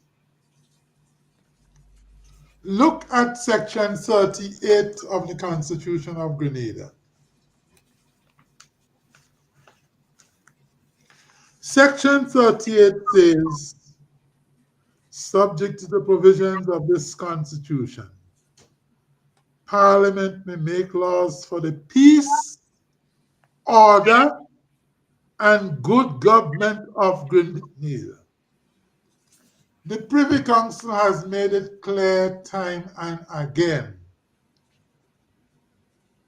that in the relation to an independent country like Grenada, the conferral of power in Parliament to make laws for peace, order, and good government is the widest power of lawmaking there can be. In a case called Ibralebe from Ceylon, now known as Sri Lanka, the widest power of lawmaking. Secondly, more importantly, the Constitution tells you how the oath of allegiance may be changed. It does not require referendum. It does not require that a party put in its manifesto that it will change the oath. So all we are asking is that these same people rise to the occasion and have respect for the Constitution, comply with the Constitution, obey the Constitution, which allows the oath of allegiance to be changed without referendum approval. Thank you. Okay, I think we have a caller. I'm opening up the lines to 403-0101 and 443-0101, 458-1914. Caller, are you there? Yes, good afternoon. Yes, go ahead. Connor, Yeah, thank you for waiting. Yes. And good afternoon to your guest, Dr. Alexis. My name is David, and I am very concerned this afternoon. And I'm speaking from the perspective that I am, in fact, a citizen of Grenada, as is the other 110,000 of us. Dr. Alexis, in 2016, as head of the Constitutional Reform Advisory Committee, and he's free to correct me if I am wrong. In 2016, he was the head of the Constitutional Reform Advisory Committee. During that period, a number of bills were presented to the Grenadian people that he advised us on. And it was his declaration that those bills all needed a referendum. They needed to be referred to the people for a decision. And it was necessary for them to go to the people as the authority higher than the parliament of the country for that decision to be made. Included in those bills that were put before the people was a recommendation that the oath of allegiance be changed. The people voted in 2016 and they rejected the proposal. This proposal was associated with the movement to the CCJ. And that inclusion, the inclusion that we change the oath of allegiance, may very well have been what caused the CCJ bill to fail, because people did not understand what it meant at the time. Why we want to change that oath of allegiance. And if we change the oath of allegiance, to who is this other party? And if we are doing away with the king, is it necessary for us to swear allegiance to anything else but the Constitution of Grenada? So in 2016, the people voted and they rejected it. Dr. Alexis is now saying to us in 2025, almost 9 years later, that he was wrong in 2016. And that this proposal no longer requires to go to the people, to go to the highest authority, but can be made by a lesser authority, the parliament of the country. Our independence, the struggle for our independence, is for us as people to make our own decisions. In the interim, we have appointed people who are supposed to represent. They're supposed to represent us. What are our concerns? Now, both the oath of allegiance and both the oath of office, they are entrenched in the Constitution the same way. The same sections 111 entrenches both of them. Why, if Dr. Alexis, in his proposal, can move the oath of allegiance, which is to the king, and most people don't have an issue with it. If he can move that, why can't he move then the oath that is taken to the people of Grenada, which we call the oath of office? And the oath says that they should uphold, that they should preserve, and they should honor the Grenada Constitution. Preserve the Constitution. We know what preserve is. If you go to fish, fishermen go every day. They know what preserve means. You go to fish, you go out with ice, you catch the fish, you put it on ice so that you can preserve it. Those who work in the canning industry, they know. You take the thing, you put salt in it, you put sugar in it, it preserves it. If we don't preserve the Constitution of Grenada, the Constitution of Grenada will rotten. And it is the Constitution that protects us. And those are the irregularities, those are the discrepancies that is coming up in Dr. Alexis' argument. You said that we had to go to referendum before. You preach it everywhere, just as you're doing now. You told the people, consultations, radio programs, all over. You said so. Now, 10 years later, 9 years later, you're telling us something different? Come on. Come on, Dr. Alexis. We deserve better than that as a Grenadian people. We deserve better than what you're doing here now. It's a disservice to us because you're not being truthful with us. Thank you very much. Thank you, and these are my answers, sir. It is very interesting that you said it may very well be that the CCJ bid in 2016 failed because of the inclusion there of a clause to change the oath. If that is so, how come then that in the referendum of 2018, when there was one item that the bill also failed, one single item, how come it failed? Nothing to do with the oath. So you are plainly wrong in what you are saying. Secondly, the oath had to be included in the CCJ bill because CCJ judges take oaths. They don't necessarily have to take the oath in Trinidad and Tobago. I remember when Sir Dennis Byron was appointed president of the CCJ. I personally traveled to St. Kitts, Nevis, along with several other Grenadians. And he took the oath right there in his home country. So provisions on the oath had to be included in the CCJ bill. That is commonplace across the region.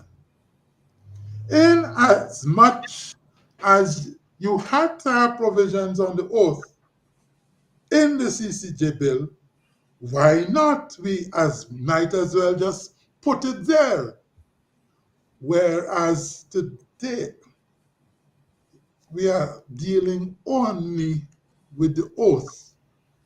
It's not being tied up with any other provision which needs referendum approval for its alteration. And that is the big point which is escaping your attention. Now, you say that Section 111 embraces the oath. Roman numeral 7 on Schedule 1. Let me read it for you. Section 111 in its application to any of the provisions mentioned in the foregoing items of the schedule. Would you kindly show me where in the foregoing items of the schedule that any mention is made of Schedule 3? Can you show me that, please, caller? The caller is not online, so yeah. Good. Yeah, the caller. Yeah. So my answer is for him to read what is written there in Roman numeral 7, namely Schedule 1, Section 111, in its application to any of the provisions mentioned, not even included in Section 111. It specifies mentioned in the foregoing items, meaning item 1 to item 6. So even on his own showing,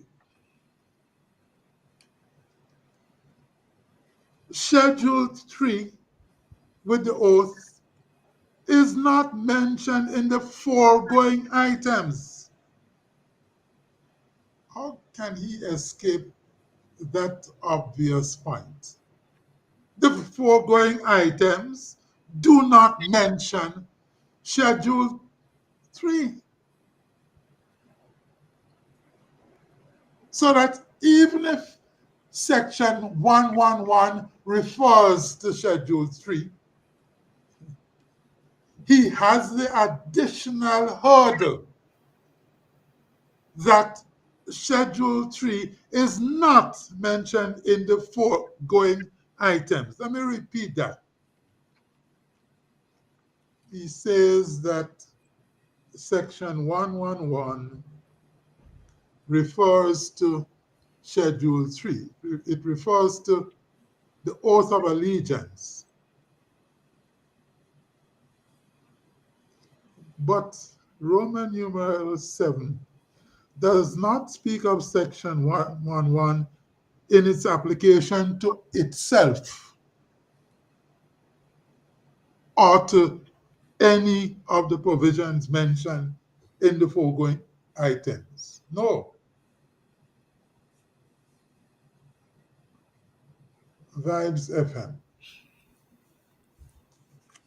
Item 7 confines itself regarding Section 111 to its application to items preceding Roman numeral 7. That is to say, items 1 to 6. So anybody who can read this Schedule 1 to include Schedule 3 has to be a scientist. Okay. Mr. Prime, you've been there for the longest while. We didn't give you a chance to get a couple of words in since Dr. Lessis came on. Would you like to add something before I get to the next question? Are you hearing me? Mr. Prime, did you hear me? Yes, Kim, I heard you clearly. Okay. Of course, as I indicated earlier to you, that the input I was making was essentially to put Dr. Alexis in motion. Okay. I even framed it even differently, and in light of that question that I just heard, I can make this pronouncement for myself. In fact, listening to the caller remind me even stronger of the statements made by a famous United States president. It was his words who said, "I have no other view than to promote the public good, and am unambitious of honors not founded in the appropriation of my country." Those words can apply if you want to put Dr. Alexis' name. All that is happening here is a man who is continuing to contribute to the public good of the country. Another man had said, well, he's now a Queen's Counsel, maybe he would like to keep the King's Counsel. Well, these are mere approbation, not honors. Dr. Alexis, I congratulate you. I am ably forceful to even join, as you say, at the last minute, because I see how mighty these arguments are, and we have no other alternative than to give tacit approval in most cases, which we are doing to them, what started off doing, and will continue to do. Education, I believe, is the key to all of this. And no doubt the caller would have been educated, because I think the caller was more seeking to hit the messenger than the message. If he read the message, I don't think he would have been speaking in those languages. So, Kim, those are my contributions. Okay. I would have preferred if there were any questions limited to what I said earlier. But this topic is all embracing. Constitutional reform, not new to the people of Grenada, not new to the people of Caracou. And I'm with it 100%. And we would follow to wish all on Sunday come by. Those questions you've asked to, I think, was bang on point, and they were ably answered. Okay. Another question coming out from one of our viewers online there. And Dr. Alexis, he says, do you attach any importance to the recommendations of Nicholas Liverpool in 2002? What recommendations, please? I don't know. They didn't say what kind of a recommendation. That's the way the question was posed. So I don't know exactly what recommendations that they really are referring to. I needed to be assisted, to be pointed to what recommendation is being referred to. Okay. So I'd be grateful to the caller to identify what recommendation is being referred to. Okay. Kim, let me Yes. tell you something. You see that answer regarding item 7, section 111. I want to repeat it. It doesn't say in its application to itself or to any of the provisions mentioned in the foregoing items of the schedule. It doesn't say that. But the caller is telling you that section 111, or is implying to you, contains the oath of allegiance. But it is very interesting that item 7 is not talking about section 111 in its application to itself or to any of the foregoing items. It is specifically confining itself, if you have it in front of you, to its application to the foregoing items 1 to 6. So how on earth can it be suggested that item 7, section 111 is lending referendum status to the oath of allegiance? Good. You just asked George Prime to speak, and I take this opportunity to say thank you very much to George Prime, because it is he who linked us up to you, Kim the King, Vibes FM, 104 FM radio. And I have to add to that, Vibes FM radio, that we are very grateful to you and the CCR for accommodating us, because it is only yesterday George Prime was approached, and I am told that you have this program once a week. Is that correct? Yes, that's correct. So we got here just in time, and we want to thank you all the more for that. Well, I'm into overtime now because normally we would stop at 2. So we're into overtime. So, Mr. Prime, I'm expecting a nice check from you. Okay. So you see what I tell you, Doc? we have that committee between us. And I did not tell him that you would join me in not too short from now when we speak about the local government bill in its entirety. Yes, I've been helping you with that from way go back when, not just from yesterday. That is the point. Way back when. Okay, let me see. I think I have another caller online. Vibes FM caller. Briefly, Mr. Mills. Yes, briefly. go ahead. Yes, go ahead. Thank And you. to your guest there. Yeah. Just a little orientation. Read the recommendations made by Nicholas Liverpool et al. In 2002. He recommended that we renew the Constitution to bring it up to the status of a couple of named countries in the Caribbean. He also orientated us on what to do to reach the point of patriating our Constitution. He went on to define what patriation meant. Lest Mr. Alexis didn't understand what some of these recommendations were. There you are on that one. But finally, should I say, as to the statement in the document, the Constitution, and not in Dr. Alexis's paper, it says 111 in its application to any other provisions of the schedule. The provisions of the schedule, not just item 1 or item 2, no, the provision. And there are applications to one or more. The word any means one or more, Mr. Alexis. and the applications, connections, relevance, pertinence. I want you to use in your explanation so that the people can understand too some synonyms of the word application and clearly define what the meaning of the word any means there. For the sake of argument, if you maintain this bluff upon the people once more to make yourself look relevant. Thank you very much for what it's worth. Yes, Kem the King, all he has to do is to read the entire clause. And he's stumbling and fumbling when he comes up to sum up the words. Let me read it for you again. Section 111.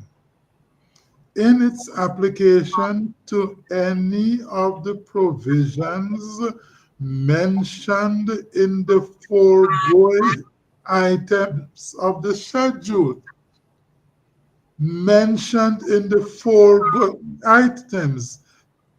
Item 7 is not a foregoing item to itself. The foregoing items are items I1 to VI6. Therefore, what is included in section 111 cannot be used to drag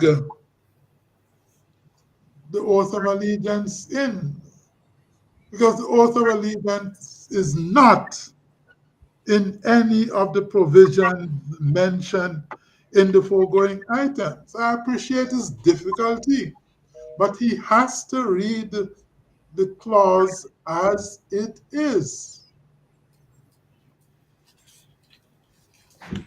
Thank you. Okay, thank you. All right, this one is a little bit humorous. Maybe I would just read it to you what they are saying. And it says, Dr. Alexis, how many times have you sworn allegiance to the monarchy? Countless times. I swore allegiance to Her Majesty Queen Elizabeth II, her heirs and successors, when I became an elected member of the House of Representatives, when I was appointed minister, when I was appointed acting prime minister, several times. And I think also, I believe, when I was appointed King's Counsel. And I know, having sworn so many times, I know how it hurts to have to swear allegiance to the British monarch. And that adds to my being here on your radio today, because I have taken that oath so many times. I hope I never have to take that oath again. Okay, all right, okay. We're getting ready for a wrap up, Mr. Prime. Let me have you first, or maybe Dr. Lessis. We want to do a bit of a wrap up now because you have been with us for the past hour and a half, thereabout, and we appreciate you being here today and trying to get the message out there, because people have been very, very interested in what's going on right now as it pertains to our country and what has been proposed, and what is going on. So, your final words you would like to get out there, Dr. Alexis, you first before I get to Mr. Prime. Especially to the people of Carriacou and Petit Martinique. I was over in Carriacou and Petit Martinique together with Ewart Lane not too long ago. We came there to empathize with you brothers and sisters in Carriacou, Petit Martinique on the damage done by Hurricane Beryl. We came associatedly to hand over scholarships or so. And we continue to empathize with you in Carriacou, Petit Martinique on that experience you had. This afternoon, representing CCR, we are saying that the issue is a very simple issue. We are asking for the change of the oath. We drafted these bills to have a change of the oath of allegiance so that we may no longer have to swear allegiance to the British monarch, but instead allegiance to Grenada. And Section 39(5) and Schedule 1 in the Constitution lay out in simple terms what is needed to change the schedule with the oath, in that the schedule with the oath is not included in Schedule 1 to the Constitution, and it follows by reason of those provisions in Schedule 3 not being mentioned in any item in Schedule 1.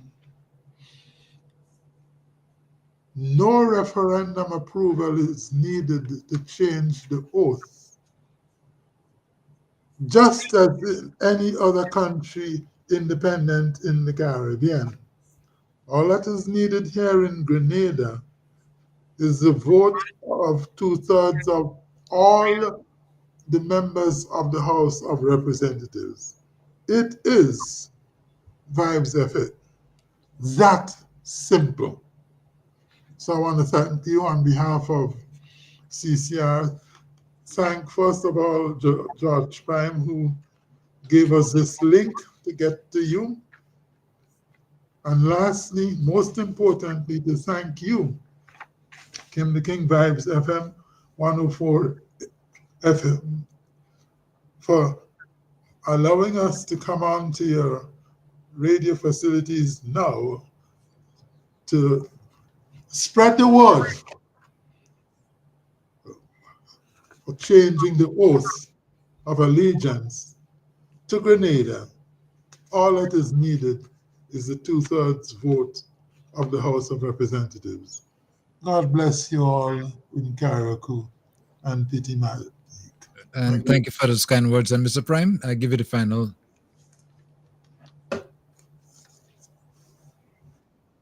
But I'm happy to be speaking after senior counsel, my dear friend indeed. Sometimes they say in thoughts and deed and in law. I too want to say very strongly, Kim, that having listened to a number of these debates for an inordinately long time, I am convinced and have come to the realization that there is a strong desire, very strong indeed, not only to change the oath of allegiance where we're starting, and I from Dr. Alexis fully, let us bite at what we can chew now, but throughout the region, and indeed Grenada, I don't have any doubt in my mind that a significant section of the Grenadian public, certainly the evidence shows across the region, that there is this move for us to reform our constitutions. It is no secret, and of course, we have St. Vincent, Dr. Alexis St. Vincent, we have all of the other islands throughout Jamaica, Belize, where there is terms. I believe strongly that there have to be more of this debate. And Dr. Alexis, let me tell you now, even if we had to pick him again, I would believe that we may have to come back, because these provisions seem to be causing some difficulties as distinct from what is entrenched and what is required if it is entrenched, and what is not entrenched and what is required. Certainly, the ones that we're dealing with now, where the 2/3 majority is required, is not a referendum the application here. In other, the requirement is not to have a referendum to change that oath of allegiance. So I want to also thank you at short notice. Dr. Alexis, thank you already, but I too would thank you because that is a voice you know, and that is a voice you listen to at short notice. We are grateful for this opportunity to spread the word. And I always like to say, Jericho is never left out of the equation, and we get high privilege, short notice. Thanks again to Dr. Alexis who accepted the invitation. Because I invited him even before I called you. But what I didn't say to him is that anytime I call you, the answer is yes. So I know even beforehand that we would have had this evening presentation. So thanks again, Kim, and we would look forward to And to seeing just you shortly. reiterate, that whenever you need me, call me, okay? And Dr. Alexis, again, it's been a real pleasure speaking with you, and looking forward again to more dialogues if it becomes necessary, okay? Thank you very much indeed, Kim the King. All right, okay. Okay, bye-bye. All right. We Koi? take leave of this. Yeah, I see. Sometimes it's good to take some time to listen, and I did that today, and I thought that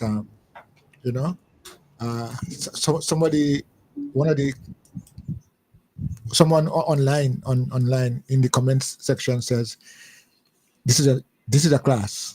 This is a class. So of course we always do classes on Thursdays. Yeah. But this was we introduced a separate subject. Yeah. A new subject. Yeah. But yeah. It was good. There are some concerns that I would want to go and research and get out. But I think the conversation is important. We need to have such conversation on things of that nationally important. Definitely. And looking forward to more, because as you would realize too, this is in the air right now,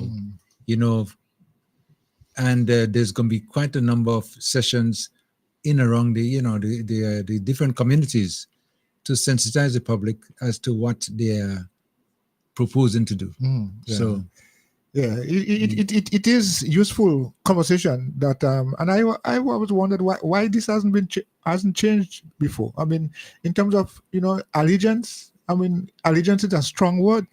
Allegiance too, yeah, and we pledge those allegiances to not a foreign in this context, but not us, not to ourselves. We are not committing ourselves to right. So again. This should have happened a long time, but of course I understood very clearly the issue with the referendum in 2016 and 2018. Yeah, there was some. There was quite a number of issues that people were concerned about. Yeah, and like I'm saying, back if you remember back then, there was about 9 or 8 or bills? 9 bills. Yes. And some you agree and some you didn't agree, and it became confusing to people that they don't know which is what to vote on, because they didn't understand some of them. Yeah, well, there was, and so the narrative it went out way in a kind of way. Listen, man, just say no, or just say yes, yes to all or no to all, because they couldn't do a separation, and that I believe was but if they were done separately, I still feel that some of the bills would have gone through. Yeah, because some of the concerns that were raised in those times, 2016 and 2018, well, especially in 2016 when they had one of the bills was dealt with the issue of term limit for the Prime Minister. Prime Minister term limit, and those things, and even us here in Carriacou, one of the bills dealt with putting our name on the passport. That failed as well. Like I'm saying, if there was different, if they were tabled, one at a time or maybe two, without understanding, I think it would have been more successful. Because the passport issue in Carriacou and Peter Martinique, as we were saying, and then you had, when you looked at the numbers, if I recall vividly, it was like 50-50 maybe, and I didn't see the You're referring to the no, I'm talking passport? about the yes, on that one in particular, because they were giving out numbers as to the percentage of voting, and if I'm not mistaken, I think it was just it didn't even pass. I don't think we get the 2/3 in Carriacou on that bill. No, So we didn't get it. Right. Okay. So because that was surprising to quite a number of the observers. But there were heavy campaigning, heavy campaigning to educate people, the public, about the do's, not the do's and don'ts, but the impact one way or the other. Negative impact those bills can cause. Well, it hasn't caused anything because it didn't pass. I mean, it didn't cause anything negative, I would say, because it didn't pass. But I guess it's going to be a process going forward. And here we are. We're now trying to get one out of the Constitution where we're supposed to be able to pledge allegiance to Grenada. And but I think this one seems to be gaining momentum. And, I don't want to make any prediction, but I feel that it's going to maybe, most likely, I don't want to say talk too fast, but I believe it's going to get some real attention and possible the allegiance, just that part where we all just, sort of like don't want to do, I feel stupid sometimes, Listen that. Listening to it. That, so it's more, it's a social, moral issue for us Grenadians when we have to pledge allegiance. We to the king. We pledge it, and of course, and we understand what's happening around the world now. Everybody wants that independence to be free of those colonial days and colonial things. So it is likely, in that context, people will. But I think, I also want to say that Citizen Rolo has always been raising concerns about not just one part of the Constitution, but the very Constitution itself hasn't been adopted by our Parliament. It was just given to us, and he uses phrases and so on. But the point is, I think we need to also stop and think and try to understand the depth of the Constitution. I mean, the depth of its implication and meaning to us, the Constitution that governs us. I mean, look at that. Since 51 years ago, of course, because we're more than 51 years, Section 105 in the Constitution says, since all those years, it's been saying, Daddy Blaze fought to ensure that there shall be local government for Carriacou and Petit Martinique. Up to this time, 51 years, and we cannot realize that. Well, let's hope that we can reach the place where we pledge allegiance to a different to Grenada. To Grenada. Yeah, Grenada. As Dr. Alexis says, Grenada is enough. Just the word Grenada, because we use, if I were to quote him correctly, 226 times. Yeah, it's mentioned. It's been mentioned. So But I wonder if they had to say pledge allegiance to Grenada, Carriacou, and Petit Martinique.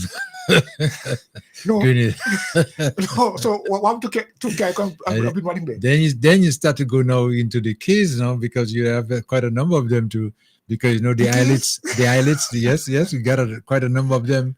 So if we try to include, like, say, Carriacou, Petit Martinique, then we have to bring them in too. So we might end up with a Grenada, Carriacou, Petit Martinique Island road, this, that, right?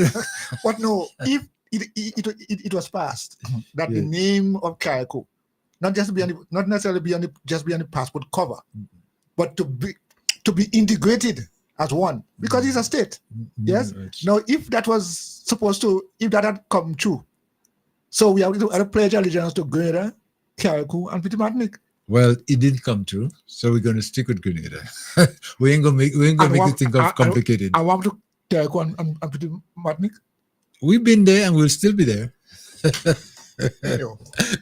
continuous debates and discussion. I like the discussions. I like the Yeah, discussions. yeah, you know. yeah, I think it's worthy at this time, and I want to again, it's been a pleasure having Dr. Alexis and Mr. Prime here today, to discuss the issue, and like I mentioned to them earlier on, having them on again in the very near future, if the need arises, we'll be here. But we need to have more of this engagement. Yeah. Because not everybody would understand at the same time. So we need to have this engagement. So each time we talk about it, people's concerns and fears are going to be dealt with, alleviated, and so on. But it's a conversation. Yeah. As one person says on the call on the chat, this is cool. This is a class. Keep the conversation. Yes. Keep it going. Okay. Keep it going. Kai, it's always a pleasure. Okay. Yes, that's right. All right. The views expressed on this program are those of the host and guests and not the views of this radio station. And that will just wrap up our program for today. Speak Out Unfiltered for yet another Thursday. We thank you so much for participating. Those of you who listened, those of you who called, as you always been doing, and making the program exactly what it is. I'm your humble servant, yours truly, Kim the King. And once again, it's always a pleasure. Until next time, have yourself the wonderful and enjoy the rest of the day.